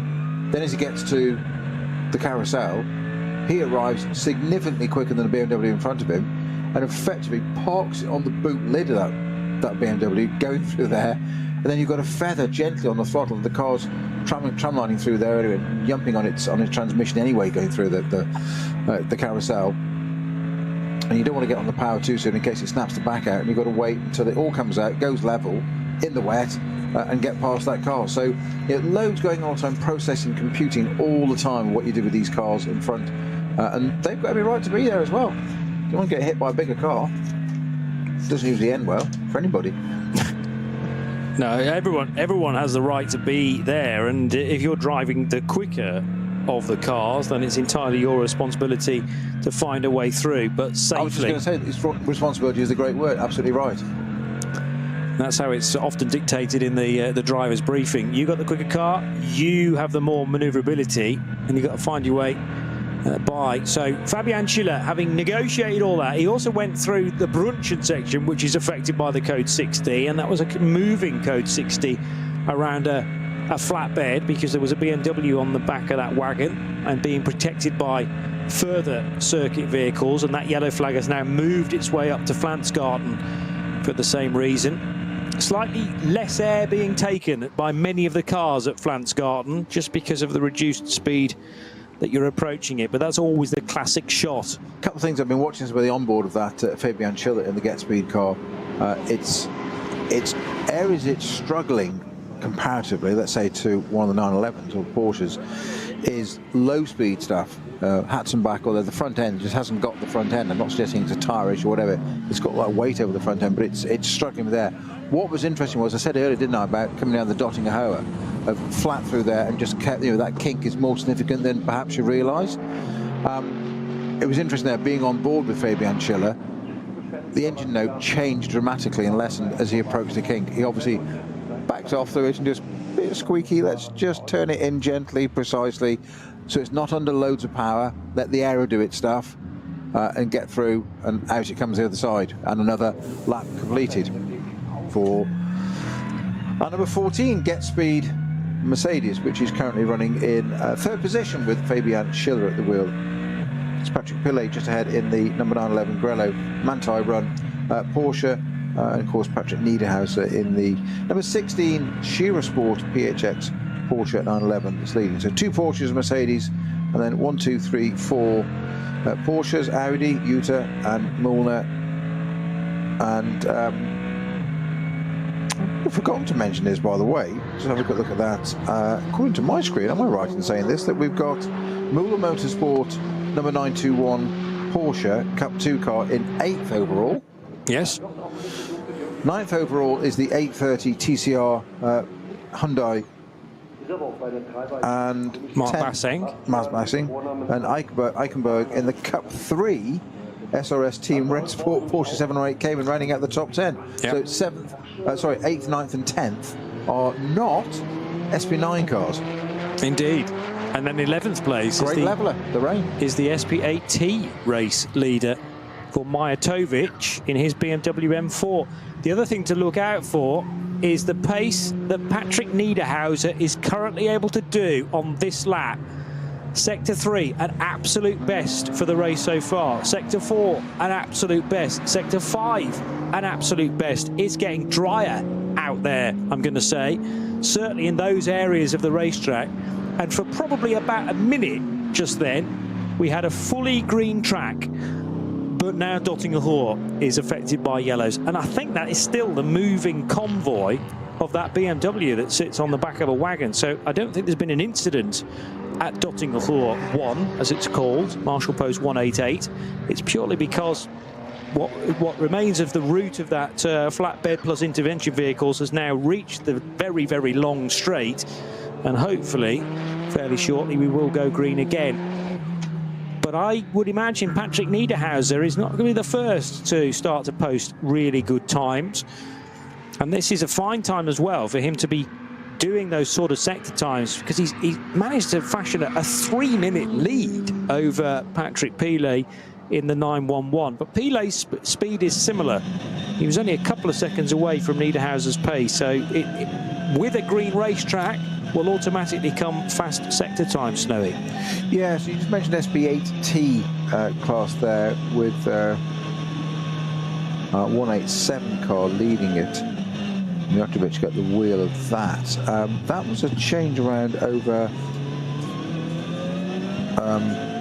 pit stop, because the previous leader of that class was the car 150. So currently got Steve Brown from England with Jimmy Broadbent in that car, and Misha Shrouded and Manuel Metzger in that car. That was leading that. If you're not familiar with Misha Shrouded's work, go have a look at him on any of the streaming platforms. There's one that's quite popular. And see his laps around the Nürburgring. He knows it inside out, and there was a great one recently of he and former Stig Ben Collins, and Ben let him drive his car around. And for somebody who did the role of the Stig for a number of years, he was completely unsettled by Misha's just calmness of like, yeah, of course we do this and we do that and we go over here and etc. etc. And yeah. Worth watching. Okay. I thought you were edging towards some of those other drivers being more sim racers like Jimmy Broadbent. George, I was going that way, but it's all quite interesting. But actually, you're talking about the real deal as well. Yes, driving proper cars too. Yeah, M4 GT4 as well. So it's a decent, decent car. Not suggesting others aren't, but yeah, it's just an interesting little team. And they were running, they were leading their class, to say, at one point. But seemed to drop down the order. I think that might settle up there as well, settle down. So our Cup 3 leader is also, that's SRS Team Saul Grenfell. This is a car that's 11th overall at the moment. Harley Horton at the wheel of that. Young British driver. I think he's actually very young. 12? No, I think he's a little bit older than that, but he may, I keep getting his press releases, but he's very, very young. We're going to look him up now, aren't we? Well, I am doing. I thought you are. I thought you continue to fill, and then it will be seamless, because nobody will have a clue what I'm doing, apart from the fact that the page is rather slow to load. Oh well, we'll get there. That is a new fastest lap of the race from Patrick Niederhauser. Yeah. Well, I told you about the absolute bests, and I was thinking it's surely only going to go one way with that. Is that the first sub 10 minute as well? 9:37. And that's something, because just bear in mind the second place car, which is the Manthey Porsche with Patrick Pilet at the wheel, that's gone its best was a 10:02. The best, let's just do the best there. 10:02, 10:09, 10:18, 10:09. You get the picture, yeah. 10:11, yeah. Patrick Niederhauser in the Sport Porsche sit on a 9:37. Let's call it 20 seconds quicker. And a bit. Harley Horton was born last week. Yeah. In 2005, he was born. So he's 20. I thought he might not be a teenager anymore. But there you go. He's 20. Yeah. Yes. January 2005, I have his birthday. From the northwest of England, but he's already done British GT and GT World Challenge in some of the sprint races, and has competed here in NLS races. Oh yeah, all the seasons. Yeah, but as far back as 2023. Yeah. So, in fact, 2022 when he was 17. So yeah, a teenager, but having, you know, already has so much experience at this place. Which will pay dividends, you have to think. Isn't it? It's sickening to be born in 2005. I didn't know that was possible. Another absolute best Sector 1 time, and not too shabby through Sector 2 either. So this is in part due to Patrick Niederhauser's sheer pace, but also the track is getting drier, folks. So a 9:37.9, the fastest lap of the race so far, and I don't think, as you say, anyone's got close to that. Yeah, we've been in the low 10 minutes, but we haven't got anywhere close to a 9 minute, and 9:37 has sliced, yeah, the best part of 25 seconds off the best. There's a 10:01, isn't there, from well, the number 8 Utah Racing Audi that's currently got Alexei Veremenko at the wheel. I mean, the other thing now to think about is, I'm guessing that 16 Porsche is still on wet weather tyres, unless they put it on inters during the last stop. How long has Niederhauser been out there? Because that's fine for him to be doing that sort of speed as the track continues to dry, but any quicker than that, and you're going to start to rip apart those wet weather tyres. Niederhauser's been at the wheel for, well, I've got it over an hour now. And how long is the stint? 6 laps. So yeah, that's about right. The car will need one more stop, and that's why it's interesting, because it's going to even up that gap of, it's been sitting at 3 minutes for a while. Patrick Pilet is surely going to be able to do a 9 minute something as well with these improving conditions. And we're expecting Pilet to be able to go closer to the end of the race before he needs fuel, because he's only done 2 laps on this stint. So it will bunch things up a lot more. Niederhauser's going to have to pit with 40 or so. Well, maybe at the end of this lap. Let's just have a look. 6 laps, I said completed, didn't I? Depending on how they want him to cut that, he'll either pit at the end of this lap or at the end of the next lap. But that will be further away from the checkered flag than when Patrick Pilet has to come in and make his pit stop. And it will be more like a splash and dash for the 911, bringing Grello back into the equation. It is a 9 minute lap for Patrick Pilet, but 9:52. So again, Pilet encountering a fair chunk of a delay there. I mean, that's 15 seconds lost on 1 lap compared to Patrick Niederhauser. But again, he's having to react to some caution here and there. For instance, there were yellow flags at Hohenrhein at the end of the previous lap, and at Tiergarten. Well, what's more, that was down to that recovery truck with BMW needing to head off the circuit safely. Yeah, significantly less spray being produced by these cars with all the aero, which is always an indicator of how well the track's starting to dry. So you've made an incredibly valid point, Johnny, with 38 minutes to go still. So a good, yeah, let's call it 4 laps, approximately here, 3 and a bit, at least 3 to 4 laps at least, which normally doesn't sound like a lot, but it's 20 odd minutes of running around here. We can see the pit straight looking out of a window there. I wouldn't say, it's certainly not dry, and I was going to say a matter of 5 minutes ago, I wouldn't have thought it was ready to come off wet yet. But I'm beginning to wonder whether, if these tyres start to chunk, I think the GP circuit's looking quite wet still. By comparison, some of the other parts of the Nordschleife are not, and it's how much time do you lose? And it's not just about friction, it's about time management. So if 2/3 of your lap the tyre's getting too hot, you're going to lose time anyway. You've got to manage that tyre and drive offline, and that's compromising everything. So it suddenly becomes a double, triple negative, if you like. All of a sudden it all becomes accumulative, and you've lost, as you say, you've suddenly lost 20-30 seconds in a lap, which is huge, even around here. So I'll be interested to see, is there going to be a flurry of activity that the cars are going to need to do another pit stop? Are we going to see cars switching from wets to intermediates on that final pit stop to cope with these conditions? There's going to be a crossover point where the wets are just slowing you down and you have to switch to the slick tyre, but you know, are you close to the pit lane at that opportune point? Because if you suddenly realise I'm on the wrong tyre and you're going through Hatzenbach or Arenberg, that's a long wait until you can finally get into the garage. And can you weave it into the strategy, as in, are you in need of fuel at the same time as the Pirelli shod Dynamic GT entered Porsche for Nico Bastian heads through the chicane, or heads through the hairpin, I should say, at the bottom of the hill. So, oh no, that's, see, I have Bastian alongside car number 54, but that's actually Bastian Boos, isn't it? So surname Boos should be displayed on my screen rather than the Nico Bastian as I just called him. Let's just double check on that. Yeah, Bastian Boos in that car.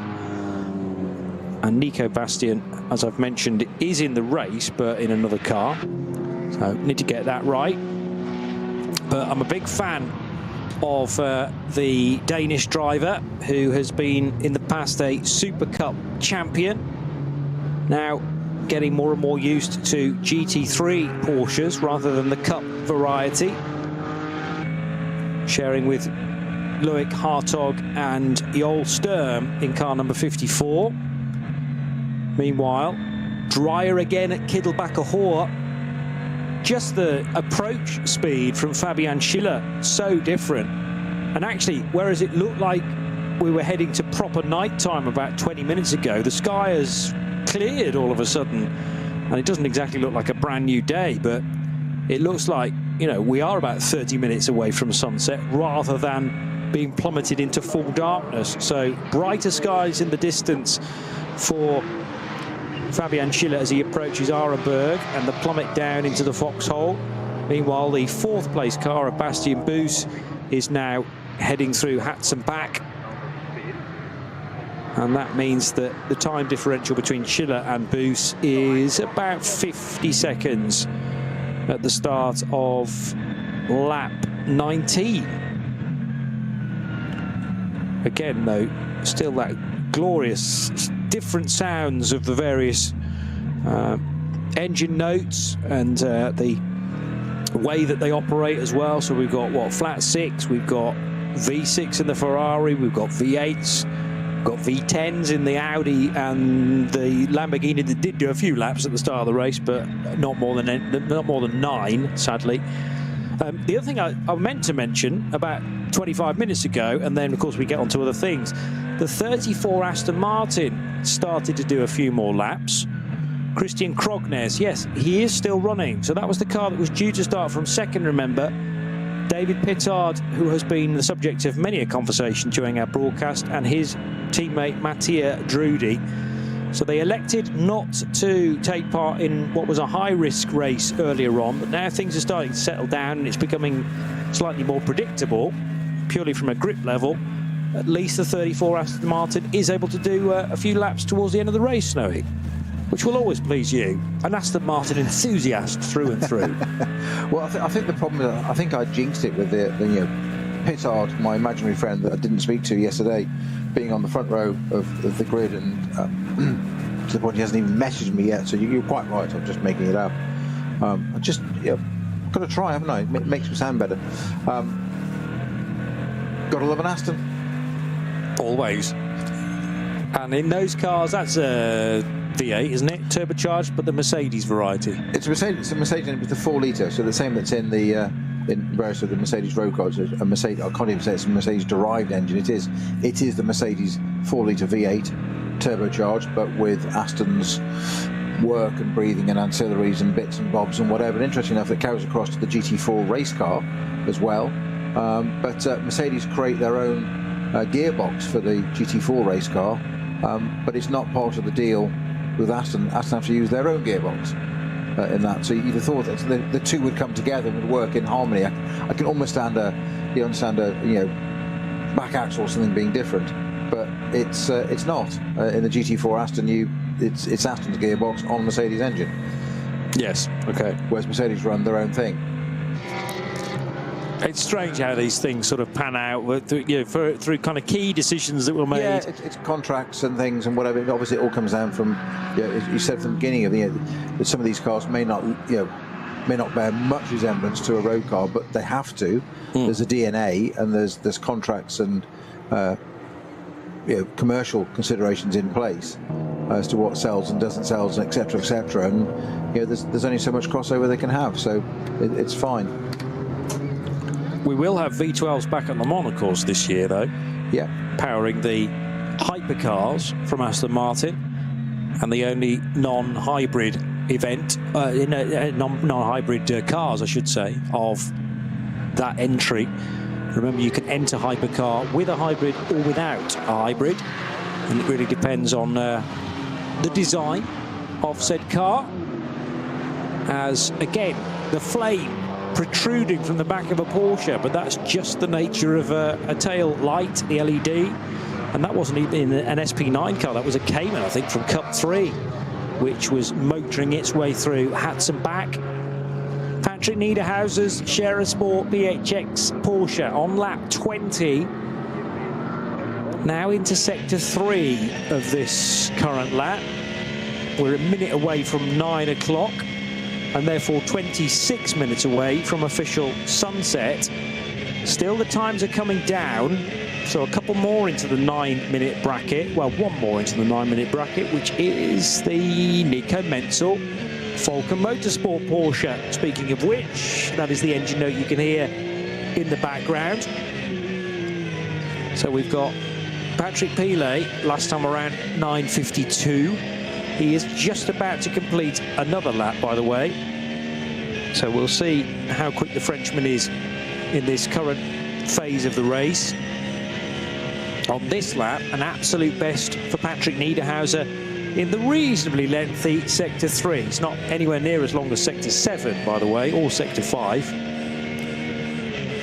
But if you're doing a sub 3-minute time through Sector 7, then that is very handy indeed. Niederhauser up against Pilet, but remember, Niederhauser is due for a stop and might even be heading in at the end of this lap. We're on lap 7 for Patrick, is that right? Lap 7 for Niederhauser, so he could extend it by a further lap potentially. No, sorry. So 7 laps completed for Patrick Niederhauser.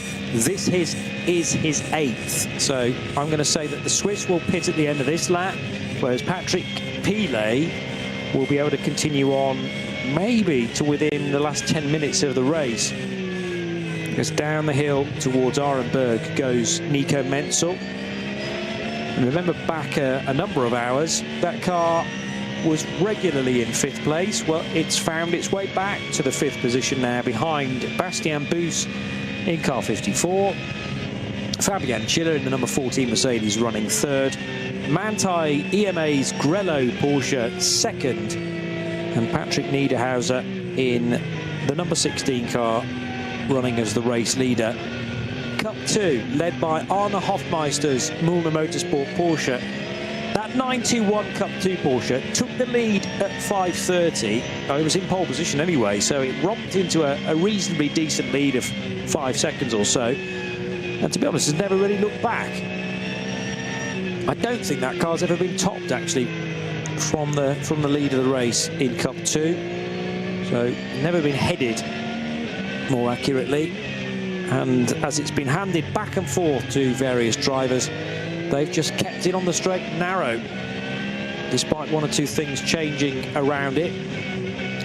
Still the impressive sight of 3 of those top 10 runners being non-SP9 cars. So you've got Cup 2 represented in 7th position.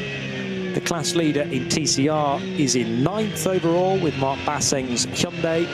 And then the SP8T race leader, which is the FK Performance Motorsport BMW, that is car number 187. And that is as high as 10th overall for Tobias Wahl, who shares with Ranko Mijatovic and Nick Wustenhagen.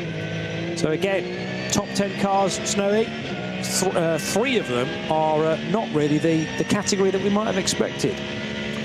No, I'm just looking at these, the circuit, and that now officially, according to the ticker, it actually stopped raining on the pit straight now, and wipers are on the cars still a little bit, but I think that's because of that which is standing up standing on the track and coming up. That's all that is. It has actually virtually stopped raining most of the circuit, certainly parts further round. We've seen the lap times down. Therefore, that leads me into what are we going to see on tyre choice now? Are people going to have to come onto these intermediates? I'm just going to look at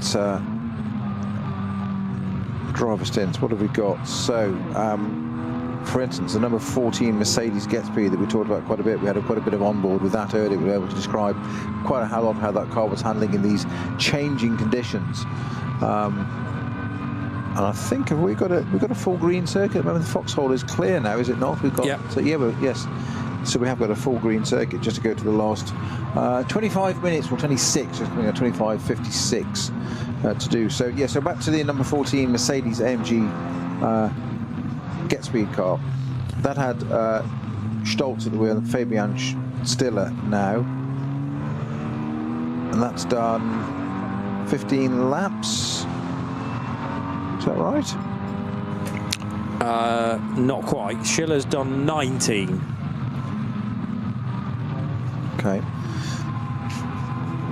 So those times, so that car, so Niederhauser in the Shearer Sport Porsche, the leading car, number 16, it dropped that extraordinary lap in of a 9:37. Its last lap was a 9:45, so 8 seconds slower, as darkness really does descend now upon us. The last 30 minutes of this NLS 4 round to go, being the part of the N24 qualifiers weekend. And as we said at the beginning of the show, qualifiers, not qualifying.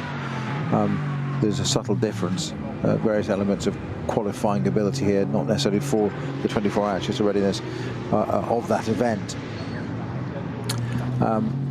Niederhaus has just done a sector 5, the best bit, best one through there, which is quite a long run actually. Sector 5 is actually the longest sector on the, almost sector 7 is the longest on the circuit, 5.3 kilometers, basically from Schwedenkreuz all the way round to Exmüller. 2:06, 8:06 in there, in that section. So again, this is just evidence of... That's Pillay, that's a tenth quicker than Niederhauser on the same section, so it's just gone slightly quicker, sorry, just came up at the same time as I said it. Only a tenth quicker though. So 2:55.3 for Niederhauser, but I reckon he's going to be in now. Yes, he is. So that's an 8-lap stint. Can't go any further on the fuel. And this is going to be fascinating because he's pitting with 24 minutes to go, whereas, well, could Patrick Pillay make the finish? Because that car pitted 4 laps ago, or rather the stint for Patrick Pillay is now 4 laps old. So surely if you can make 8 laps, which has been well over an hour, let's just have a look at the stint time for Niederhauser. I reckon his stint began at about 7:45. So he's now got to 9:05. That's an hour and 20 minutes on a single tank of fuel. So therefore, 22, wasn't it? Yeah. So therefore, Pillay should be able to get to the end here. So this is a straight fight, I reckon, for the team addressing the 16 Porsche. Bear in mind, they can't pit the car as quick as they would like to because they're still governed by the time, which alters minute by minute, doesn't it, depending Yeah. on how much time you've got to the checkered flag. But Patrick Pilet is now in that very long Sector 7 section of the racetrack, which is, well, Niederhauser's just shown us that you can do it in 2 minutes 55. He did that on his in-lap, which is so crucial. The engine is fired and away he goes, and Pilet's still in Sector 7. He hasn't reached the end of it yet, so they've got that car out well ahead as the explosion of light as the headlights are turned back on again at the end of pit lane. And any sort of question of whether Niederhauser might be able to give up the race lead to Patrick Pilet, well, that balloon for 911 has been popped at Manthey. They are going to finish second because Niederhauser is absolutely fine to the finish, unless something intervenes, of course, and there's still quite a lot of risk involved in the final 22 minutes. Yeah, crucially, I didn't get to see if there was a tyre change on that car, Johnny, which was, I really wanted to catch that bit of information as to whether we've stayed on a wet or an intermediate. Just from the shots I've got, just describing what I can see there, I'd say that's an intermediate now. Well, there are inters available. You're going to, obviously there's water, but you're going to chunk a wet tyre really quite quickly on there, I would have thought. Bear in mind, it was the number 1 Audi that began the race on the wrong tyre, as in they started on intermediates and had to change at the end of the first racing lap to wet weather tyres. So that's proof, again, that, well, presumably every tyre manufacturer involved in today's race has provided an intermediate. And I'm sure that is in the sporting regulations that they need to. Certainly teams as manufacturers within the tyre world as popular as Michelin, or who else have we got? Pirelli represented, and others, Goodyear, and so many others up and down the order. But for SP9 cars, I think it's sensible to have the intermediate as well, because it's such a long track and it's not necessarily raining throughout all of it at any one time. Now Patrick Pilet reaches the end of lap 20 for Grello, and that was a 9:38.9, so was quicker than the in-lap from Patrick Niederhauser, but Niederhauser has left the pit lane ages ago. I mean, 2 minutes ago, probably. In fact, the gap at the line, no, it wasn't quite 2 minutes. It's 1 minute and 48 seconds that separate the two Porsches. But it is now Scherer Sport PHX's to throw away. And crucially for this amazing string of results from the start of the year to now, it's the Scherer Sport Porsche that is on course for victory, not their Audi, which actually was started on the front row at 5:30 this afternoon. Well, quite extraordinary. You know, we're four rounds in, which tomorrow will make us, don't laugh, when we're 5 rounds in this time tomorrow, that's halfway through the season, is my point. 10 races, so we're halfway through this time tomorrow, as it were. But 4 rounds in, we've had all Porsche wins, 2 different teams. It looks at the moment, as you said, another Porsche win with a 3rd team, which proves it's the car to have at the moment. As I said, Valkenhorst Aston got close, Audi got close, Mercedes got close as well. So they haven't. It's not like they've been completely dominant. Don't just take the headlines sort of win, but you know, win on Sunday, sell on Monday. If you're a Porsche fan, thank goodness there's nobody on our team who is.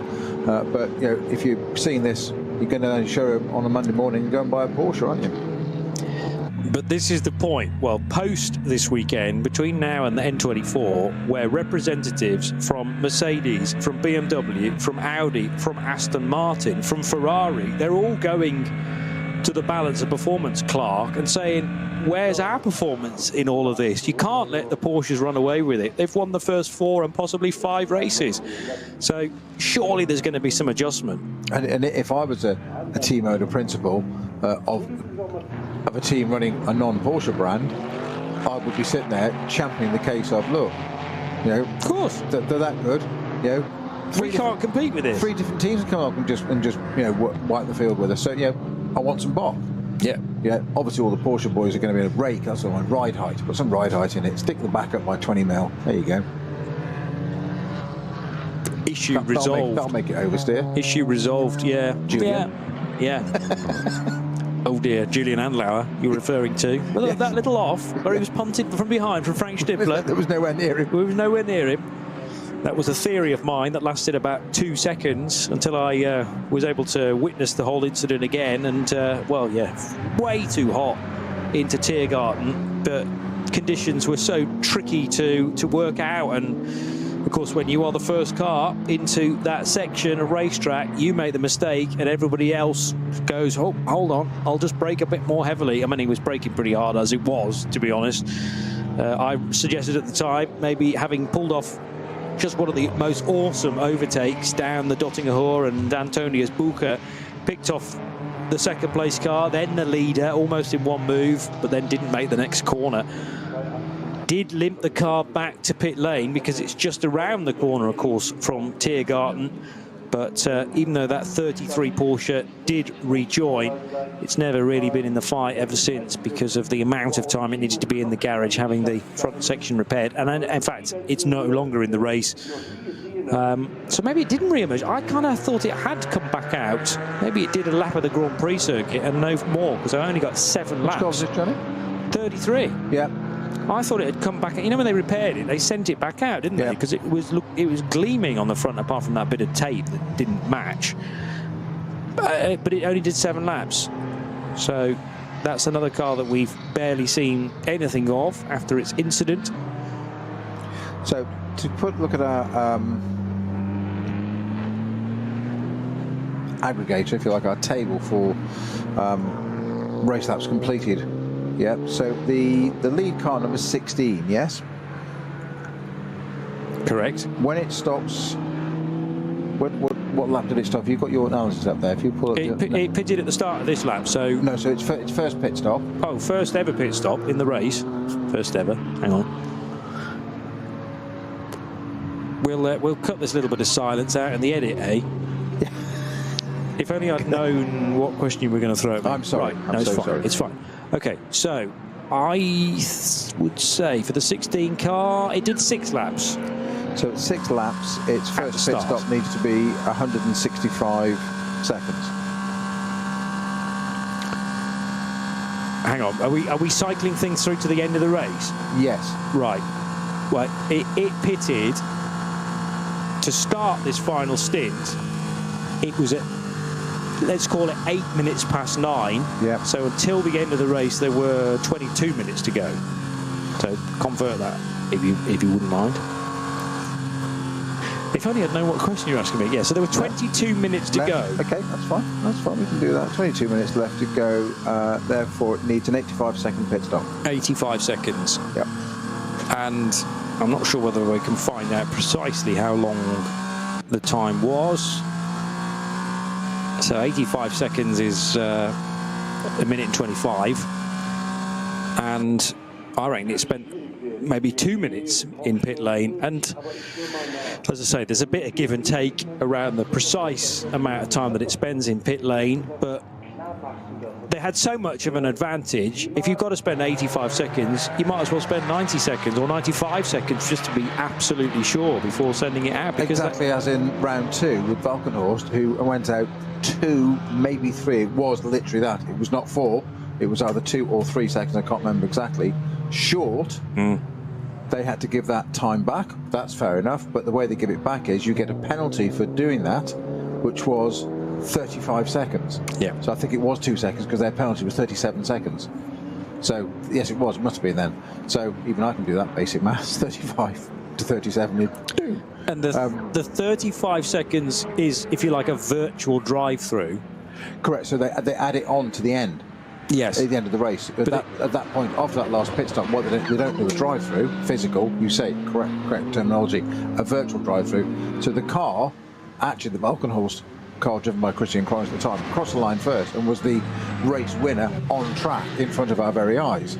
But it wasn't, because the Falcon Porsche had been told they've got 37-second penalty and you're X seconds behind, don't worry about it. They're like, fine, just stroke it out. Yeah. Don't bend it, keep it out the scenery, and job done. You know? But the reason why they don't, if you're 2 seconds short, people might think, well, why not just add 2 seconds to the race time at the end? but you needed to have driven through the pit lane in order to get to the team to serve that time, and that's what the officials say. Yeah, you were 2 seconds short, but we're also going to do you for the drive-through, which you would have had to have done as well to serve that extra time. Sometimes you're running too short in the race to do it, to literally do it, so instead it's converted to a penalty. Discouragement is the opposite of an incentive. So if you can miss it by just 2 seconds and just have it added on at the end, and you're leading by 10, so you still win by 8. Yeah, there's no incentive to not be a little bit short. Whereas if there's a penalty as well, yeah, it's not draconian. It's just like, yeah, it isn't worth doing by. That which goes back to the very beginning of this argument. You said if you're in for 85 seconds, you may as well do 90. Have 5. You've got a spare in the bag, and you're fine. You can't get caught for it. I think you might as well do 90 in this context where the 16 Porsche leads by 1 minute and 45 seconds. So you've got so much wiggle room within that. But that's what well-run teams, strategists, and all that understand. They'll see that and just go calm. You know, it's right. Just get that. Don't risk it for the sake of literally 2 seconds. Where's the point? Yeah, yeah. And well, there aren't any points then. Ultimately, no. So it begs the question why they were running it so close. Unless it was a miscalculation, it could have been exactly a bit of confused radio transmission or interrupted radio transmission as well. And I think when we get to the 24-hour race, you know, you are going to have to be running it that close. If the time that a car needs to be in the pit lane is 2 minutes, they are going to be absolutely bang on 2 minutes, having timed how long it takes to leave the pit lane apron directly in front of your garage to the line at the end of the pit lane, and that will be done in probably tenths of seconds. So you spend a fair chunk of the midweek period just working out where you are based for the weekend and how long it takes to get your car to pit lane exit, where the speed limit is no more. And you know, when you're fighting for probably hundredths of seconds out on the racetrack, if you then give up a full second in a pit stop in a 24-hour race, that it doesn't sound like much, but it's actually huge. And it can mean the difference between coming out in front of a fellow competitor or just in behind, and then you're stuck behind them for the next hour in some cases, because overtaking is so at a premium, particularly on the main Nordschleife here. Another 10 minutes to go, there or thereabouts, to the advertised finish of this race. But where will the race leader be at that point? On to lap 23, I'm going to suggest, because Patrick Niederhauser is now within that third sector. So the run down towards Arenberg and beyond. And if we're doing, well, actually, intriguingly, oh yeah, that was the out lap for Niederhauser. That's why we've gone north of 10 minutes again now. But that's because where Niederhauser's garage is situated, it's after the timing line. So he will have crossed that in the pit lane. Then he will have sat with the team for a lengthy period, been sent out. So that's the reason why that lap time looks a bit strange in comparison to those doing the chasing. Patrick Pilet is still pretty much 2 minutes behind, and there's very little he can do about chasing down this number 16 Sport Porsche. So they need not take any risks now, although it's still a bit sketchy here and there. I was just going to say, try not taking any risks. We've featured a little bit of onboard footage which I'll convey to you, which was Nico Menzel back in the number 44 Falcon Motorsports Porsche. And he is absolutely tippy-toeing around. It may have stopped raining, but that possibly validates the comments or reinforces the comments I was making a bit earlier. That track's neither one thing or the other now. So it's now a voyage of exploration every single time, because it's pouring with rain, you know what you've got. If it's dry, you know what you've got. This bit, you're not sure, as if there isn't enough topography and changes at Nürburgring as there is. Some of the stuff here, not even just behind some of the back markers, but Nico Menzel being so careful, and he's virtually out of the throttle completely. I'm not saying it's quite on tick over, but I bet he's barely got his foot on it, and he's coming behind other traffic, which we've said we want to stay on line, want them to stay where they are, so you can get them. But he's just flashing the lights vociferously. You know, it's darker, so they can see that better. As in, I'm here, but he's holding back, not like he would at full race chat normally. Of, you know, I am here. Here's the warning, and it's almost like it's stage 2 is what are you going to do, rather than I'm here and coming through on this side of you. It's just giving himself that little bit of extra margin for safety, hopefully. Quick thing on weather. Just a look at the weather update. The thing that's changing here is, okay, it stopped raining, but fog's coming in overnight. Is that going to clear in the morning enough to do top qualifying our first run? You know, there's a long shot back from Tiergarten there, from the back end of our pit building there as it is, or Tiergarten, back onto the Dottinger Höhe, and it's, I know the camera always changes a few things, and I'm just trying to describe this for you, but it's, there's little specks that look like stars, and it's cars with headlights on. That's all you can see in the Dottinger Höhe. Isn't it pretty? Look. Oh. Yeah, Orion's belt. No, that's a couple of BMWs, followed by a Porsche. Okay, not a Ford then. No. Ford Orion. Oh, I see what you did there. Very good. What we need is also showing my age. an increase in ambient temperature and, more crucially, just sunshine to burn potential morning fog off. And yeah, the difficulty is that qualifying at 8:15 just might not be able to run if the fog is very stubborn to clear. And bear in mind, at what is it, 10:35, 10:30-ish, top qualifying is due to start. I'll get you a proper time on that in just a tick. Oh, BMWs are side by side. They're both there having a right old ding-dong there, aren't they? They've swapped places there, under-braking and back out again, and still going for it. This is the 17 and... I can't see the number now, it's just gone out of my sight, unfortunately. Just quick, you were saying about the number 33 Falcon Porsche, yes? Mm-hmm. Did you have a conclusion as to why it was out, or what happened with it? No. Right, because Falcon, I didn't want to go and repeat that, because that's really poor broadcasting. Falcon issued a statement on social media saying, due to safety reasons, they've taken their 33 car out for today. We'll bring it back on track tomorrow. Safety reasons. So I'm guessing potentially there was something further damage in that car than they thought, and it wasn't worth rushing it to put it back. They did get it back out on track, but perhaps there was something a little bit more collateral damage in the car somewhere that it was better just to withdraw it and keep it for tomorrow. Yeah. Okay, fair enough. I mean, when you're that many laps down, there's really little point, I suppose. If something has been compromised on that car, then you don't want to damage it further. And there's it's risk-reward ratio, isn't it? You know, there's all very well, you know, gathering kilometres and gathering data, but you're not at the risk if the car's got a fundamental safety-critical components damaged or something. There's no point. Fair decision, particularly because the sister car's doing quite well still. 5th place. It feels like Nico Menzel's been in 5th for half a day or so now. I mean, that's some feat considering we only got going at 5:30. But it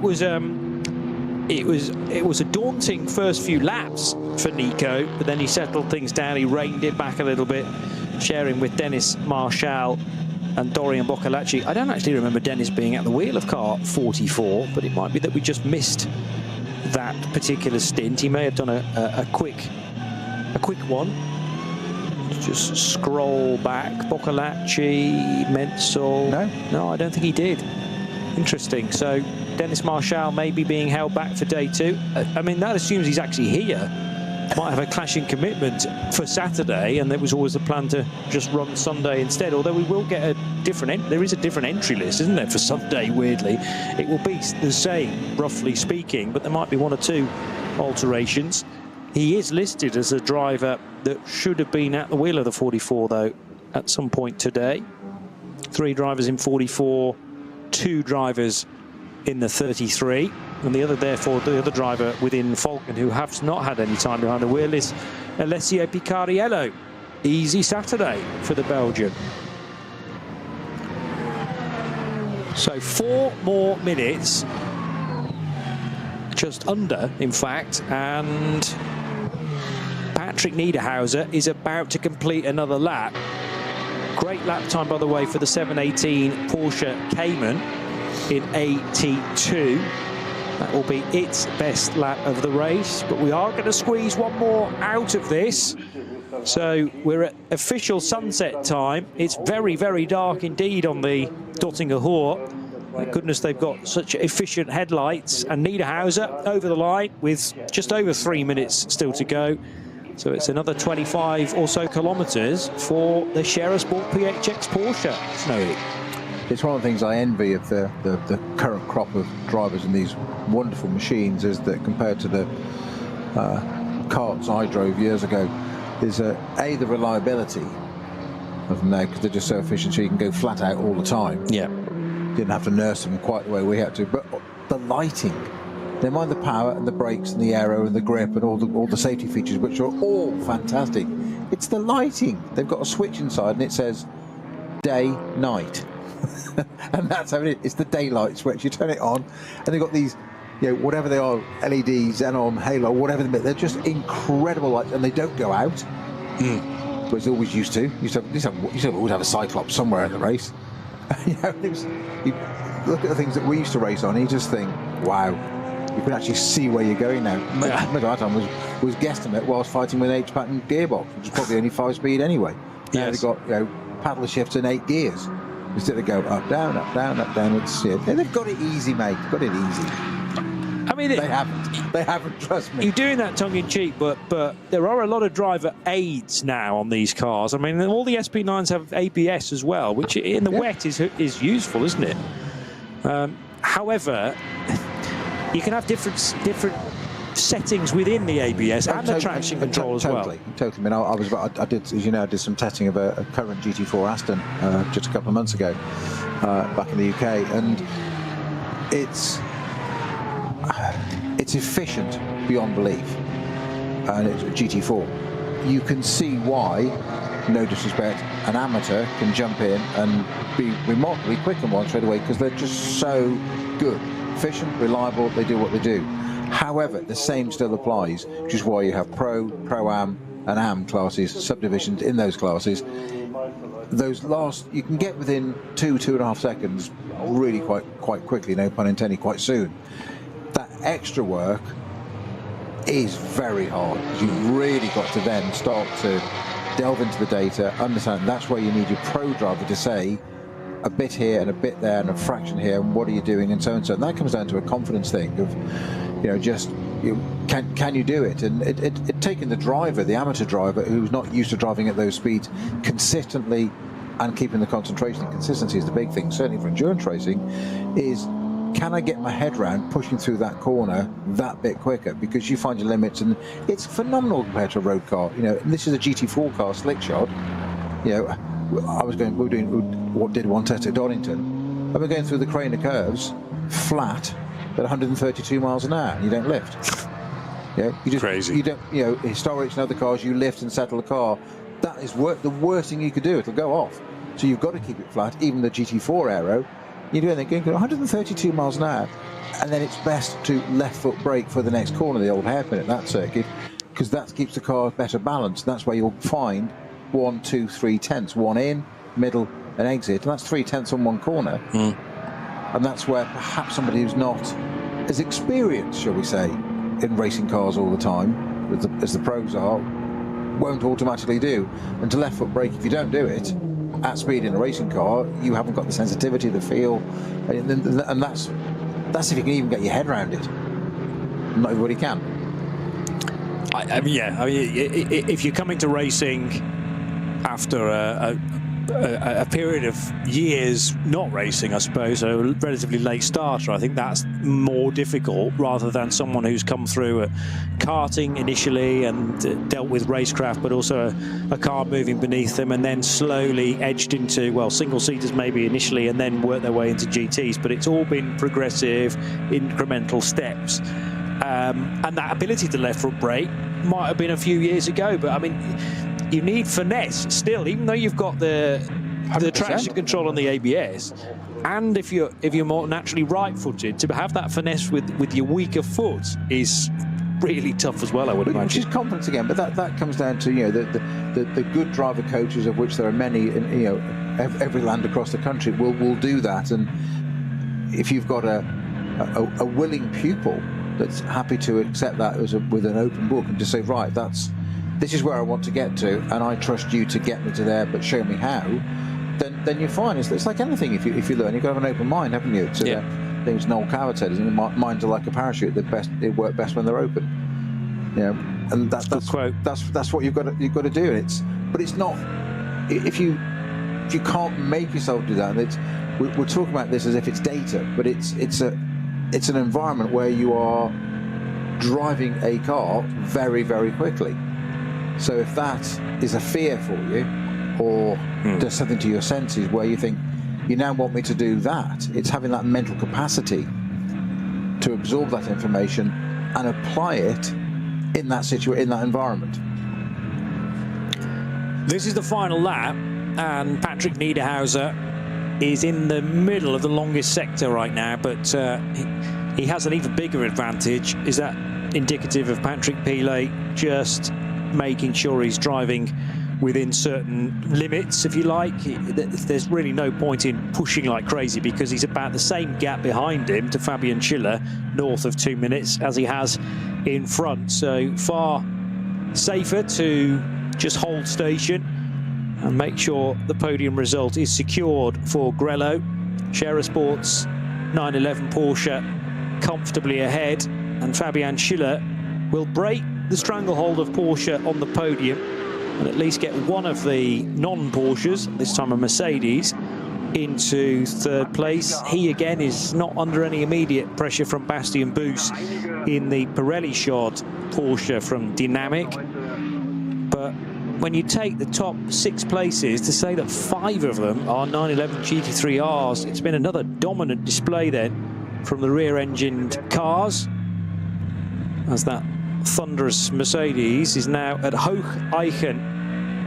Drier track again, and not actually too much mist evident facing Kittelbacher Hohe, and then way off into the distance Arenberg.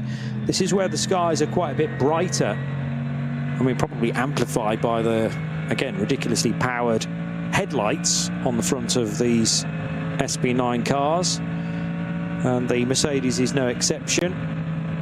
Still some useful lap times to be found, though, including from the ME Motorsport BMW, number 66 in the SP8T class. Sadly for ME Motorsport, it's not going to be any better than 3rd position, it would appear, because 2 BMW M4, similar cars actually to the ME example, are further up the road. So just like in SP9, the Porsche has been the car to have, in SP8T, it's all about the M4 GT4s. 1st, 2nd, 3rd, 4th in SP8T. This is the point where I realised that's the only car entered into SP8T, but it's not, because there is a Toyota Supra in that category as well. But yes, generally the selected machine is that M4. Now Nico Menzel heading towards Schwalbenschwanz. Now, is he still ahead of the race leader? Niederhauser is probably still behind him, actually. Car 44. Depends in what order they head back onto the Dottinger Hohe. Waiting for the 44 car to trigger the next split. And it will do so now. Actually, they are neck and neck, virtually. So the car with a pulsing tail light further up the road than Nico Menzel may well be the Patrick Niederhauser Porsche from Scherer Sport. Far more difficult at this time of day to pick them out. But at 9:35 in the evening at the Nürburgring Nordschleife, waiting for Patrick Niederhauser then for Scherer Sport PHX to appear. He's heading into Tiergarten now, and from four possible races, 4 possible victories, Porsche are going to sweep them all at the start of this NLS season, and the first of 2 ADAC 24h Nürburgring qualifier races. And what a way to finish for Patrick Niederhauser with the fastest lap of the race, a 9:29.8 to take the victory after 23 laps for car number 16. 4 hours and a bit more in the bank, but he and his teammate will take the checkered flag. So a really good run from Laurens Vanthoor as well earlier on in the race. Remember, Vanthoor did more than half of it, but sometimes they say that even though some teams were tackling this race with as many as 4 drivers, it's actually better to keep the variables as low as possible and only go with 2. Patrick Niederhauser, Laurens Vanthoor will take the top step of the podium for Scherer Sport PHX. We might not necessarily associate Scherer Sport with this brand, Peter Snowden, but I mean, Porsche have done it again, haven't they? Haven't they just? I mean, four out of four. I mean, you know, as I said earlier, 4 out of 4 now, 3 different teams running the same model of car. That's a good point, yeah. Falcon, first 2 races, Montage, third race, sorry, and 4th race today, Scherer. Yeah. With their new car to them. You were quite right to point out earlier, actually you always are quite right to point things out and keep me on the straight and narrow, that Scherer Sport, not known for running this category of Porsche, but massive experience in Porsches in other areas. So that is some transferable, and I think really people of that level, you could give them any brand, and they're not going to run it badly, are they? Yeah. Let's face it. But there's a reason they've chosen to do this, and you do get a comfort zone. You do get you get happy with what you know, your product, your intel, and whatever. And it does take a while to understand operating procedures, but boy, they've got their head around that. So 4 out of 4 for Porsche. 3 different teams. Fantastic. What a start. And we're going to do it all again tomorrow with some qualifying in between as well. That's so is it going to be another Porsche win? That's going to be half the season then. The thing is, we've got a lot of Porsches in the entry, but there are also, you know, there's a decent turnout from BMW. There's a couple of Get-Speed Mercedes in there. The Aston Martin qualified very well from Valkenhorst. That was a front row start, should have been at least, for the 34 car with their 8-minute 10-second lap.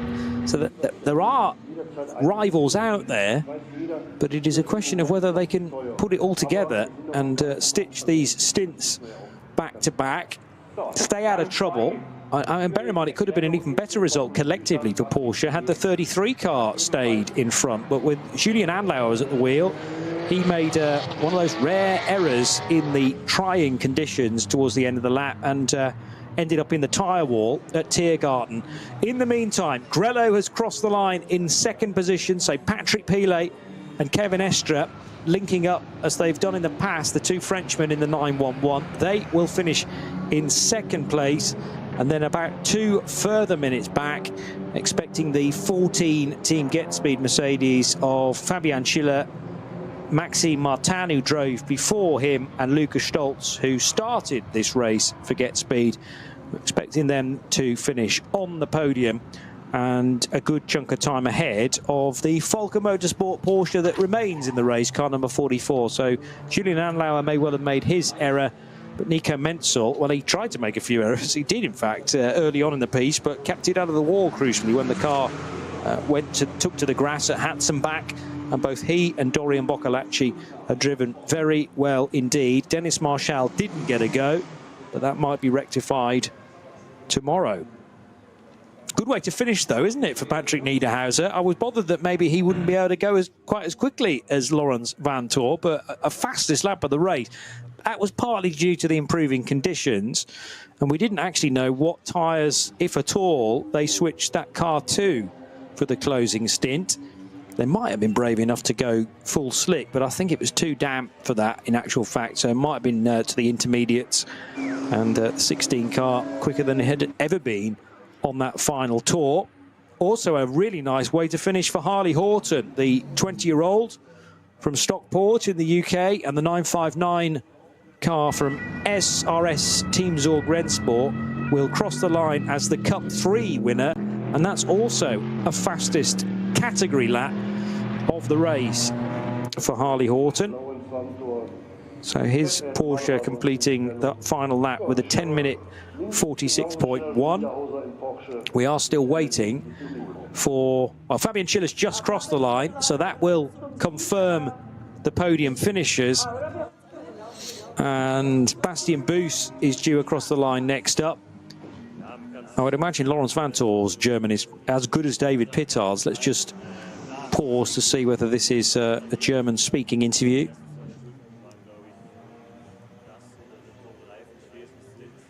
Yes, it is. It is, yes. I mean, I thought, you know, for a Belgian who, you know, there are sort of related languages. It's not that far away to the Netherlands from Belgium, and a lot of Dutch people can also speak German.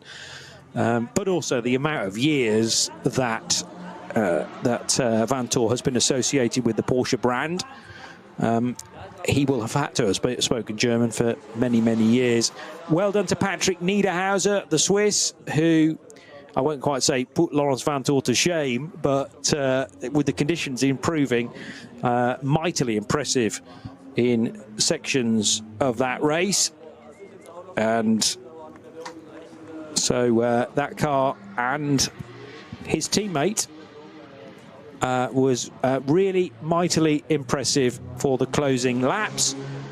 2.5 minutes ahead of Patrick Pilet in the 911 and his teammate Kevin Estre. The 14 Mercedes, Maxime Martin, Fabian Schiller and Lucas Stoltz complete the podium ahead of the Pirelli tyres of Dynamic GT and Bastian Boos, Loic Hartog and Joel Sturm. Let's just listen to Patrick Pilet if we can. Yeah, here we go. This is in English, I think.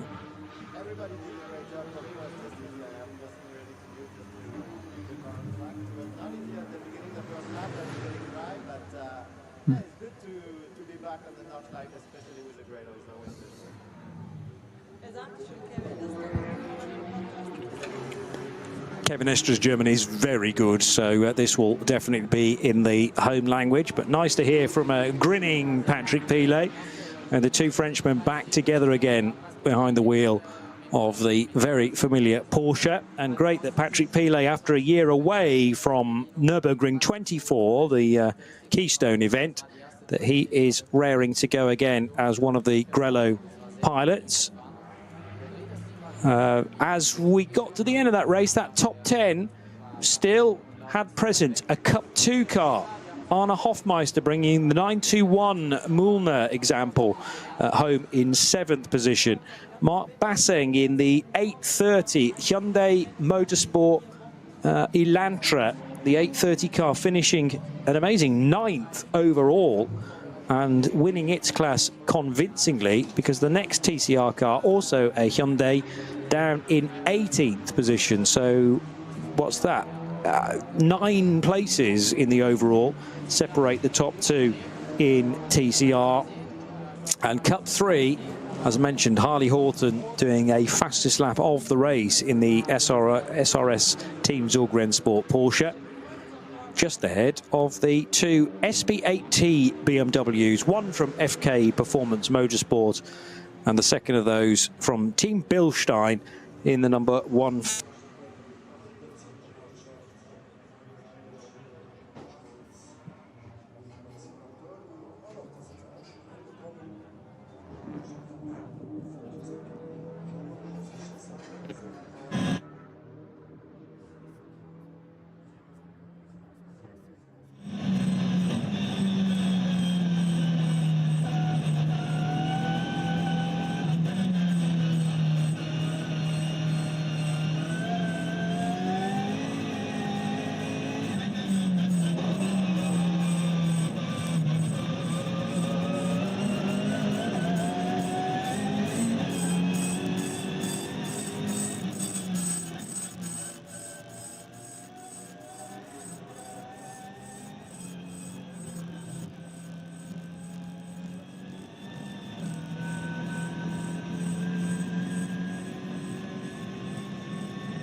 Und eben zum Podium. Also ist es doch, was gibt Schöneres, eben am Geburtstag auch mal auf dem Podium zu stehen?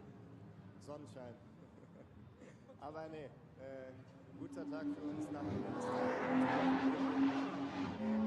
Ja, es war ein schwieriges Rennen mit den Bedingungen. Nicht einfach für uns. Die beiden Porsche waren ein bisschen zu schnell für uns heute, aber es hat trotzdem viel Spaß gemacht und meine 2 Teamkollegen, Luca, Maxim, ja, können wir zufrieden sein. Luca, wie war es für dich draußen?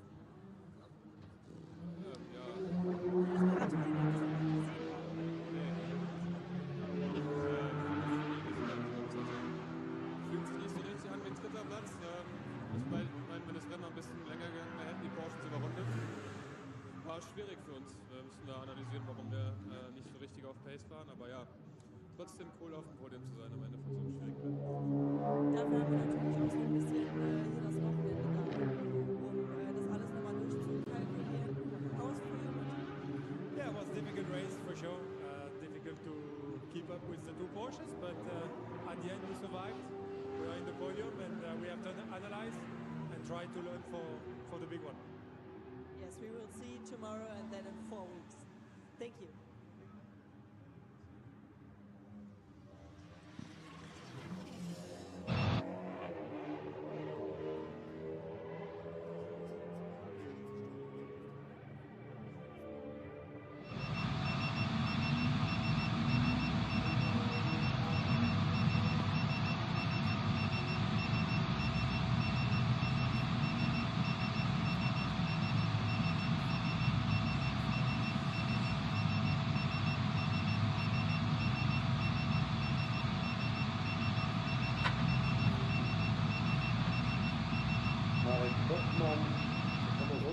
In der SP7 gewinnt die Nummer 70, das ist das Auto von David Bals, Kapitän die schnellste Zimmermann, der Vorbezug von die 467, Michael Bohrer und Gerrit Holthaus, im Endeffekt sogar sehr deutliches in der Klasse, der SP4T gewinnt die 88,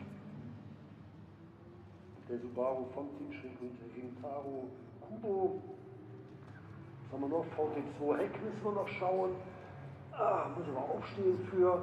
Da gewinnt die 520. Das ist ein bisschen überraschend, dass es nicht die Seriensieger sind von Adrenalin Motorsport begleitet. Final few runners still heading across the line. We are, by the way, if you're tuned into our radio coverage on the Radio Show Limited network of channels, we've been in full darkness for a good 20 minutes or so now, with sunset time being at 9:25. Race time officially ended at 9:30, but with about 4 minutes to go before that happened, the race leader, eventual race winner, headed across the line, and that meant that Patrick Niederhauser needed to do another full lap. So this is now the point, perhaps, where discussions are going to begin, Snowy, as to how to close that gap. Because unless you're Mercedes and you're thinking, well, we can get a podium here and there, and in earlier NLS races, BMW have been podium finishers too, but I don't think necessarily Audi are going to be too happy. It remains to be seen precisely how many Audis are going to be in the big race. Is it going to be a Porsche benefit, or are we going to have it slightly more even between the manufacturers? And that's the question over the next few weeks. Yeah, I mean, ordinarily I would say on these sort of things that, you know, variety is good, and it's time for a change. That's great. We've had that change. We've had that change twice in 4 races, 3 different teams. Yeah. It's just the car that's good. That's the point at the moment. It's the product. Yeah. So, you know, Porsche are just doing it very, very well, which goes back to what we said about BOP, doesn't it? Balance of performance. Are they going to look at that? Is that going to change significantly for? Unlikely to change it over the weekend for tomorrow. I can't see any. No, I think we've seen it. We've seen it in a race. We've seen it in a N24 weekend before, in qualifying to race, haven't we? Where they've just gone, hang on a minute.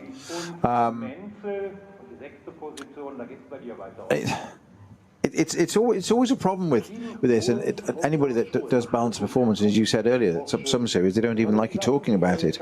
But you don't want anybody dominating it too much, or any one model or product. Yeah. But is that the manufacturer's fault for making it better than anybody else's and reading the whole picture better than anybody else? You're at the moment, on the face of that, 4 races, 4 wins for Porsches, 3 different teams. If you're on the board or the marketing at Porsche at the moment, you're going to say, well, we're clearly building a great car, to the point that different teams can go and run our product, and hey, is that good? But is it because it's so much better? No, it's not. At the moment, does that warrant a penalty? No, I don't think so. But if you're running another product, he's going to say, hang on a minute, give us a chance. But I always think it's, when back in the days in the sort of, the mid noughties, when, in Formula One and Schumacher and Ferrari were dominating absolutely everything. And is it good for viewing figures, listening? No, probably not. But from a pure sporting perspective, my view was always, they're just doing it better than everybody else, so catch up. But it's a bigger picture than that now commercially, isn't it? It's, if you start to lose investors, I don't necessarily mean financially, but it's different at amateur level here. We've got a lot of amateur drivers. You don't want to go and do that. They're always going to want to seek the advantage and drive the best product out there. It was no surprise that Klaus at Frigidaire chose a 296 a couple of years ago over always having run Porsches, and we all just went, "What are Frigidaire doing running a Ferrari?" Well, I can tell you what they were doing, winning mostly, because they turned up at the 24-hour with it and won. And okay, that's it. And interesting enough, Pittard told me yesterday that he's still got that car. It's still to one side. He's not bringing it out at the moment, but it's still around. You mean Klaus has still got that car? Correct. Right, I was going to say, how did David Pittard end up with that Ferrari? No. Okay. Klaus is concentrating on, at the moment, his 962 Group C Porsche and having some fun with that. You're talking about Klaus Aberland, by the way. Sorry, my apologies. Sorry, no, that's okay. Yes, sorry, like we're on first name terms. Yes, sorry, I forgot. Yes, owner of Frigidaire. And what David did reveal was, he said it's eye-wateringly expensive to run that car, even by contemporary GT3 standards. And he said, Klaus isn't short, but he still would like a contribution, something, a sponsor, something somewhere, whatever. And that's just a measure. I don't think David was giving anything away that wasn't accurate there, or unfair, or wrong thing to say. But we looked at that car, didn't we, 2 years ago, and said it's effective. I think the description I used was it's an LMP car built to GT3 rules. Yes. It's exquisitely built. It's modular, as you said. It's got all the bits that you can do it in a certain way, repair it so much easier. But you can tell that the design that's gone into that is reflected in the sale price and the running costs. And it's like, ooh, that's going to get punchy. So if people like that are saying, we'll park it for the time being and leave it as a race winner, then that's a concern, because you put people off. And you want cars out there. So balance of performance, it's a mixed bag. We have Podium going on. Yeah, here's Johnny. the Podium then. So in third position, first of all, it's the trio from Mercedes, number 14. They go to the far side of the podium. Maxime Martin, Lucas Stoltz, and in the closing stages, Fabian Schiller, who stands between his two teammates. Patrick Pilet in the white, and in the Kuss-backed Grello type race suit is Kevin Estre for second position. So Manthey EMA finishing in second with the Porsche 911 GT3R 992. But it's exactly the same car. Scherer Sport PHX, far more associated with a rival German brand. Although they have run Porsches in other categories around the Nordschleife, and maybe putting that knowledge to good use, it is Lawrence Vanthoor, Patrick Niederhauser. So neither of them actually German, but they're racing for the German outfit, Scherer Sport PHX. And the national anthem for the winning team then to be heard here on the Nürburgring 24-hour podium ahead of next month's big race.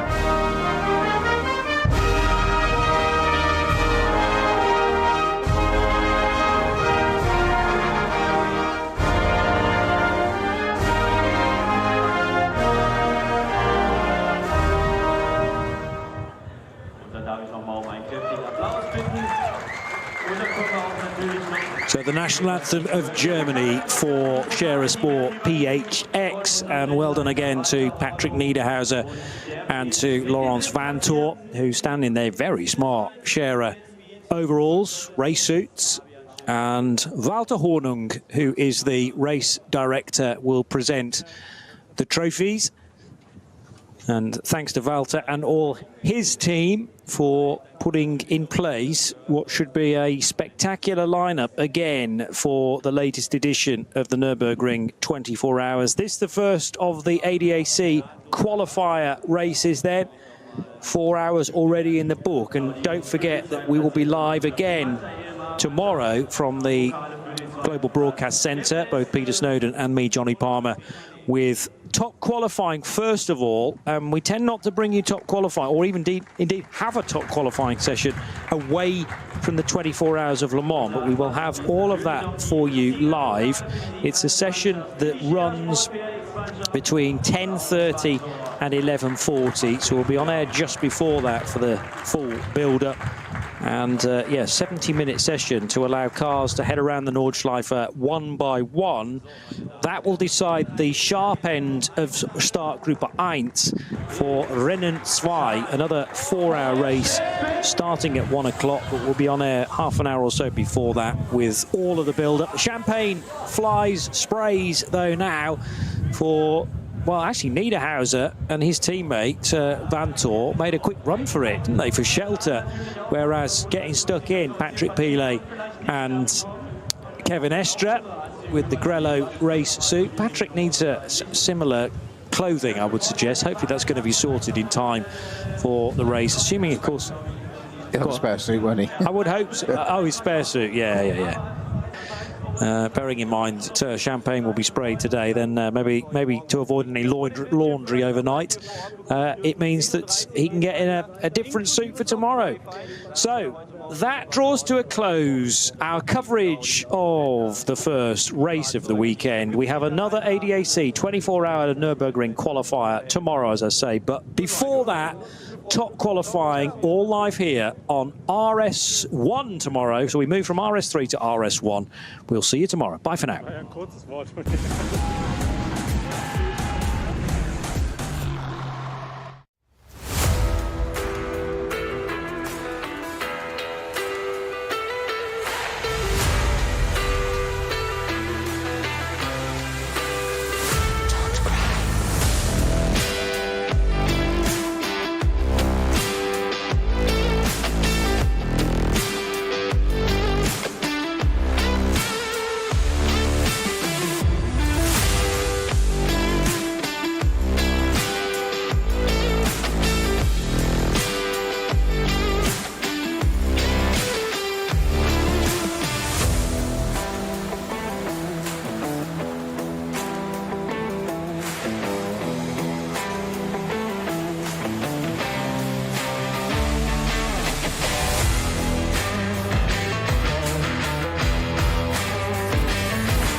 It's the biggest race of the year.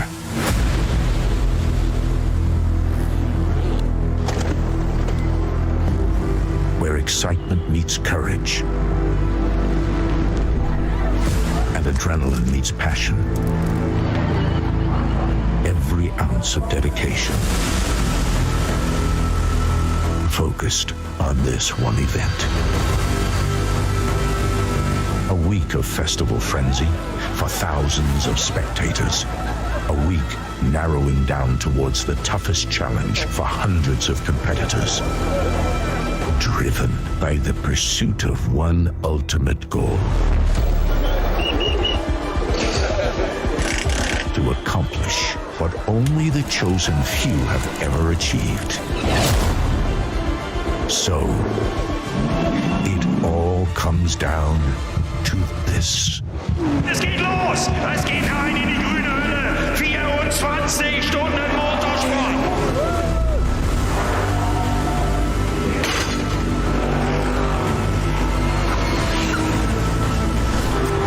And it's so much more than just a race. With lots to explore.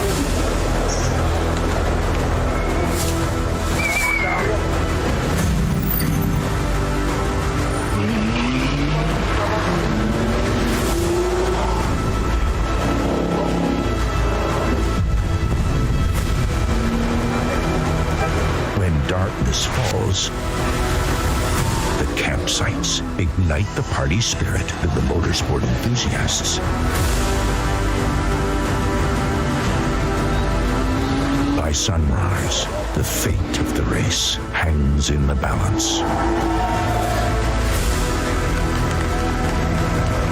These are the ADAC 24 hours of the Nürburgring.